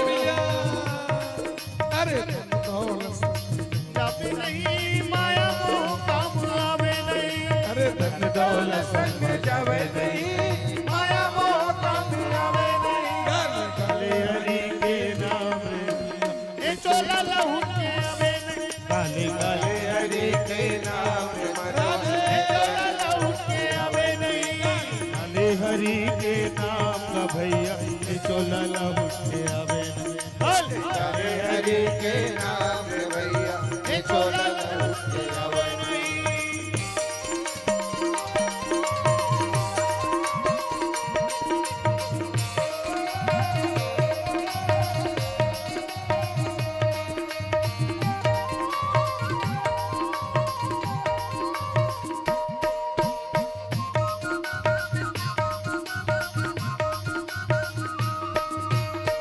ओ चारे दिन के लगे मेरा दाल ओ चारे तेरे के लगे मेरा गा लगे मेरा गा लगे मेरा गा अरे चारे दिन के लगे मेला ना लगे हे चारे तेरे के लगे मेरा गा लगे मेरा गा लगे मेरा गा ओ सब बोला जाना अकेला है ना अकेला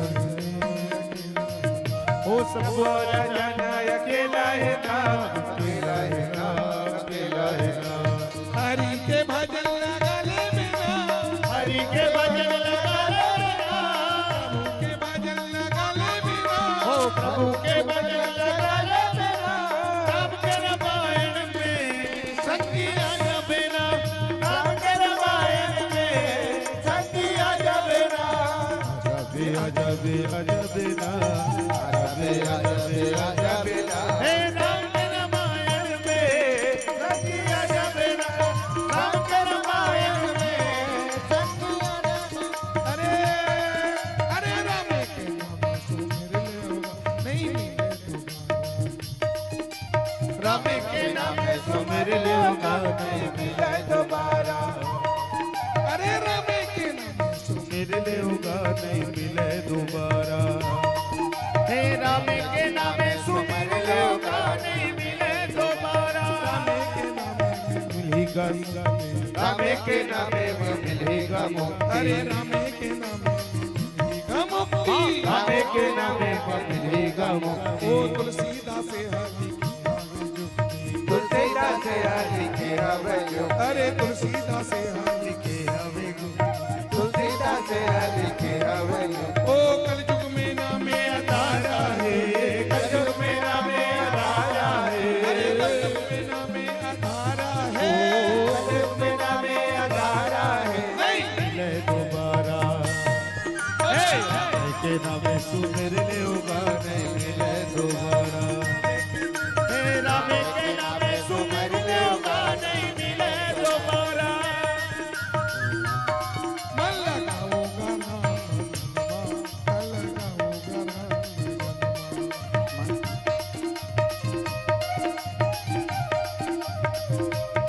मन लगाओगा राम भजन माम तन लगाओगा राम भजन, हे मन लगाओगा राम भजन माम तन लगाओगा राम भजन माम, हे मन अरे तारे मन मानुष तल्ला पाए,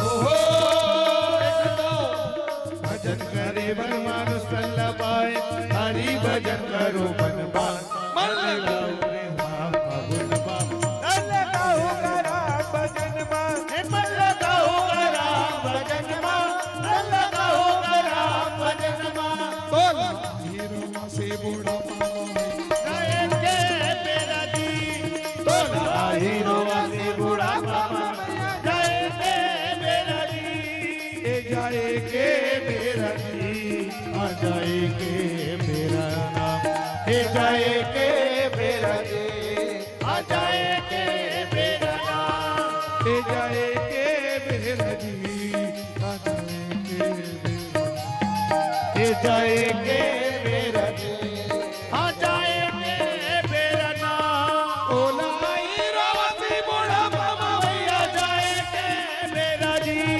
तोला हीरो वासी बूढ़ा पावा, आ जाएंगे मेरा नाम, हीरो वासी बूढ़ा पावा, जाएंगे मेरा जी, हीरो वासी बूढ़ा पावा, जाएंगे मेरा जी। बोले वृंदावन बिहारी लाल की जय। नमः पार्वती पते हर हर महादेव। यही जरासंध की कथा का सार भाव है। मेरी माता बहनों, आगे राजसु यज्ञ हुआ, कमेटी बनी। कमेटी अगर पूजा किसकी जाएगी तो सज्जनों, मेरी माता पांडवों ने शाप कह दिए, हम तो अपने द्वारकाधीश की अग्नि पूजा करेंगे। भगवान की अग्नि पूजा की बात सुनकर के भगवान का फुफू दीदी का लड़का शिशुपाल ने भगवान को इतना गाली दिया कि 100 से ज्यादा हो गया। भगवान ने सुदर्शन चक्र से और शिशुपाल के गर्दन को समाप्त कर दिया। शिशुपाल कौन है? द्वारपाल हरि के प्रिय दो, जय और विजय जान सबको। मेरी माता बहनों, और फिर वहां पर कमेटी में काम बांटा गया। चंदा लाने का काम अर्जुन को, खर्चा करने का काम दुर्योधन को, भोजन भंडारी का प्रभारी और भीम को जजमान, यज्ञ के जजमान धर्मराज को भगवान ने बनाया है। जितने साधु महात्मा आएंगे उन साधु संतों के, ब्राह्मणों के खाने पीने की व्यवस्था बेटी द्रौपदी के हाथ में। सुनो, भगवान ने सबको काम बांटा। भगवान ने कहा सुनो सुनो सुनो भैया सभासदों, अरे भैया सुनो, 9 दिन तक यज्ञ होगा और यज्ञ के आखिरी दिन पूर्णाहुति होगी और पूर्णाहुति के दिन विशाल भंडारा होगा।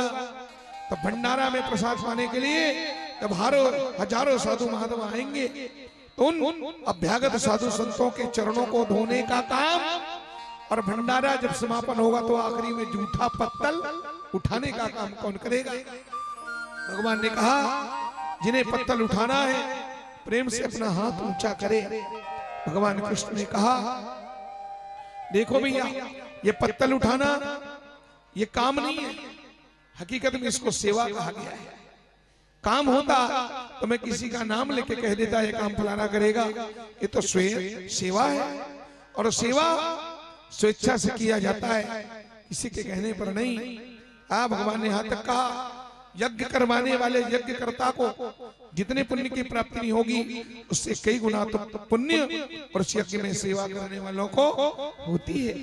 भगवान ने कहा जितने साधु संत आएंगे उन संतों के चरणों को प्रक्षालन धोने का काम और आखिरी में भंडारे के बाद पत्तल उठाने का काम कौन करेगा?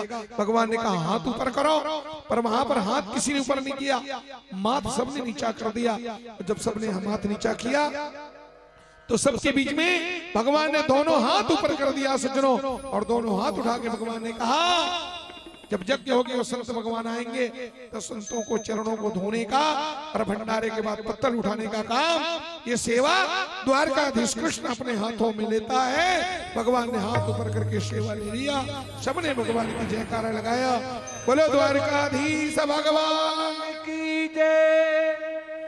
और जूठा पत्तल उठाने की सेवा लेकर के भगवान ने संसार को शिक्षा दिया, संसार को शिक्षा दिया और कहा दुनिया वालों अगर दुनिया में महान बनना चाहते हो, कृष्ण की तरह राजा बनना चाहते हो तो पहले सेवा करना सीखो, क्योंकि बिना सेवा के मेवा मिलने वाला, बिना सेवा के मेवा मिलेगा क्या? सेवा के बिना मेवा मिलने वाला नहीं है। इसलिए आज देखो हम सोने की द्वारिका में निवास करते हैं, आज हमारा ऐश्वर्य देखो, आज हमारी संपत्ति देखो, हमारा भरा पूरा परिवार देखो, इसके पीछे सेवा ही तो है। बचपन से गौ माता की सेवा से लेकर के अपने वृद्धजनों की, ब्रजवासियों की सेवा भगवान ने जीवन भर किया और भगवान ने यही कहा अगर दुनिया में महान बनना है तो पहले सेवा करो, क्योंकि बिना सेवा के मेवा मिलने वाला नहीं है। अगर दुनिया में अगर महान बनना चाहते हो तो सबसे पहले छोटा बनो, छोटा, और जो छोटा बन के रहता है वही एक दिन क्या बनता है? जो छोटा बन के रहता है वही एक दिन क्या बनता है? थोड़ा जोर से बोलो। जो छोटा बन के रहता है, सविता बेटी, जो छोटा बन के रहता है वही एक दिन क्या बनता है? मंजू दीदी, जो छोटा बन के रहता है वही एक दिन बड़ा बनता है। क्या बनता है? हाँ, ये नहीं हमें दाई, जो छोटा बन के रहता है वही एक दिन बड़ा बनता है। क्या बनता है? कहते सुंदर शब्द है, बड़ा बनता है। तो बड़ा कैसे बनता है? बड़ा फोकट में बड़ा बनता है क्या? बड़ा फोकट में बड़ा नहीं बनता दाई हो, बड़ा नहीं, रात भर ठंडा पानी में बूढ़े रहता है, फोकट में बड़ा नहीं बनता। रात भर ठंडा पानी में बूढ़े रहते होत भी है देखबे तो ते दूर ठंड बलंग कितला 60 के बढ़िया सूते हैं। अब बोला पानी में भर के अंगना मड़ा दे पर्रा झाड़ के, और देखबे तो होत भी है नहीं, ठंड के मारे मुंह के दार है फूल जा रहे दाई, ठंड के मारे होने तो कोई डराम में बोर दी रात भर मरबेत बाजबे थे, ठंड के मारे फूल जा रहे थे। लेकिन होत भी हनिया बड़ा नहीं बने। मई लोगन मन हो जाल धरी झंझरी में लेगी दरिया में, और जब रगड़ी वो कर फोकला नहीं मचे दई, रगड़े के मारे ओकर फोकला नहीं मचे, बकला कोधरत ले रगड़ते दादा, तब बोल बड़ा नहीं बने। घर में ला किसन जोर से पिसी वाला पूरा खत्म हो जाते, पिट्ठी हो जाते, पिसा जाते, ओकर मुहरन गढ़न बिगड़ जाते, मोती बरोबर दा खत्म हो गई, पिसा गए, पिठी बन गए। तो पिठी बन गए तब वो बड़ा नहीं बने। मैं लोगन मन भटकी मुठाई और जले में नमक छिड़की, कच्चा मिर्चा डाल दी, अटका का नमक डाली, तब वो सोच पाए बड़ा नहीं बने। वो धर कितना जोर से फेंट दे, ओ पीठी अल्लाह खा जते नहीं अल्लाह पर जते तब लो बड़ा नहीं मने हैं चूल्हा में कढ़ाई में तेल और तेल ऐसा जोर से ही तेल ऐसा जोर से औला गरम करते दाई हैं गुंगवा थे वो तेल दाई मैंने पानी छीट के देखते तेल ही आए नहीं आए चन के करते थे एक करी पानी छीटे कलेजा दहल जाते और ऐसा गरम तेल में वो पीठी जही तो सोच पाए खोलो नहीं अब तेल आगे ना जब तेल आगे तो प्रेम से छोटू पले डालती और डाल देती लेकिन नहीं मरे लो ऐसे धार के वाला पहले नहीं ऐसे लड़ा रही उल्लूर उल्लूर ओकर बाद में सोच पाए नहीं डाले वाला ओकर गाले गाल ऐसे फिर चटकाने मारते गाले गाल लपो देते और चटकाने मार के और गरम तेल में ढीलते पीठी ठाड़ मारते हो इतना जोर से वो रोते इतना जोर से रोते कट्ठल जथे और तुम देखे हो रोवाई मारे नहीं लाल हो जाते हो लाल होते नहीं हो तो लाल हो गए तो निकाल देना चाहिए ना अब तो लाल हो गए लेकिन मैं लोगों ने ऐसा निर्दयी मरे लहू मान अब लाल हो गए निकाल देती इसमें नहीं निकाले और झारा डाल लिया बेचारा भरा नहीं वो कढ़ाई भी कई परत में फिर उलान पार्टी खवाई नहीं कई परत में उलान पार्टी खाते खो खो खून कितना मुश्किल है अंत में उसका रोना बंद हो जाता है रोवत रोवत बिल्कुल शांत अब मारा चाहे मुझे तोरे जीवन में हाथ तोरे हाथ में जीवन है रोना धोना बंद तब मैं लोगों में से झर्रा के निकालते और झेझरी मनाते तब वो कर नाम होते बड़ा फोकट में बड़ा नहीं बने लाई अभी मनाई हुई से ना मेला हुई से गाँव के तो मन होटल में देखे वो होटल वाला एक साथ 3 ठल्ला बनाते है नहीं वो बड़ा ले बीच में रखते कोपरा में ओकर बगल में नहीं अत्ते बड़ा बैठे रहते झंगोल वाला अरे पूक बराबर नहीं थे काय कथे लो का गुंडा कथे वाला आलू गुंडा वो थे बड़े है नहीं ओकर डेरी हंडारा आलू गुंडा बैठे और वो बड़ा के जेवनी हंडारे खनो बैठे थे छुचकी टोपी वाला काय वाला मोसा कथे का समोसा है एक डहारे वो गुंडा आलू गुंडा एक डहारे समोसा ईमानदारी बताओ जेला हम बड़ा कहा था वो बड़ा देख लेते हैं और आलू गुंडा देख लेते हैं आलू गुंडा वो बड़ा से कई गुना बड़े है हवे कि नहीं है बड़ा अति बड़े आलू गुंडा अति बड़े फिर अति बड़ा आलू गुंडा कोई बड़ा नहीं कहा अब डाल देख ले समोसा बड़ा कतिक बड़े है पर समोसा कोई बड़ा नहीं कहा है दाई हो बड़ा कथे अति बड़ा भले वो साइज में छोटे है लेकिन गुण में वो बड़े वो कतका तपस्या करे तब जाकर उसका नाम बड़ा हुआ है। अब आप मन एक चीज और क्या करे हो जब होटल वाला एक साथ समोसा आलू गुंडा और बड़ा तीनों लेक संग्रह अगर बना बढ़ा दी ईमानदारी बताओ ग्राहक मन सबसे पहले कौन ले उठाते हैं लेवैया मन सबसे पहले खुशी खुशी कौन ले लेते बड़ा लहाते हाथ लेते हाथों हाथ बड़ा को उठा लेते हैं बड़ा बनना है दुनिया में तो सेवा करो जो सेवा करके वही तो दुनिया में महान है। मेरी माताओं फोकट में नाम नहीं होता नाम से कोई महान नहीं है सेवा से महान होता है। आज देखो ना पूरे जिस आदमी के मुंह में सुनो एक भी आदमी ऐसा नहीं है जिसके मुंह से हम हमारे स्वर्गीय वैकुंठवासी बाबू छवि राम के बारे में कभी किसी ने नहीं कहा कि महाराज वो कंजूस थे। वो तो कहते हैं महाराज होटल में खाने वाला खा के निकल गया देना है तो तुम्हें उनको पता भी यार क्या ले जाएगा 25-50 रुपए का नाश्ता ही तो खाया मेरा किस्मत तो नहीं ले जाएगा जाने दो। लोग बोलते थे दुर्गा समिति वाले कुछ भाई मिले थे बोले महाराज सबसे पहले चंदा उन्हीं की तरफ से आता था। तो ऐसे महान सेवा करके उनका नाम संसार में अमर है। सुनो मेरी माता ऐसे भगवान की एक से एक अद्भुत कथा है और इसी राजसू यज्ञ में भगवान ने महाभारत की भूमिका को रखा है। आप जानते हैं दुर्योधन गड्ढे में गिर गया और दुर्योधन जब गिरा तो द्रौपदी के मुंह से निकल पड़ा अंधा से पुत्र अंधा। द्रौपदी बोली अंधे का पुत्र अंधा है। ईमानदारी बताओ मेरी माता दुर्योधन नेवता में आया है और दुर्योधन धोखे से गड्ढा में गिर गया। द्रौपदी को बोलना चाहिए था क्या है कोई सगा सौदा रहा हपट के गिर गए तो उसने बोले चीजें वाह द्रौपदी को बोलना था क्या नहीं बोलना था ना पर द्रौपदी बोली। क्यों बोली? क्योंकि अगर द्रौपदी नहीं बोलती तो भी भारत कैसे होता, महाभारत। यहां द्रौपदी बोली तब महाभारत हुआ। और रामायण में सीता कुछ नहीं बोली तब जाके रामायण हुआ। जब रावण हरण करने आया तो सीता कुछ बोली, सीता कुछ नहीं बोली तब जाके रामायण हुआ। द्रौपदी बोली तब जाके महाभारत हुआ। अगर द्रौपदी चुप रहती तो फिर महाभारत नहीं होता, और सीता बोल देती तो फिर रामायण नहीं होता। द्रौपदी, सीता मौन है, द्रौपदी वाचाल है। सज्जनों, मेरी माताओं, जैसे छत्तीसगढ़ी में कहावत है, जैसे आटा तैसे रोटी, और जैसे महतारी तैसे बेटी। जैसे महतारी, सीता किसकी बेटी है? सीता धरती माता की बेटी है। धरती शांत है, सीता शांत है। द्रौपदी किसकी बेटी है? द्रौपदी ज्वाला की बेटी है। कौन सी ज्वाला? अग्नि की ज्वाला से द्रौपदी प्रकट हुई है। किसी स्त्री के गर्भ से द्रौपदी प्रकट हुई। राजा द्रुपद यज्ञ कर रहे थे तो यज्ञ कुंड से जो लपटें निकल रही थी ज्वाला, उसी ज्वाला से द्रौपदी प्रकट हुई है। द्रौपदी बोलती है, द्रौपदी वाचाल है, द्रौपदी साक्षात दुर्गा है। सज्जनों, मेरी माताओं, देवी भागवत में वर्णन आता है द्रौपदी और कोई नहीं है, दुर्गा माता ही द्रौपदी बन करके प्रकट हुई थी। मेरी माता है तो इस तरह से और महाभारत की भूमिका रखा है। भगवान ने सारे राक्षसों का सर्वनाश किया है।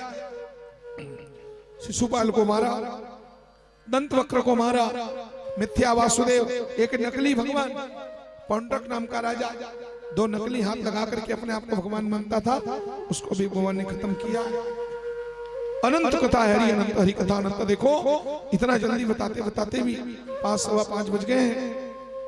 मेरी माता और बहनों, राजा परीक्षित ने भगवान श्री सुखदेव महाराज के चरणों में 5:20 हो गया है, थोड़ा सा और चर्चा कर लेते हैं। अब हम सीधे परीक्षित मोक्ष की ओर है। तो परीक्षित ने सुखदेव भगवान के चरणों में प्रणाम करके कहा, गुरुदेव, अभी तक इन 7 दिनों के और मध्य में आपने भगवान की एक से एक सुंदर कथा सुनाई, एक से एक बढ़कर के मनोहारी कथा सुनाई। भगवान कितने धनवान हैं, कितने गुणवान हैं, कितने रूपवान हैं, ये तो भगवान की एक से बढ़कर एक कथा आपने सुनाया।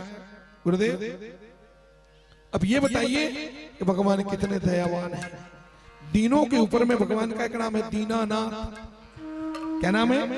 तो खाली नाम ही है कि किसी दीन के ऊपर में भगवान ने और दया दिखाई थी, किसी दीन से प्यार भी किया था, किसी दीन का हाथ भी पकड़ा था दीनानाथ ने, तो खाली नाम से दीनानाथ। भगवान कितने दयावान हैं, गरीबों से भगवान को कितना प्यार है। जब ऐसा पूछा तब सुखदेव भगवान ने राजा परीक्षित को मेरी माता सुदामा जी का वो पावन चरित्र सुनाया। सुदामा का चरित्र अद्भुत चरित्र है, भक्ति रस से भरा हुआ और मंगलमय सुदामा जी का वो पावन चरित्र है। ये कथा आप जानते हैं, जीवन भर सुनते आए हैं।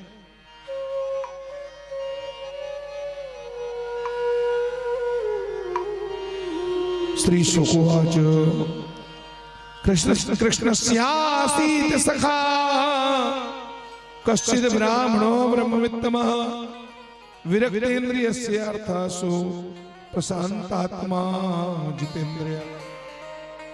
कृष्णस्यासीत सखा, भगवान कृष्ण के सखा है सुदामा।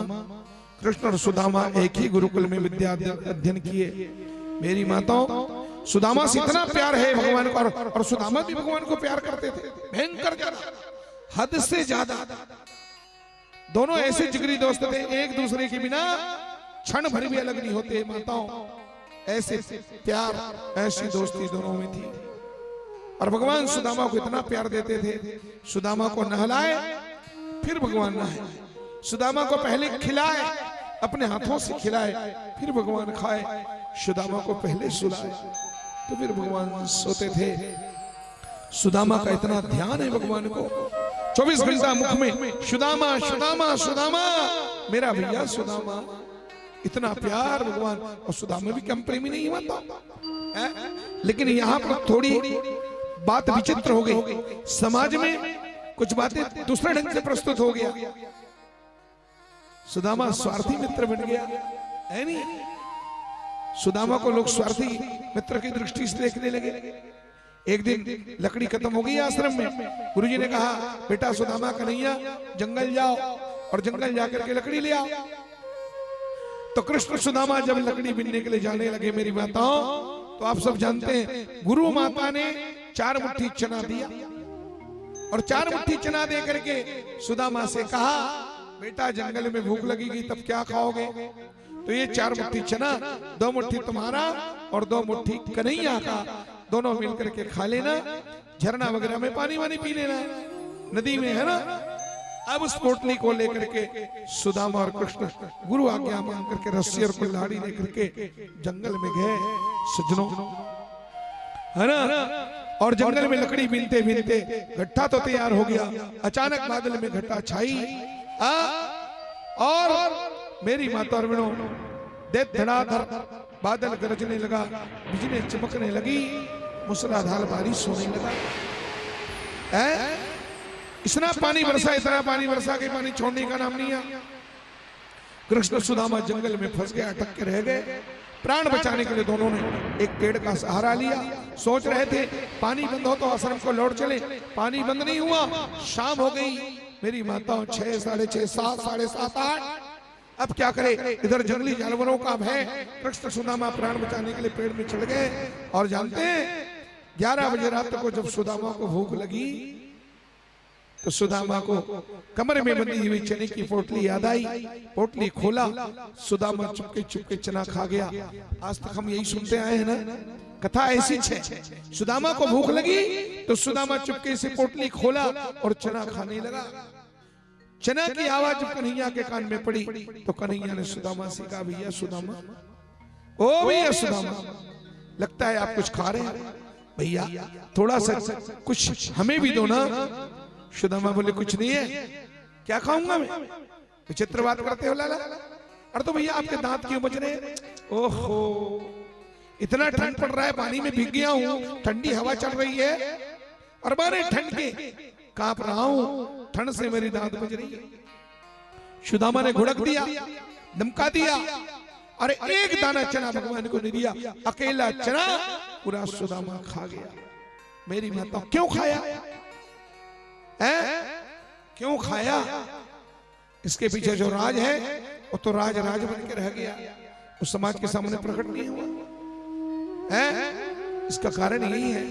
देखो मैं आपको एक नई चीज बताता हूं मेरी माताओं। एक दिन संदीपनी गुरु के आश्रम में, जहां कृष्ण सुदामा पढ़ाई करते थे, उसी संदीपनी गुरु के आश्रम में दुर्वासा ऋषि आए। दुर्वासा निर्द्वंद सुनते हैं, ब्रह्मचारी हैं। संदीपनी भी है, संत हैं, लेकिन वो गृहस्थी संत हैं, वो शादीशुदा संत हैं। संदीपनी गुरु महाराज की पत्नी है, ठीक है। और दुर्वासा ऋषि खंड वाले ब्रह्मचारी। तो एक दिन दुर्वासा ऋषि संदीपनी गुरु के आश्रम में आए मेरी माता और बहनों, और आकर के दुर्वासा ने दरवाजे पर कहा, अलाख निरंजन भिक्षान्न देहि। जब भिक्षा की याचना किया, क्यों? क्योंकि संदीपनी महात्मा होकर के भी गृहस्थी है, अगृहस्थी के दरवाजे पर ब्रह्मचारी आते हैं। दुर्वासा ने आकर के अलग जगाया, भिक्षा मांगी।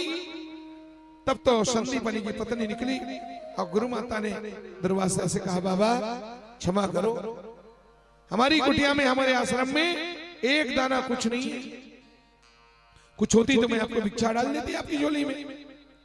दुर्वासा ने कहा, मां भूख से प्राण छूट रहे हैं, प्राण निकल रहा है, कुछ तो दे दो, जो तुम्हारी कुटिया में कुछ भी दे दो। पर दुर्वासा गुरु माता कहती, कुछ नहीं, कुछ नहीं, कुछ नहीं। दुर्वासा ने कलप कलप के कहा, मां भूख से प्राण छूट रहे, कई दिन से खाया नहीं हूं, अरे जो भी तुम्हारे आश्रम में थोड़ा बहुत दे दो। गुरु पत्नी ने कहा, कुछ नहीं है। तब सुदामा ने, वो दुर्वासा ने ध्यान लगा के देखा, इतना मांगने पर, इतना कल्पने पर भी कहती कि कुछ नहीं है। पता लगाते हैं कि नहीं है। और ध्यान लगा करके जब दुर्वासा ने देखा तो सब दिखाई देने लगा माताओं। उस कुटिया के अंदर में एक टोकरी में चना पड़ा हुआ था, और चना को जब दुर्वासा ने देखा तो दुर्वासा बोले बताओ चना रखा हुआ है भीतर में, और कहती है कुछ नहीं कुछ नहीं है, मैं इधर भूख से तड़प रहा हूं, मेरे प्राण छूट रहे हैं, इस चना में मेरा अधिकार है। लेकिन ये कहती कि कुछ नहीं है। तब तक गुस्से में आकर के दुर्वासा ऋषि ने उस चना को ही श्राप दे दिया माता। अब कहा कि मेरे भाग का चना जो मुझे मिलना चाहिए ये मुझे नहीं दे रही है, मुझे नहीं मिल रहा है, तो जा मैं श्राप देता हूं, इस चना को कोई भी खाएगा वो दरिद्र हो जाएगा। मेरे हिस्से का चना अगर कोई भी खाएगा वो सीधे दरिद्र हो जाएगा। दुर्वासा ने गुस्से में आकर के चना को ही श्राप दिया, जिसको मैं नहीं खा सकता उसको कोई नहीं खाने पाए, और अगर कोई खाए तो वो दरिद्र हो जाए। दुर्वासा ने चना को श्राप दे दिया, श्राप देकर के चले गए। सुनो, और इस बात को कौन सुन रहा था? वो 12-14 साल का सुदामा नाम का ब्राह्मण सुन रहा था बेटा, वो विद्यार्थी सुन रहा था। गुस्से में दुर्वासा ने चना को श्राप दिया है। वो सुदामा ने सुन लिया मेरी माताओं कि दुर्वासा ने चने को श्राप दिया है। बात आई और गई। एक हफ्ता के बाद गुरु महाराज ने सुदामा से कहा, कन्हैया से कहा लकड़ी लेने जाओ। और जब कृष्ण सुदामा लकड़ी लेने जा रहे थे तो उसी समय उसी चना को गुरु माता ने पोटली में बांध करके सुदामा के हाथ में रखा। कहा बेटा सुदामा जा रहे हैं जंगल में, भूख लगेगी तब क्या खाओगे, ये चना ले जाओ बेटा। गुरु माता को पता नहीं है इस चना को दुर्वासा ने श्राप दिया, पता है दुर्वासा और सुदामा को। तो गुरु माता तो क्या समझी भोली भाली, ये चना ले जाओ दोनों भाई, भूख लगेगी तो खा लेना। अब पता है तो सुदामा को मेरी माताओं, और गुरु माता ने उस पोटली को सुदामा को ही दिया। सुदामा लेकर के जंगल में आए, पानी बरस गया, दोनों फंस गए जंगल में। अब रात में जब भूख लगी तब कृष्ण ने कहा भैया सुदामा कुछ खाने को है कि नहीं, भूख लग रही पेड़ में। सुदामा चना चुपके चुपके खा गया मेरी माताओं। क्यों खाया? सुदामा रो रो करके सोचने लगी, गुरु माता ने 4 मुट्ठी चना दिया, 2 मुट्ठी मेरा और 2 मुट्ठी कृष्ण का, लेकिन मैं कैसे इस श्रापित चना को अपने मित्र को खिलाऊं, अपने कृष्ण को खिलाऊं, क्योंकि इस चना को जो खाएगा वो दरिद्र हो जाएगा। सुदामा ने कहा इस चना को खा करके भले मैं दरिद्र हो जाऊं तो हो जाऊं, लेकिन मेरा कृष्ण इसी शर्त में दरिद्र नहीं होना चाहिए। ऐसा मान करके मेरी माताओं सुदामा ने जानबूझ करके वो 4 मुट्ठी चना खाया। मैं 2 मुट्ठी तो खा लूंगा अपने हिस्से का, लेकिन 2 मुट्ठी बच गया। अगर कहीं कन्हैया खाया तो मेरा कृष्ण जीवन भर के लिए दरिद्र हो जाएगा। सुदामा ने कहा मैं भले गरीब हो जाऊं, मैं दीनहीन हो जाऊं, लेकिन मेरा कृष्ण कभी गरीब नहीं होना चाहिए। इसी कृष्ण प्रेम के कारण सुदामा ने जानबूझ करके उस चना को खाया। मेरी माताओं अपने कृष्ण को सदा राजा बने रहे, इसलिए सुदामा ने जानबूझ करके उस चना को खाया। ये राज की बात समाज के सामने प्रकट नहीं हुआ, लोग सुदामा को और स्वार्थी मित्र समझने लगे। सुदामा जैसा प्रेमी कौन होगा दुनिया में। चलो खाया। कथा क्या कहती है? कृष्ण की आत्मा ने श्राप दे दिया, गुरु से कपट मित्र से चोरी, या हो निर्धन या हो कोड़ी। जो मित्र से धोखा करेगा वो कोड़ी हो गया, निर्धन हो गया। सुदामा को गरीबी का कोढ़ लग गया, एक एक दाना को तरसने लगे मेरी माँ। एक ही कपड़ा है सुदामा के पास, उसकी पत्नी सुशीला एक ही साड़ी में लिपटी है, बदलने को साड़ी नहीं है। मेरी माताओं उसकी गरीबी का वर्णन आता है। सुशीला उस साड़ी को पहन के नहाती है और तब तक खड़ी रहती है जब तक वो साड़ी सूख न जाए धूप में, दूसरा साड़ी नहीं बनता। सुदामा चिथड़े चिथड़े में और लिपटे रहते। इतना गरीबी सुदामा ने झेला है, पर सुदामा कभी भी मांगने के लिए गए नहीं, किसी के सामने याचना नहीं किया। सुदामा गरीब जरूर थे, ध्यान रखना, पर सुदामा दरिद्र नहीं थे। गरीब होने में और दरिद्र होने में जमीन आसमान का अंतर है। गरीब किसको कहते हैं? जिसके पास अच्छा मकान नहीं है, खाने को बढ़िया भोजन नहीं है, पहनने को कपड़ा नहीं है, वो गरीब है। और दरिद्र कौन है? जिसके पास सब कुछ है लेकिन मन में शांति नहीं, हाय हाय, सब कुछ भरा हुआ है फिर भी हाय हाय, वो दरिद्र है। सुदामा गरीब है, सुदामा दरिद्र नहीं है। मेरी माता उसकी गरीबी देख करके एक दिन भगवान को दया आ गई। सुशीला जब रोने लगी, इतना ठंड पड़ा मेरी माता, उसके बच्चे कांप रहे थे रात में, तो सीता अपने बच्चों को रोते देख करके सुशीला मां जब रोई है, भगवान का हृदय बर्दाश्त नहीं कर पाया और भगवान एक ब्रह्मचारी साधु बन करके आए। एक ब्रह्मचारी साधु बन करके सुशीला के कुटिया में आए और भगवान ने कहा भिक्षा न ले ही। तब सुशीला बोली महाराज अब कैसे बोले हैं? एक साधु भी ब्रह्मचारी आया है मांगने के लिए, ब्रह्मचारी बालक के रूप में भगवान आए और भीख मांग रहा है, वो भिक्षा मांग रहा है। अब सुशीला कह नहीं सकती वो कि कुछ नहीं है, क्योंकि उस समय का ये नियम है, कोई भी गृहस्थी के घर से कोई याचक अगर खाली हाथ जाता है तो वो सीधा सारा पुण्य लेकर के लौट जाता है। कभी भी किसी दरवाजे में आए हुए व्यक्ति को, चाहे कोई भी क्यों ना हो, उसको खाली हाथ कभी भी भेजना, कुछ दो, कुछ भी दो, कभी खाली कुछ नहीं कुछ नहीं तो कहता है कुछ नहीं है, वो दरिद्र हो जाता है। माता सुशीला सोची क्या करूं, कुछ नहीं है, और मैं कहूंगी कुछ नहीं है तो घर की बेइज्जती है, और दूं तो क्या दूं, कुछ तो नहीं है। तब सुशीला मां ने तीसरा रास्ता निकाला। ब्रह्मचारी कह रहा था माता जी भिक्षा दो भिक्षा दो। सुशीला रो करके बैठी, हे भैया ब्रह्मचारी क्षमा करो, मैं आज आपको दान दक्षिणा नहीं कर सकती, आपको भिक्षा नहीं दे सकती। ब्रह्मचारी ने पूछा क्यों नहीं दे सकती? बोले आज समस्या है, आज हमारे घर में सूतक लगा है। क्या लगा है? सुशीला झूठ बोल करके बोली सूतक लगा है महाराज। ब्रह्मचारी बालक ने पूछा किस बात का सूतक है? जनन सूचक है कि मरण सूचक है? सूतक दोनों में लगते हैं। बच्चे का जन्म होता है तो भी सूतक लगता है, और कोई मर जाए तो उस ब्रह्मचारी ने पूछा आपके घर में जन्म वाला सूतक है कि मरण वाला सूतक है? कोई मर गया क्या? सुशीला बोली मरण वाला सूतक नहीं बाबू, हमारे घर में जन्म वाला सूतक है। हमारे घर में बालक का जन्म हुआ है, छठी हुआ नहीं है। बालक का जन्म हुआ है, छठी हुआ नहीं है।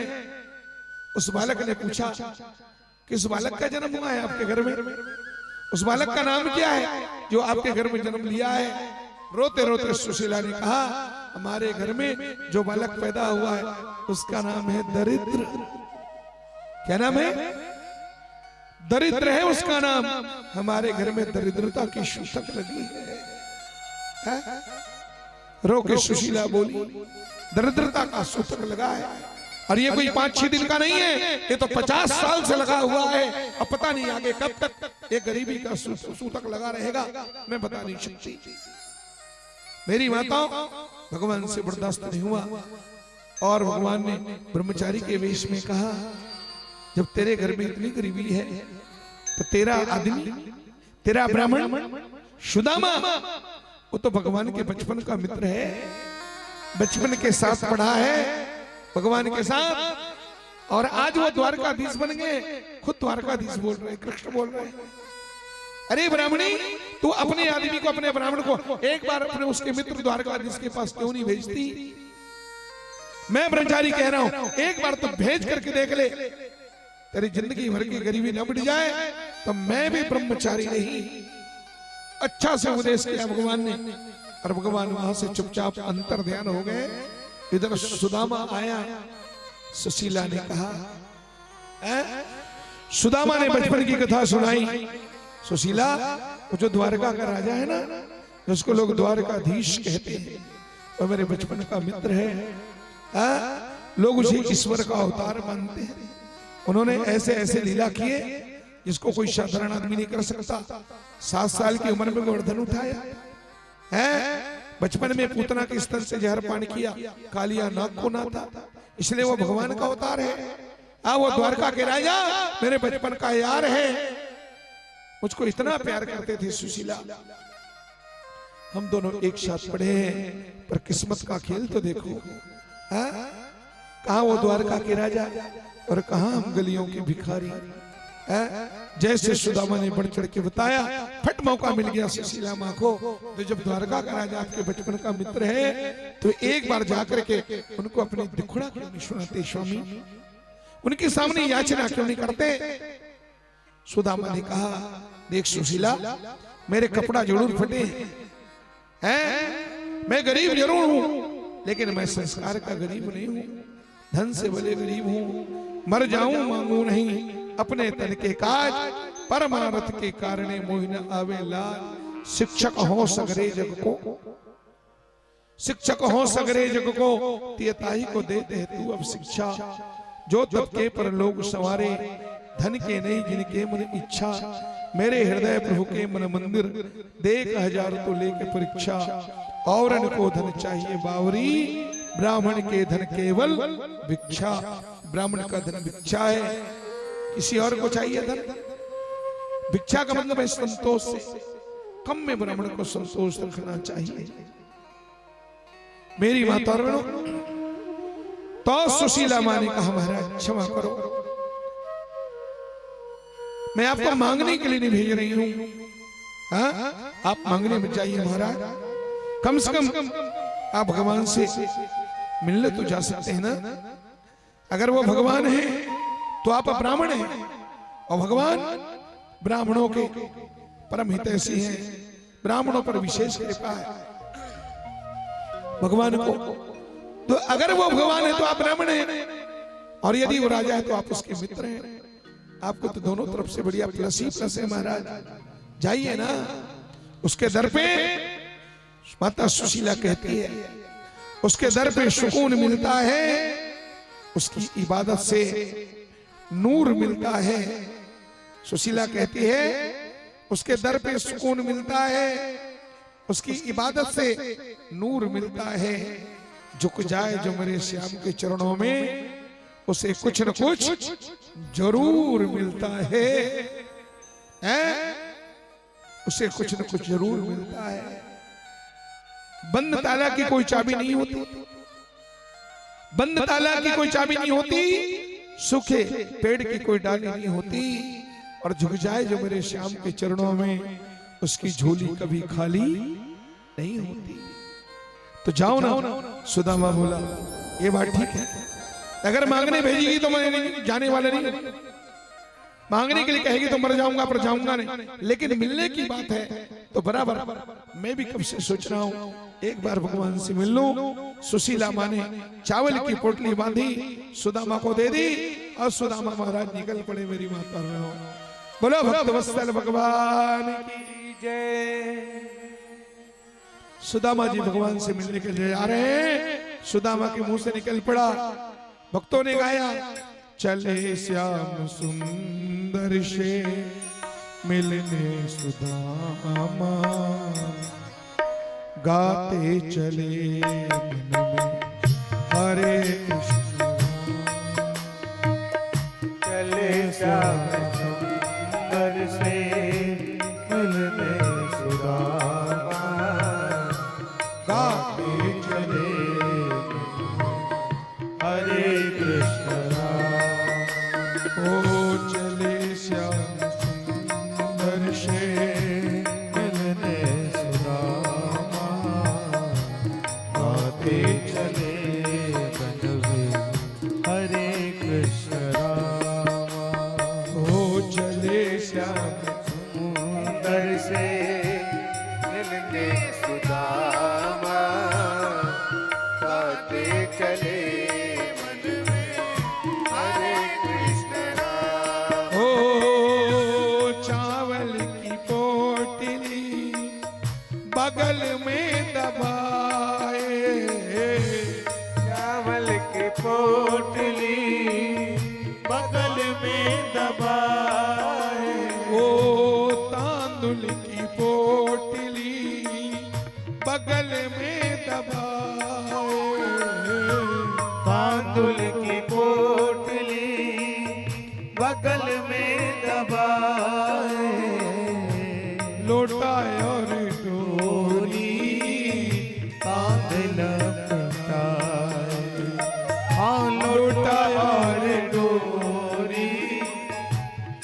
दिल पटाए चले श्याम सुंदर से मिलने सुदामा चले श्याम सुंदर से मिलने सुदामा गाते चले मन में हरे कृष्ण राम गाते चले मन में हरे कृष्ण राम श्री श्याम श्री श्याम जय जय श्याम श्याम श्री श्याम श्री श्याम जय जय श्याम बोलो बोलो बोलो श्याम श्री श्याम श्री श्याम जय जय श्याम श्याम श्री श्याम श्री श्याम जय जय ओ नंद नंदन गोवर्धन धारी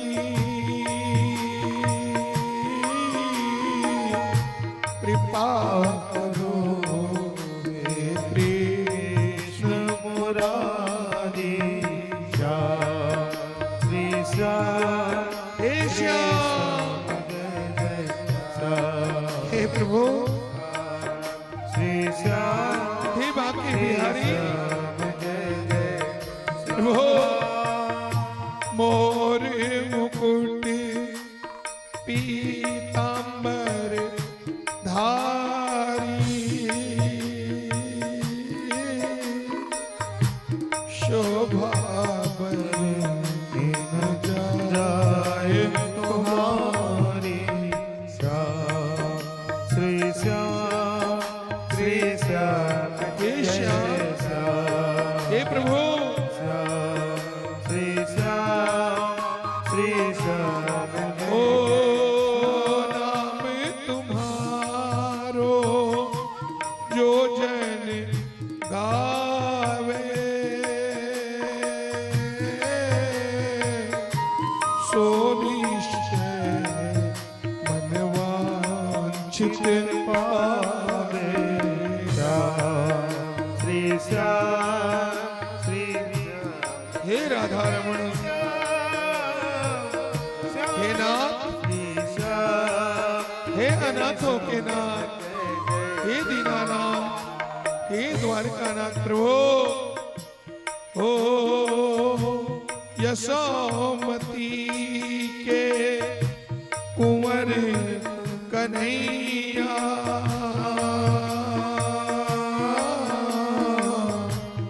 द्रौपदी के लाज बचैया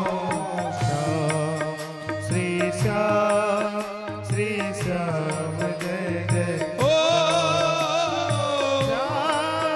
श्री श्याम श्री श्याम जय ओ रघुनंदन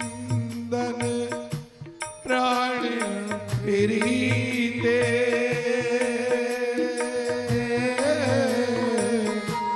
तुम बहुत दिन बीते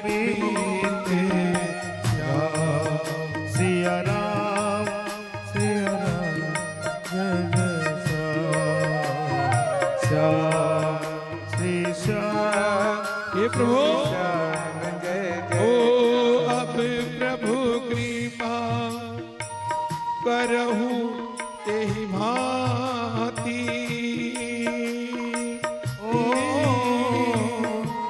सब तज भजन करो दिन राति श्याम श्री श्याम श्री श्याम जय जय श्याम श्याम श्री श्याम सुदामा आगे बढ़े सज्जनों चलते चलते सुदामा के पांव में छाले पड़ गए नंगे पांव खुला बदन एक फटी हुई धोती एक छोटा सा मुड़वा लोटा और उसमें एक छोटी सी डोरी लोटा क्यों रखा रास्ते में प्यास लगेगी तो पानी पीना पड़ेगा चावल की छोटी सी पोटली नंगे पांव चलते चलते सुदामा हाय हाय हालत खराब हो गई है।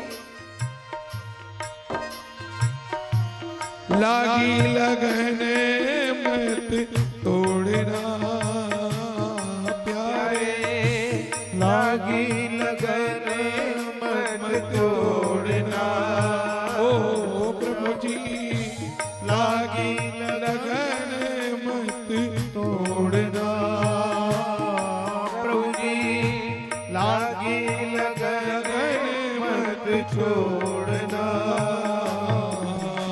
प्रभु जी, मुरी लागी लगन मत तोड़ना। हरि जी मोरे लागी लगन मत तोड़ना प्रभु जी, मेरी लागी लगन मत तोड़ना। प्राण भले छूटे पर तेरा नाम न छूटे। जिसके होठों पे हंसी और पांव में छाले होंगे कन्हैया, वही तो तेरे चाहने वाले होंगे। कई दिन तक चलते चलते सुदामा है भूख प्यास से तड़पते जंगल में गिर गए। मेरी माताओं, भगवान ने गरुड़ जी को याद किया। गरुड़ जी आए और बेहोश सुदामा को उठा करके सीधे द्वारकापुरी में ले जाकर के रख दिया। सुदामा आगे बढ़े, द्वारका की मिट्टी को प्रणाम किया जिस पर खेले गौतम गांधी। संत कवि पवन दीवान जी महाराज के शब्दों में, जिस पर खेले गौतम गांधी, राम कृष्ण बलराम, मेरे देश की माटी तुझको 100-100 बार। लौट लौट करके द्वारका धाम को नमन वंदन प्रणाम किया है। आगे निकल पड़े तो और समुद्र के तट पर एक सोने का चमचमाता सिंह दरवाजा दिखा। सुदामा समझ गए हो ना हो यही मेरे भगवान का भवन है। द्वारपाल खड़े थे, दो दौड़ करके दोनों द्वारपालों ने सुदामा को प्रणाम किया। हाँ, सुदामा को देख करके दोनों द्वारपाल चरणों में गिर गए और सुंदर अभिवादन किया है। ब्राह्मण देवता पधारो, वेलकम, स्वागतम सुस्वागतम। कहो महाराज, कहां से आना, कहां जाना, कहां तुम्हारो नाम, कहां तुम्हारो गांव में महाराज। जब पूछा है द्वारपालों ने तो सुदामा ने संदेशा दिया। सज्जनों, मेरी माताओं, सुदामा का वो प्यार भरा संदेश क्या कहना है। सुदामा ने रो रो करके द्वारपालों से कहा, क्या कहा? अरे द्वारपालों, कन्हैया से कह दो, अरे द्वारपालों उस कन्हैया से कह दो के दर पे सुदामा गरीब आ गया है, के दर पे सुदामा गरीब आ गया है। अरे द्वारपालों, कन्हैया से कह दो, अरे द्वारपालों उस कन्हैया से कह दो के दर पे सुदामा गरीब आ गया है, के दर पे सुदामा गरीब आ गया है। अरे द्वारपालों कन्हैया से कह दो के दर पे सुदामा गरीब आ गया है। भटकते भटकते न जाने कहां से, भटकते भटकते न जाने कहां से, तुम्हारे महल के करीब आ गया है, तुम्हारे महल के करीब आ गया है।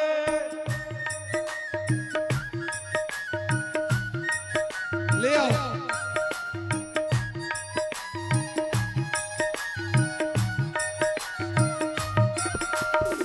ओ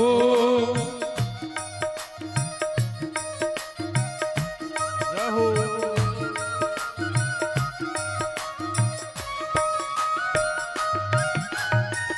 द्वारपाल दौड़ा मेरी माताओं राजमहल की ओर और भगवान कन्हैया को बताया। मेरी माता और बहनों, द्वारका नाथ भगवान की जय हो। भगवान ने कहा, क्या समाचार लाए हो? द्वारपाल ने सुदामा की एक एक दशा का वर्णन किया है। नाथ दरवाजे पर एक दीनहीन ब्राह्मण खड़ा है। भगवान ने कहा ब्राह्मण खड़ा है, क्या नाम है उस ब्राह्मण का, क्या पर्सनालिटी है, कैसा उसका रूप है, भैया बताओ बताओ। और भगवान ने पूछा, द्वारपाल ने सुदामा की दशा का वर्णन किया। बताते बताते द्वारपाल भी फपक के रो पड़ा। हे नाथ क्या बताओ प्रभु। ओ शीस पगा न झगा तन में, न सर पे पगड़ी है, न तन पे कुर्ता है, न पांव में जूता है। नाथ हालत खराब है उस ब्राह्मण की, न सर पे पगड़ी, न तन पे है जामा, न सर पे है पगड़ी, न तन पे है जामा, न सर पे है पगड़ी, न तन पे है जामा, न सर पे है पगड़ी, न तन पे है जामा। बताता है ना अपना गरीब सुदामा, बताता है नाम अपना गरीब सुदामा। रो रो के कह रहे हैं प्रभु एक बार मोहन से जाकर कह दो, एक बार मोहन से जाकर के कह दो, मिलने सखा बद नसीब आ गया है, मिलने सका बदे नसीब आ गया है। हरे द्वार पालो कन्हैया से कह दो, अरे द्वार पालो कन्हैया से कह दो, दर पे सुदामा गरीब आ गया है, दर पे सुदामा गरीब आ गया है। प्रभु न सर पे पगड़ी, न तन पे जामा, न सर पे है पगड़ी, न तन पे है जामा। बताता है ना अपना गरीब सुदामा, बताता है नाम अपना गरीब सुदामा। और जैसे सुदामा का नाम सुना, सुदामा क्या कहा, हाँ प्रभु सुदामा, हाँ प्रभु सुदामा। भगवान खड़े हो गए सज्जनों, सुदामा मेरा यार, मेरा प्यार, मेरा दिलदार सुदामा आया है, दौड़ो। भगवान खड़े हो गए, पासा खेल रहे थे। रुक्मणी बोली प्रभु क्या हुआ। भगवान ने कहा रुक्मणी मैं तो जीत गया, मेरे जन्मों जन्मों का मीत मेरा यार सुदामा आया है। भगवान ने पासा फेंका, दौड़ पड़े भगवान, 1 2 3 4 5 6 7 डेढ़ियों को पार करके दौड़े हैं राजभवन की ओर। और जैसे सिंह दरवाजे में आके देखा सुदामा कांप रहा था, दौड़ करके भगवान ने सुदामा को हृदय से, सुदामा मेरा भैया सुदामा, मेरा प्यार सुदामा, मेरा यार सुदामा।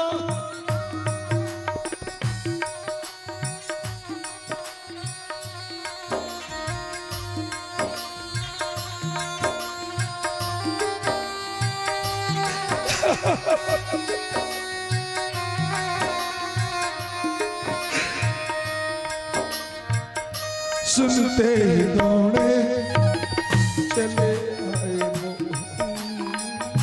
सुनते ही दौड़े चले आए मोहन, ओ सुनते ही दौड़े चले आए मोहन, सुनते ही दौड़े और चले आए मोहन।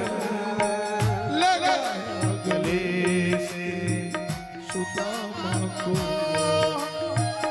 लगाया गले से सुदामा को मोह। मेरी बातों छाती में टिपट करके भगवान इतना रोए, इतना रोए, इतना रोए, माता रुक्मणी दम खा गई। आज तक कभी कृष्ण को रोते हुए नहीं देखी थी। छाती से लगा करके मेरे परमात्मा भयंकर रो चिल्ला चिल्ला करके ओ सुनते ही दौड़े चले सुनते ही दौड़े चले आए मोहन लगाया गले से सुदामा लगाया गले से सुदामा को मोह हुआ रुक्मिणी को बड़ा ही अचंभा हुआ रुक्मिणी को बड़ा ही अचंभा ये मेहमान कैसा अजीब आ गया है ये मेहमान कैसा अजीब आ गया है अरे द्वारपालो उस कन्हैया से कह दो अरे द्वारपालो कन्हैया से कह दो कि दर पे सुदामा गरीब आ गया है कि दर पे सुदामा सुनो मेरी बातों भगवान ने हृदय से लगाया सुदामा यही तो सोच रहे थे पता नहीं वो द्वारका का राजा आएगा कि नहीं आएगा मुझे अपने सीने से लगाएगा कि नहीं लगाएगा हाँ? सुदामा सोच रहा था क्या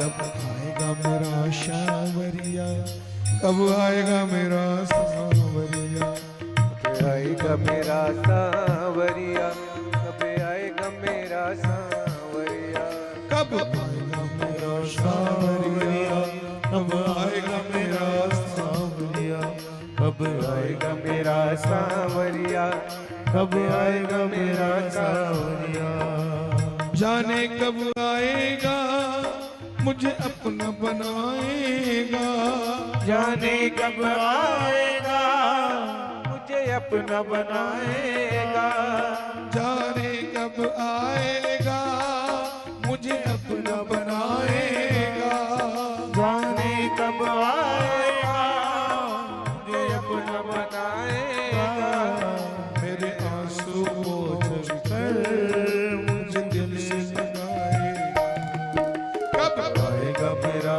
सांवरिया कब आएगा मेरा सांवरिया कब आएगा मेरा सांवरिया कब आएगा मेरा सांवरिया बोला द्वारकाधीश भगवान की जय बोला भक्त वत्सल भगवान की जय दौड़ पड़े भगवान सुदामा के लिए सीने से लगाया है सुदामा को दोनों हाथों से उठाया अपने कंधे पर बिठाया और अपने कंधे में बिठा करके भगवान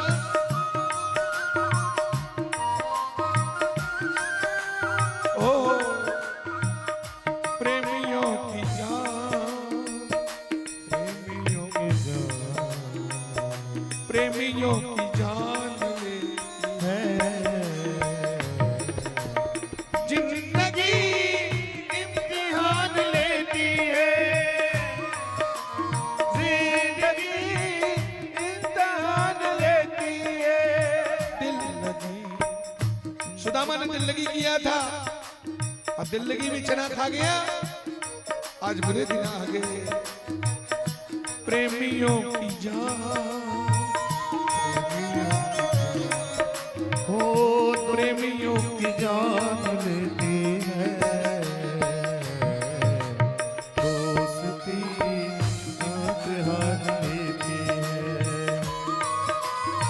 दोस्ती इम्तिहान दोनों द्वारपालों ने दरवाजे पर सुदामा ने संदेशा भेजा भगवान दौड़ पड़े मेरी माताओं और दौड़ करके भगवान ने सुदामा को हृदय से लगाया बोलो द्वारकाधीश भगवान की जय बोलो भक्त वत्सल भगवान की जय ओ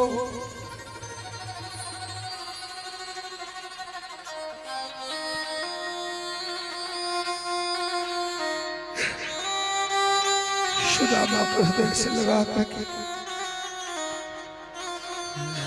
अपने हाथों से उठा करके भगवान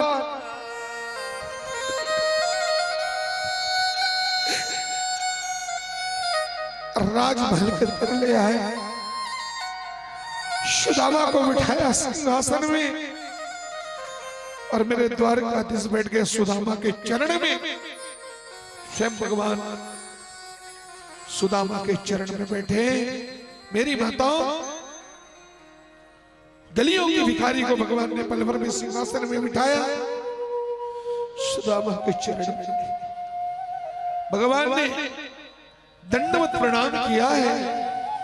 सुदामा के चरणों में सीने से लगा करके भगवान ने सुदामा से मित्रता निभाई और प्रणाम करके भगवान, कितना प्रेम है ब्राह्मणों से। भगवान को सुदामा के चरणों में माथ झुका दिया। द्वारकाधीश ने भगवान बोले, रुक्मणी दौड़ो, अरे पानी लाओ, परात लाओ, मेरे मित्र के चरण पखारो। मेरी माताओं, सारी रानियां पटरानियां अपने अपने भवनों की ओर गई है। कोई आरती से आ रही है, कोई पानी की व्यवस्था, कोई परात लेके आ रही है। भगवान ने क्या देखा? तब तक प्रणाम करते द्वारकाधीश ने सुदामा के पांव को देखा। सुदामा के पांव में बड़े बड़े बीमारियां फट गई हैं, बड़े बड़े छाले देखे। सुदामा के पांव में खून फूटा, सुदामा के पांव में फोड़े देखे। भगवान अपने आप को रोक नहीं पाए और चिल्ला करके रो पड़े। भगवान रोते रोते भगवान ने सुदामा से कहा, ऐसे बेहाल बेवाइन सो पग कंटक जाल लगे पुनि जोए। हाय महा दुख पाए सखा, तुम आए इतैन की तेन खोए। देख सुदामा की दीन दशा, करुणा करके करुणा निधि रोए। पानी परात को हाथ छुए नहीं, नैनन के जल से पग धोए। पानी परात को हाथ छुओ नहीं, नैनन के जल से पग धोए। इतना रोए, इतना रोए भगवान, जितनी राधा रोई श्याम के लिए, उससे ज्यादा रोए मेरे भगवान सुदामा के लिए। रोते रोते भगवान के आंखों के आंसुओं से सुदामा के पांव धुल गए। सज्जनों, मेरी माताओं, मैंने आपसे निवेदन किया था, भगवान राम अपने जीवन में कभी हंसे नहीं और भगवान कृष्ण अपने जीवन में कभी रोए नहीं। लेकिन एक जगह उस राम को हंसना पड़ा और एक जगह कृष्ण को रोना पड़ा। राम जी को कब हंसना पड़ा? सज्जनों, गंगा पार होने के लिए जब भगवान ने केवट से नाव की याचना करी, तो केवट ने अपने देहाती बोली में, अपने गांव की बोली में, अपनी भोली भाली बोली में जब राम जी को उत्तर दिया, तो उस केवट के भोलेपन को देख करके, मांगी नामन केवट आना, कहे तुम्हारे मरव में जाना। चरण कमल रज कहा सब कोई, मानुष करणी मूर्ख छुहोई। छुअत सिला भई नारी सुहाई, पान तेन काट कठिनाई। तरणे मुनि घरणी होई जाई, बाट परे मोहि नाव उड़ाई। एही प्रतिपालो सब परिवारू, नहीं जानो कुछ अवर कुबारू। जो प्रभुनाथ अवश्य गा चाहू, तो मोही पद पदुम पखारण कहाहू। सुन के वट के बैन, प्रेम लपेटे अटपटे। भीषे करुणा हैन, चितई जान की लखन तन। केवट के प्रेम ने, केवट के प्रेम ने मेरे उदासी राम को हंसा दिया, और सुदामा की भक्ति ने मेरे द्वारकाधीश कृष्ण को रुला दिया। सुदामा की भक्ति ने मेरे भगवान को रुला दिया। इतना रोए भगवान, चिल्ला चिल्ला करके रोए। रुक्मणी ने आज तक कभी द्वारकाधीश को रोते हुए नहीं देखी थी। रुक्मणी माता ढाढ़स देती है, प्रभु क्या कर रहे हो ना, प्रभु हमको अच्छा नहीं लगता, प्रभु आगे ना अपना मित्र, अब जी भर के बातें कर लेना, अभी तो शांत रहो ना। आपने पानी मंगाया, मैं पानी लेके आई, मैं परात लेके आई, मैं आरती सजा के खड़ी हूँ। भगवान ने कहा रुक्मणी क्या करूं मैं तेरी पानी की, मैं तो अपने मित्र की दशा देख करके पानी पानी हो गया रुक्मणी। भगवान ने सुदामा से कहा भैया ये क्या नमूना बना रखा है, ये तुम्हारी कैसी दुर्दशा हो गई। हाँ सुदामा लकड़ियों की तरह सूख गया था। सुदामा बचपन में देखा था 10 साल की उम्र में, आज सुदामा 40 साल के हो गए। वो गोल मटोल मेरा सुदामा कहाँ खो गया। मेरा सुदामा इतना निर्बल हो गया, एक एक पसलियों के पंक्ति दिख रहे थे, धसी हुई आंखें, चिपका हुआ गाल, जैसे नरकंकाल। सुदामा को देख करके धन्य है वो सुदामा और धन्य है उसकी भक्ति जिसने आज मेरे द्वारकाधीश को रुला दिया। केवट के प्रेम ने राम को हंसा दिया, सुदामा की भक्ति ने कृष्ण को रुला दिया। अब तो सुनो, माता रुक्मिणी ने अपने हाथों से जल डाली और भगवान अपने कोमल कोमल करों से सुदामा के चरणों को पखारते हैं। चरण धोए चरणामृत लीना, भगवान ने चरण धोया, चरणामृत लिया, चरणामृत लिया, माथे पर धरा। सब अष्टपटरानियों ने चरणामृत लिया है। सुदामा के उस चरणों को भगवान ने अपने राजमहल में छिपाया। ब्राह्मणों के चरणों का धोवन दुर्भाग्य को मिटाने वाला है, सुख शांति को सौभाग्य को बढ़ाने वाला। ब्राह्मण तीर्थों की यात्रा करते हैं, ब्राह्मण के कदम सदा सत्य मार्ग पर चलते हैं और ऐसे सत्य मार्गी ब्राह्मण के चरण धोने से जीवन में उन्नति ही उन्नति होती है। इसलिए भगवान ने चरण धो के चरणामृत लिया। फिर भगवान ने अपने पीतांबर से, कीमती पीतांबर, हीरे मोती जड़े हुए पीतांबर से सुदामा के पांवों को भगवान ने पोंछा। और जब पोंछा तो भगवान ने क्या देखा? भगवान ने देखा सुदामा के पांव में बड़े बड़े फोड़े देखे। इतना ही नहीं, भगवान ने गौर से देखा सुदामा के पांव में कांटा गड़े हुए थे। और जब कांटा देखा तो भगवान के हृदय में कांटा लगा। भगवान दहल गए। भगवान ने सुदामा के पांव से हाथ से कांटा निकाला और जब हाथ से कांटा खींच करके निकालने लगे, सज्जनों, वो निष्ठुर कांटा भी सुदामा के पांव से निकलना नहीं चाहता। पहले भगवान ने सुदामा के पांव से हाथ से कांटा निकाला। सज्जनों, जब कांटा हाथ से नहीं निकला तो भगवान कन्हैया ने सुदामा के पांव में अपना दांत गड़ा दिया।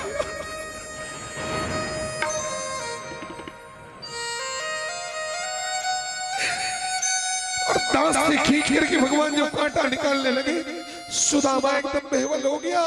सुदामा पांव खींचने लगा। अरे कन्हैया, क्या कर रहा है?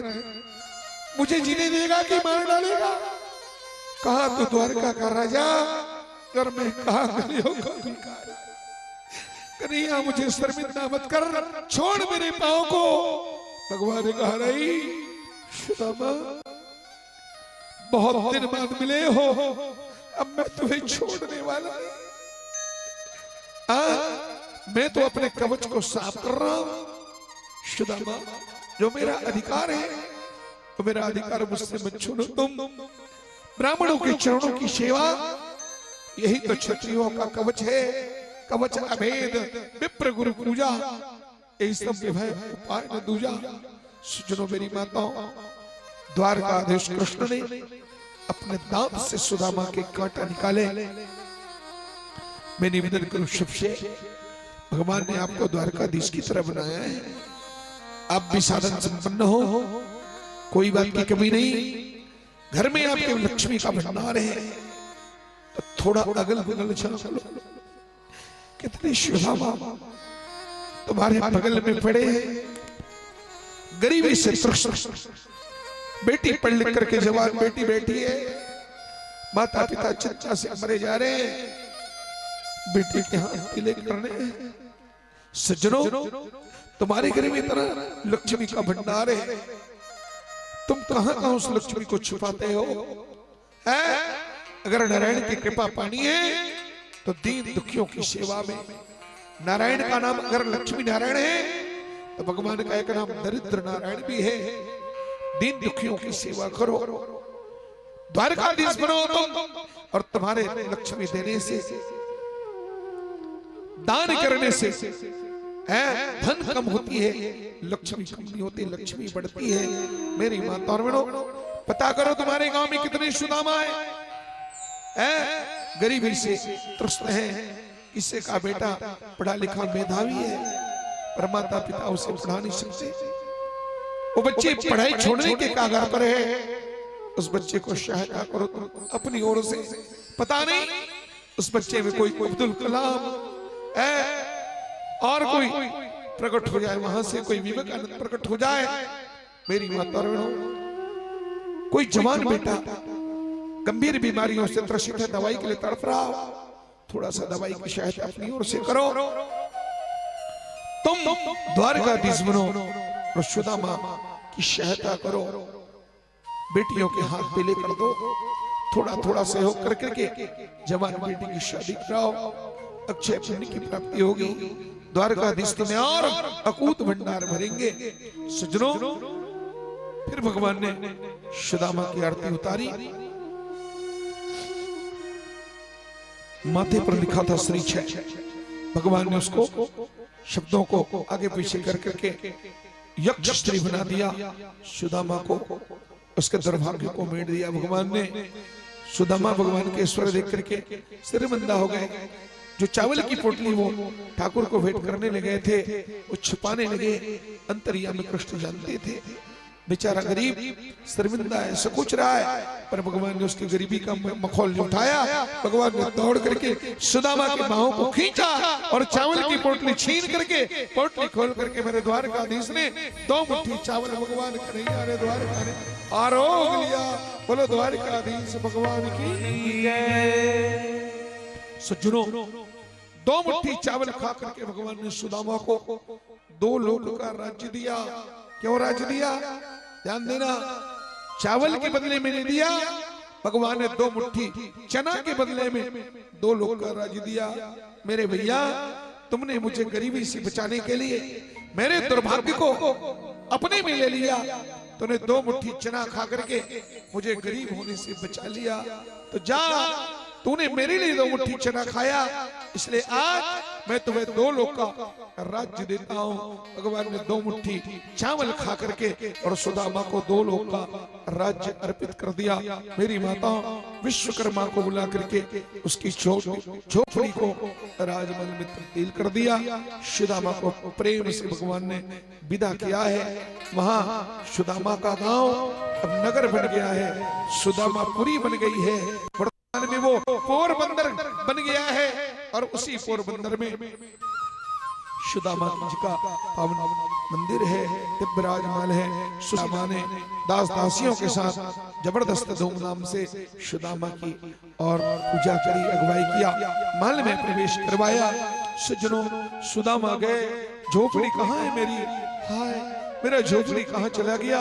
सुशीला माँ ने हंस के बताया, हे नाथ, हे ब्राह्मण देवता, ये भगवान की कृपा का फल है। झोपड़ी नहीं, अब तो राजमहल है। अब तो महल में रहेंगे। तब सुदामा ने कहा, सुशीला, महल में तो तुझे रहना है, इस महल में मैं रहने वाला नहीं। अगर मैं कहीं महल में रहा तो मैं विलासी हो जाऊंगा, आलसी हो जाऊंगा, मेरा भगवान का भजन छूट जाएगा। सुदामा ने उस महल को दंडवत प्रणाम किया, ये मेरे ठाकुर का प्रसाद है, मैं तो कुटिया में ही रहूंगा। सुदामा प्रणाम करके बाहर निकल गए। झोपड़ी में रह करके सुदामा ने जीवन भर भगवान की भक्ति किया। सज्जनों, चाहे भगवान ने हमें कितना भी दिया, लेकिन ध्यान रखो, हम भगवान के आगे सुदामा ही है। धन पाके कभी अभिमान तुम्हें दी और भगवान की शक्ति से, भगवान की दी हुई बुद्धि से तुमने इतना बनाया है, तो बुद्धि भी तो भगवान का दिया हुआ है, इसलिए अभिमान किस बात का? भगवान को धन्यवाद देना चाहिए और सुदामा जैसा भाव रखना चाहिए और भगवान से यही कहना चाहिए, क्या? तूफान आंधियों में तुमने है मुझको थामा। हे नाथ, मेरे जीवन में बड़े बड़े तूफान आए, आपने मुझे बचा लिया प्रभु, पता नहीं आज मैं कहाँ हूँ। तूफान आंधियों में तुमने मुझको थामा, तुम कृष्ण बन के आए, मैं जब बना सुदामा, तेरा करम मुझ पर शरेआम हो रहा, करते हो तुम कन्हैया, करते हो मेरे मोहन, मेरा राम हो रहा है। पिके कृपा से सब काम हो रहा। भगवान का धन्यवाद दो, आपकी कृपा से मेरा हर काम हो रहा है। देना हो तो दीजिए, जन्म जन्म का साथ मेरे सिर पर रख दो कान्हा अपने ये दोनों। भगवान भगवान धन्यवाद। बोलो भोले वत्सल भगवान की जय, द्वारकाधीश भगवान की जय, सुदामा जी महाराज की जय। नमः पार्वती पते हर हर महादेव। हरिओम। तो इस तरह से सुदामा को भगवान ने विदा किया। आगे एकादश स्कंद आता है। भगवान ने अपने बाल बच्चों को समझाया, देखो भैया, जीवन में कभी किसी का अपमान करना नहीं चाहिए, और खास करके साधु संतों का अपमान तो भूल करके नहीं करना। लेकिन भगवान के बच्चों ने वही भूल किया। दरवासा ऋषि आए और बहुत सारे संत मंडली, ऋषि मंडली को लेकर के भगवान के बच्चों ने शुदा और मजाक कर दिया दुर्वासा से, और पूछा है महाराज बताइए, साम नाम के लड़के को लड़की बना करके, नारी बना करके, गर्भवती नारी बना करके रास्ते में खड़ा करके पूछा, हमारी भाभी के पेट में बेटा है कि बेटी?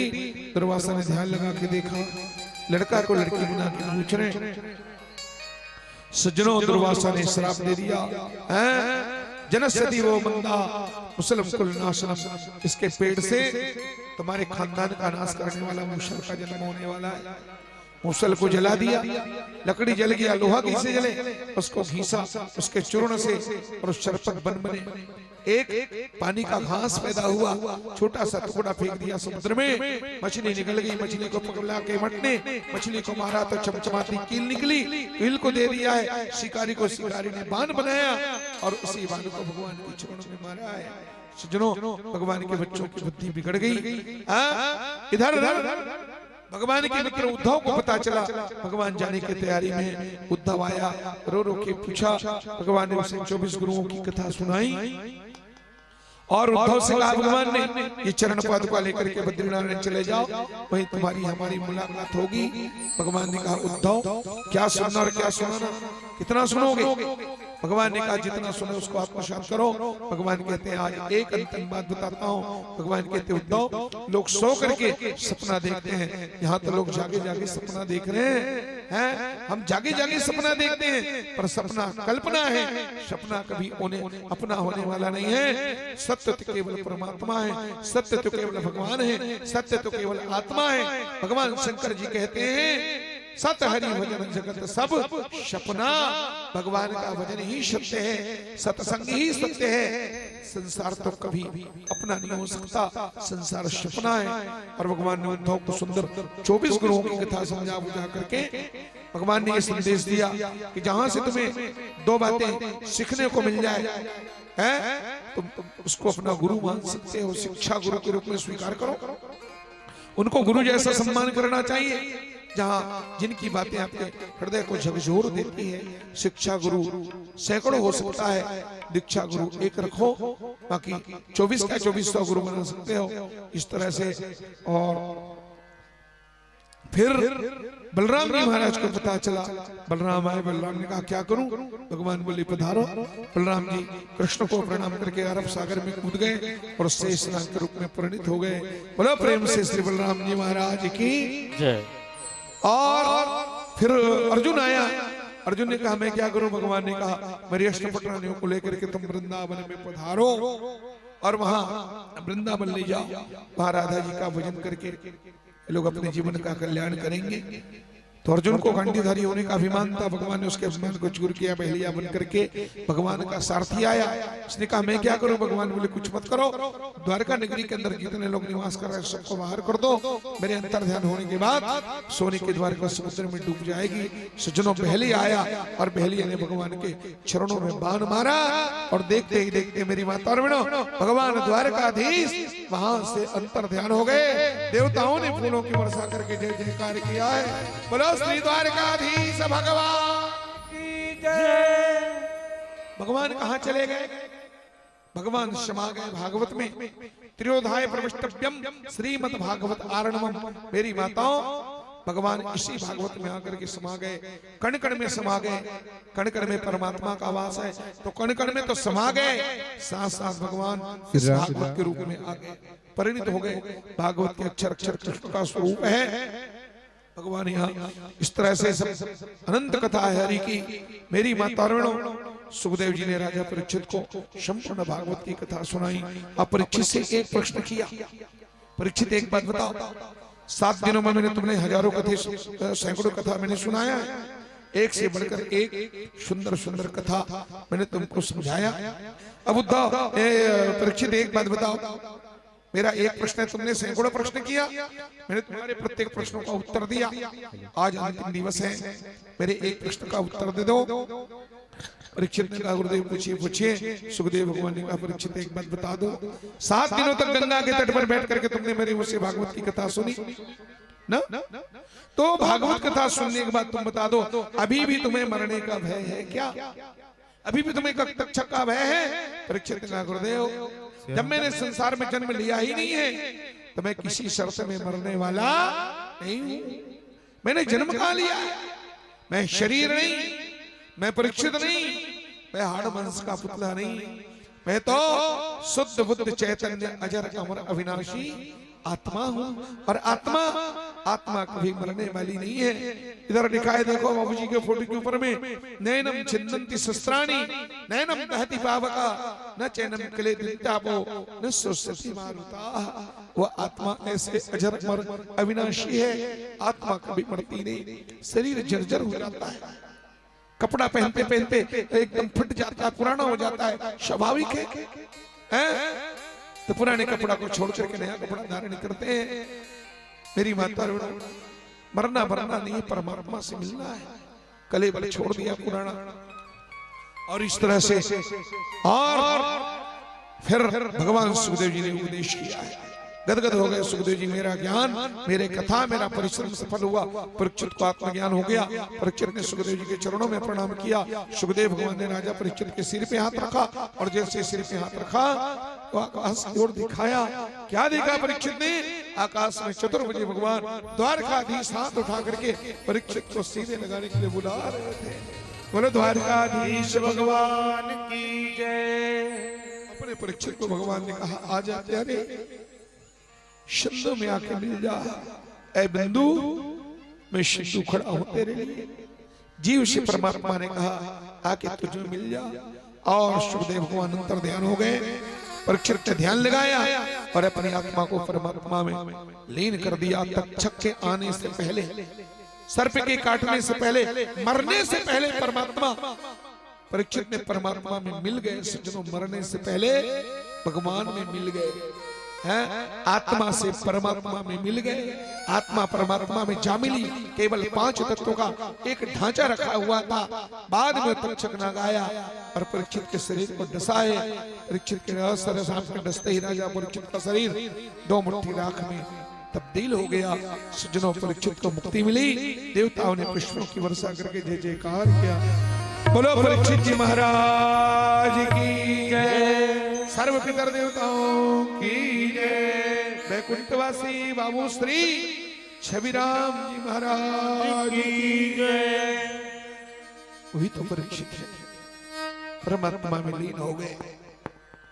जिस महान आत्मा की पावन स्मृति में, पुण्य स्मृति में हम लोग भगवान की इस मंगलमय कथा को श्रवण कर रहे हैं। निश्चित मानो, पूरा भरोसा रखो। आपने हजारों आत्माओं को तृप्त किया है, खिला के पिला के सम्मान दे के अमृतमय कथा सुना करके आपने शिव का भला किया है। तो जिस महापुरुष की स्मृति में ये अमृत की वर्षा हुई, लाखों हजारों लोगों ने अमृत पान किया, उसकी मुक्ति में कहीं पर कोई शक नहीं है। परमात्मा उन्हें अपने चरणों में परमात्मा ने स्थान दिया है। भगवान ने अपने सीने से लगा दिया है। अच्छे लोगों की जरूरत संसार में सबको होती है। हर आदमी चाहता है मुझे अच्छे लोग ही मिले, कोई हल्का फुल्का आदमी मुझे न मिले, कोई लूटने खसोटने वाला नहीं मिले, कोई ईमानदार कर्मयोगी मिले। जैसे हम अच्छे लोगों की अपेक्षा हम करते हैं, भगवान को भी यही अपेक्षा होती है, जरूरत होती है अच्छे लोगों की। तो अपने अच्छे लोगों को भगवान बुला लेते, बेटा तेरी जरूरत मुझे, तूने अपने संतान के लिए, अपने परिवार के लिए सब कुछ कर दिया, तेरा रोल खत्म, अब तेरी जरूरत है मुझे शक्ति। और भगवान प्रेम से ऐसे महापुरुषों को बुलाते हैं। मेरी माताओं, न कोई तकलीफ, 6-6 महीने तक हॉस्पिटल में पढ़ने की कोई जरूरत नहीं। चलते फिरते सहज में जो लोग जाते हैं, समझ लो वो बहुत पुण्यात्मा है और भगवान के विशेष कृपा पात्र हैं, भगवान के पार्षद हैं। मनुष्य बनकर के आते हैं, अपनी लीला पूरा करते हैं, अपना पाठ अदा करते हैं और संसार को, समाज को शिक्षा दे करके, अपने चरित्रों से, स्वभाव से शिव को शिक्षा दे करके पुनः अपने धाम को चले जाते हैं। मैं पूरी ईमानदारी से कह रहा हूँ, मुझे यही एहसास होता है शुरू से।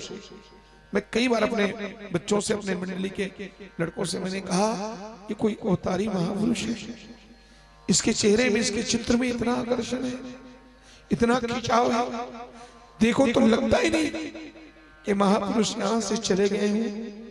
कभी लगता नहीं है, ये तो ऐसा लगता है कि हमारे अगल बगल ही डोल रहे हो। इधर आओ तो लगता है कि वो भंडारे में खड़े हो, भंडारे की व्यवस्था देख रहे हैं। उधर जाओ तो लगता है बाबूजी तो पंडाल में खड़े लोगों को स्वागत कर रहे हैं, आने वालों का। ऐसा ही लगता है, ऐसा ही एहसास होता है। शरीर से नहीं है, लेकिन सूक्ष्मात्मा से, अपने पुण्य के, अपने प्रभाव से वो आज भी हम सब लोगों के मध्य में है। हम सब लोग भगवान से प्रार्थना करें, उस महान आत्मा को परमात्मा अपने चरणों में स्थान दे और उनके दोनों पुत्रों को भगवान दीर्घायुष्य करे, उनको 100 साल की लंबी उम्र दे, यशस्वी बने। ये कृष्ण बलराम की जोड़ी सदा सदा बना रहे, ये रिद्धि और सिद्धि की जोड़ी सदा बनी रहे। एक गंगा जमुना, दोनों बहन प्यार से जिंदगी भर इसी तरह बने रहे, दिन दुनी रात चौगुनी तरक्की करें और साधु ब्राह्मणों की सेवा इस घर से होती रहे, समाज की सेवा इस घर से होता रहे। यही मेरी शुभकामना है। भगवान की कथा, संस्कृति का प्रचार प्रसार, सनातन धर्म का प्रचार इस परिवार से होता रहे, यही मेरी मंगल कामना है। ठाकुर जी से बारंबार निवेदन है, जिस महापुरुष ने और अपने जीते जीते संकल्प किया था, कहा था कि मैं भागवत सुनने वाला हूं, लेकिन शरीर साथ नहीं दिया। आज जो शरीर से हमारे बीच नहीं है, वो आज आत्म शरीर से हमारे मध्य में है। निश्चित मानो वो इन परिवार को, इन बेटों को आशीर्वाद देते होंगे बैकुंठ से, मेरे बच्चों तुमने बहुत बड़ा काम किया। पिता के प्रति एक पुत्र का जो दायित्व है पूरे ईमानदारी से निभाया है तुम लोगों ने, बड़े उत्साह से। तुमने कहीं पर कोई कंजूसी नहीं की। जैसे मैं उदार था वैसे तुमने उदारता दिखाई। हर आने जाने वालों को तुमने अपने ढंग से सम्मान दिया है। किसी को कपड़ा देके, किसी को मिठाई देके, किसी को पानी पिला के, किसी को भोजन करा के, और किसी को हाथ जोड़ करके। माता पिता का, तुम्हारे पिता का आशीर्वाद तुम्हारे साथ है। ऐसे भगवान से प्रार्थना करते हैं इस परिवार को संभल ले और ये द्वारकाधीश की तरह चमके, राजमहल में अगर परिवर्तित हो, सुख शांति बनी रहे, संगठन बना रहे। इन शब्दों के साथ आइए अपनी वाणी को विराम देता हूं। एक भागवत के अंतिम श्लोक गा करके, स्वाभाविक है हम लोग बिंदु हैं, भागवत सिंधु है, सिंधु को पार पाना बिंदु के बस की बात नहीं है। पुण्य तो हम पाना चाहते हैं लेकिन हमारे कृत्य में त्रुटि हो जाती है। पूजा में, पाठ में, कथा भागवत में हमारे कर्मों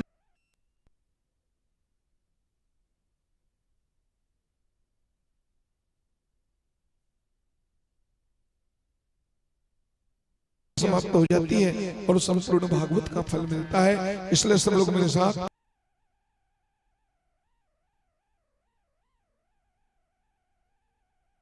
सब लोग बोलिए हाथ जोड़ करके,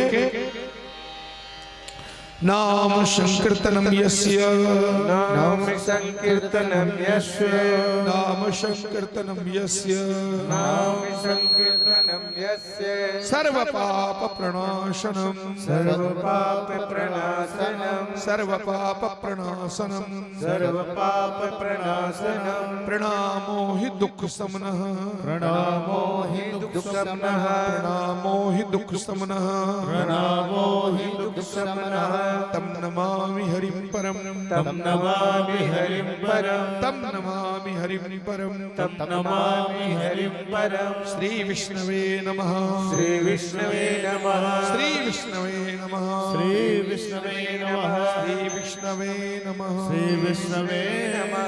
नमः पार्वती पते हर हर महादेव। आगे गुरुजी बोलेंगे। अब इसके बाद आरती करके हम लोग निकलेंगे शोभा यात्रा में। और सबसे निवेदन है, शोभा यात्रा है, भगवान के साथ चलना बस, ठीक है। अगर रास्ते में पड़ गया, घर के दरवाजे में आ गया तो पूजा वूजा कर ले हल्का फुल्का, नहीं तो उसकी जरूरत नहीं। केवल प्रणाम करो, भगवान को माथे पर लो और भगवान के साथ चलो। एक एक कदम में हजारों अश्वमेध यज्ञ का पुण्य है, बस यही भाव लेकर के चलना है। अब वहां समय का ध्यान रखना है, तो इधर भी देरी उधर देरी न होनी चाहिए। गांव में 1 घंटा भगवान गलियों में घूम जाए, कुंज गली बन जाए हमारा, पांडु का द्वारकाधीश कृष्ण इस गलियों में चल जाए, यही भाव होना चाहिए। और सरसरी तौर पे जल्दी जल्दी नाचते गाते हम लोग चलेंगे। पूजा पाठ गौन है, पूजा तो रोज कर रहे हो, कल कर लेना जी भर के। आज भगवान के साथ चलना है। और भागवत सबका है, ठाकुर जी सबके हैं, कुमारी बेटी से लेके सधवा विधवा सब लोग भागवत को माथे पर धारण करना, तुम्हारा दुर्भाग्य सौभाग्य में बदलेगा। जिन बेटियों की शादी में, पढ़ाई में, लिखाई में, नौकरी में, वो सब धारण करो, फिर देखो और तुम्हारा भाग्य कैसे सुधरता नहीं है। मेरी माता विश्वास के साथ एक एक कदम भागवत जी के साथ चलना। एक भागवत परिवार के बीच में रहेगा और दूसरे भागवत जो है आप सब लोग बदलते रहेंगे। आगे की व्यवस्था के बारे में गुरु जी बताएंगे। जय श्री राम। बोलिए वृंदावन बिहारी लाल की जय। काफी देर से सब लोग एकाग्रचित्त होकर के भागवत की कथा सुन रहे थे और अभी तक आप लोगों ने एक भी बार राधे राधे नहीं बोला है। तो आइए सभी लोग मिलकर के बड़े प्रेम से, भाव से बोलते हैं, राधे राधे राधे राधे, राधे राधे, राधे राधे, राधे राधे। राधे राधे। बोलो वृंदावन बिहारी लाल की जय। बहुत बहुत धन्यवाद। इस जहां में आखिर तक कुछ नहीं मिल पाएगा, इस जहां में आखिर तक कुछ नहीं मिल पाएगा। यही मिला यही छूटेगा, हाथ नहीं कुछ आएगा। जो ये यही मिला है यही रहेगा और वो यही का सामान है। जिस तन को तू अपना माना, ये भी तो मेहमान है। जो आएगा वो जाएगा।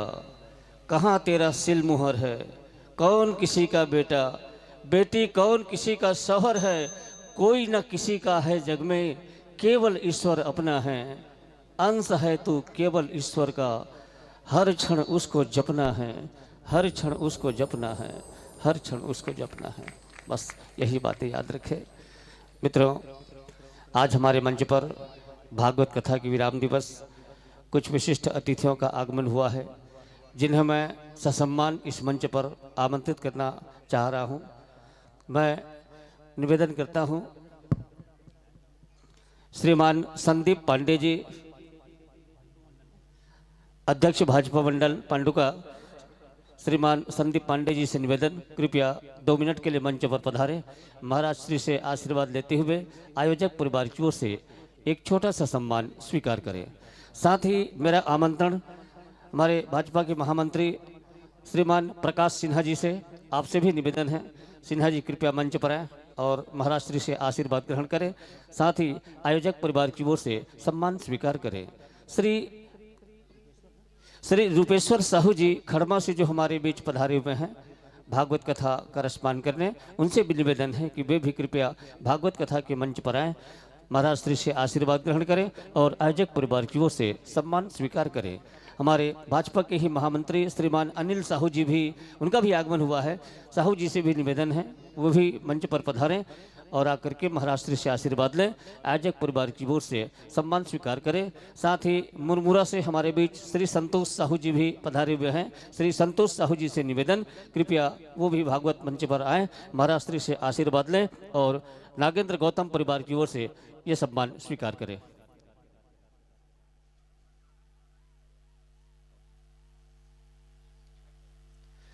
आइए सभी महानुभाव का साहू परिवार की ओर से मैं स्वागत करता हूं।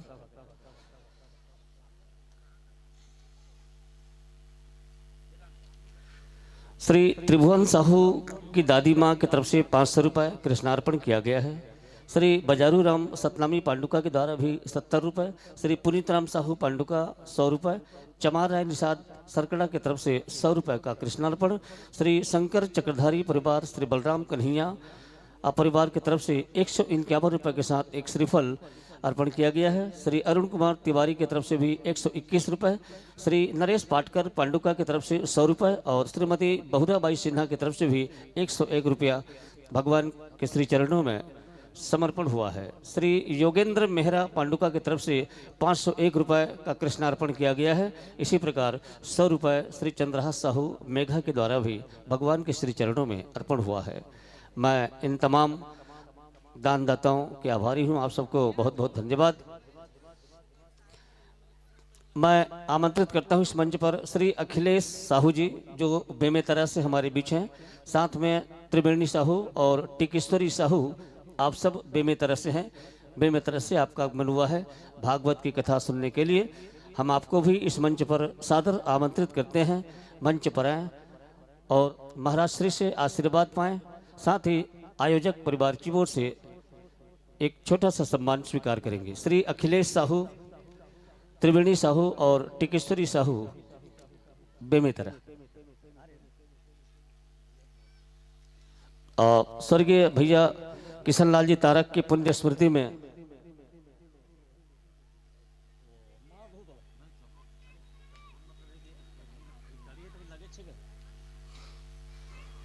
स्वर्गीय श्री किशनलाल जी तारक की पुण्य स्मृति में 500 रुपये कृष्णार्पण किया गया है, चढ़ोतरी के रूप में कहें। भगवान से हमारी प्रार्थना है पुण्यात्मा जीव भगवान के निकट रहें, भगवान उनकी आत्मा को शांति प्रदान करे, परिवार की रक्षा करे। आप सभी दानदाताओं की हर मनोकामना पूर्ण हो, सबके हृदय में भगवत भक्ति बनी रहे, यही हमारी इस मंच से मंगल कामना है। कल गीता पाठ के अलावा कल भी चढ़ोतरी का कार्यक्रम होगा। सभी आयोजक परिवार की ओर से कल चढ़ोतरी का कार्यक्रम इसी मंच पर संपन्न होना है। साथ ही कल वार्षिक श्राद्ध पूजन का भी कार्यक्रम है और तुलसी वर्षा भी है। इन सभी कार्यक्रमों में आप अधिक से अधिक संख्या में अपनी सहभागिता प्रदान करेंगे। श्री नागेंद्र गौतम साहू परिवार की ओर से आप सब कल भी सादर आमंत्रित हैं।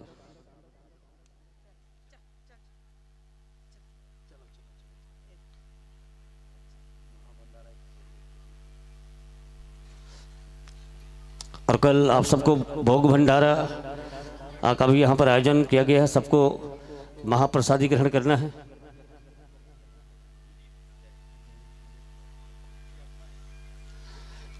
श्रीमान मिश्री लाल जी तारक परिवार पांडुका के द्वारा 201 रुपये कृष्णार्पण किया गया है। और श्री तारक जी से निवेदन करूंगा कि वे 2 मिनट के लिए मंच पर पधारें, महाराज श्री से आशीर्वाद ग्रहण करें और साथ ही आयोजक परिवार की ओर से सम्मान ग्रहण करें। इसी प्रकार श्री डोरेश मेहरा जी शिक्षक मित्र से भी निवेदन करूंगा, वे भी भागवत कथा के मंच पर आएँ, महाराज श्री से आशीर्वाद लेते हुए आयोजक परिवार की ओर से सम्मान स्वीकार करेंगे। श्री डोरेश मेहरा।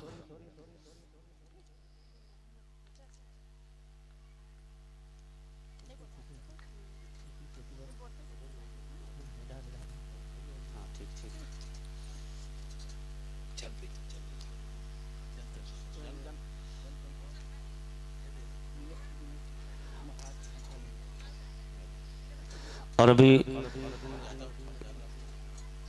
श्री यादराम सेन कुटेना से हमारे बीच हैं, यदि वो मेरी आवाज़ सुन रहे होंगे तो उनसे भी आग्रह कि वे भी भागवत के मंच पर आएं।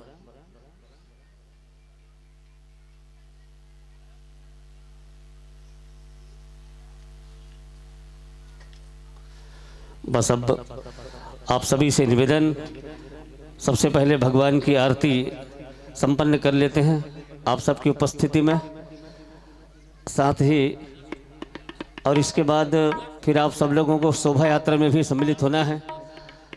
आप समस्त श्रद्धालु जनों से मेरा निवेदन है, सब भगवान जी के साथ साथ चलेंगे।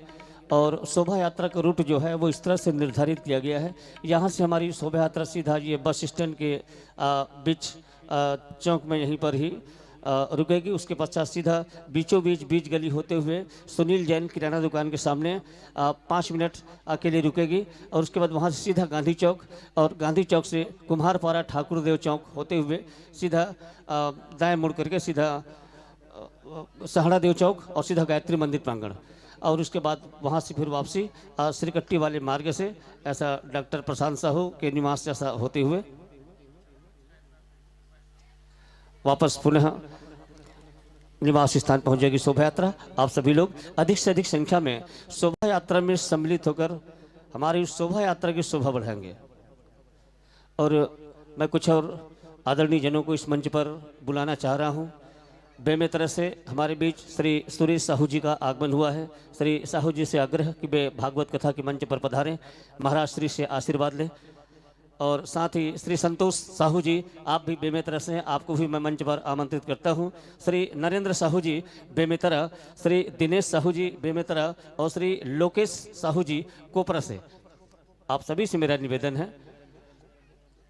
भागवत कथा के मंच पर आएँ, महाराज श्री से आशीर्वाद ग्रहण करें और साथ ही आयोजक परिवार की ओर से सम्मान स्वीकार करेंगे।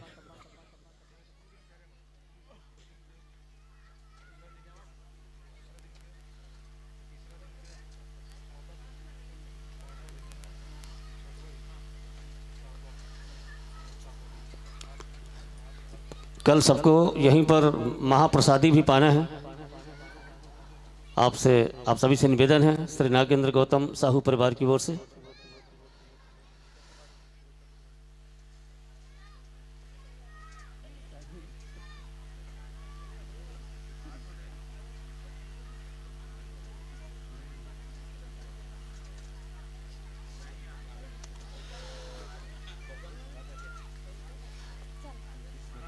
स्वर्गीय बसंत कुमार साहू की स्मृति में 200 रुपये कृष्णार्पण किया जा रहा है दौलत परिवार की ओर से। मैं आप सभी को बहुत बहुत धन्यवाद दूं। भगवान से मेरी प्रार्थना है भगवान आप सबको सुखी जीवन प्रदान करे।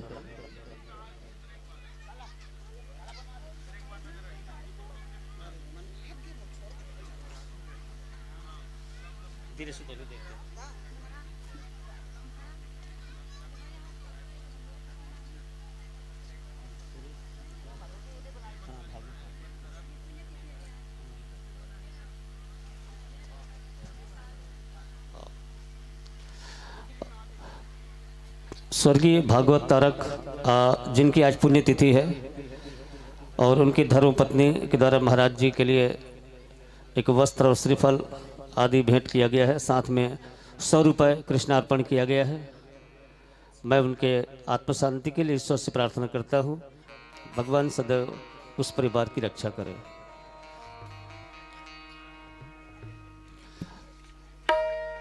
और चलिए भगवान के लिए आरती सजा लिया जाए। आरती के लिए सभी लोग अपने अपने स्थान पर खड़े हो जाए। अब बिल्कुल 2 मिनट के अंदर भगवान की आरती होगी और इसके पश्चात यहाँ से फिर प्रसादी लेना है और सीधा सीधा शोभा यात्रा में सम्मिलित होना है।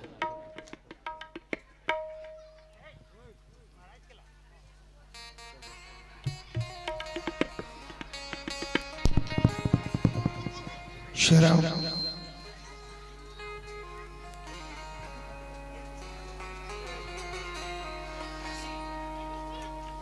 हे गिरधर तेरी आरती वही गाएंगे। हे गिरधर तेरी आरती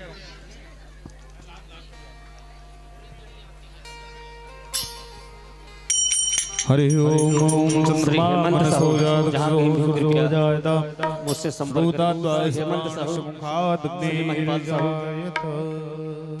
श्री मोनू हे प्यार। गिरिधर तेरी आरती गाऊं मां के बिहारी तेरी आरती गाऊं।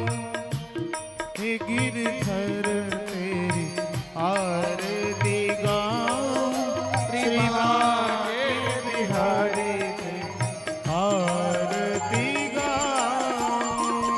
चरणों से निकली गंगा प्यारी, चरणों से निकली गंगा प्यारी। जिसने सारी दुनिया तारी, जिसने सारी दुनिया तारी।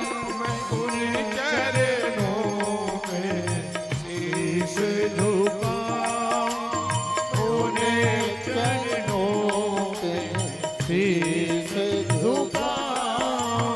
हे गिरिधर तेरी आरती गाऊं श्री मां के बिहारी तेरी आरती गाऊं। ओ मोरे मुकुट तेरे शीश पे सो,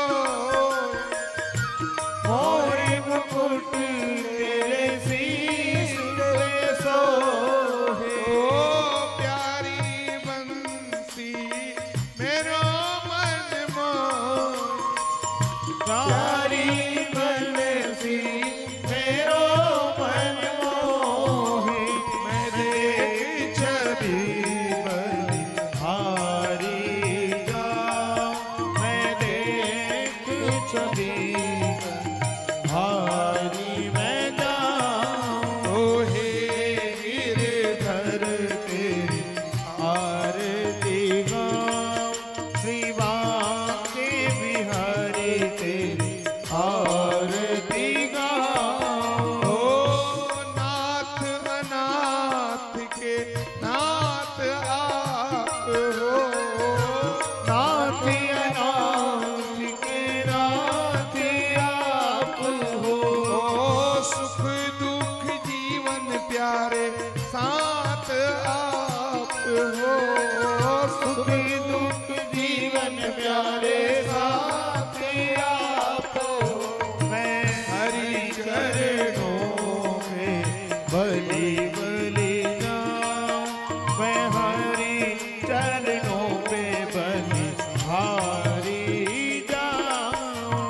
हे गिरिधर तेरी आरती गाऊं श्री बांके बिहारी तेरी आरती गाऊं। ओ हरिदास के स्वामी तुम हो, श्री हरिदास के स्वामी तुम हो।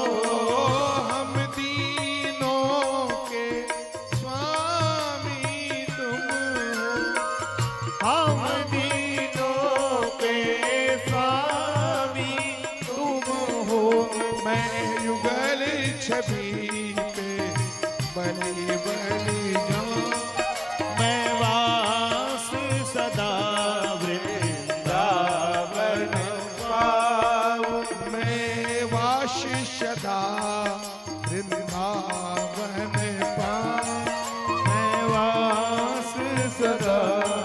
ब्रजमंडल पाऊं। ओ आरती गाऊं प्यारे तुमको मनाऊं।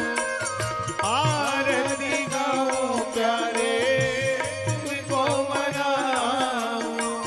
तुमको मनाऊं कान्हा तुम्हें कोरी ओ तुम्ही को मनाऊं कान्हा तुम्ही को रिझाऊं। रिझाऊं सुंदर तेरी आरती गाऊं।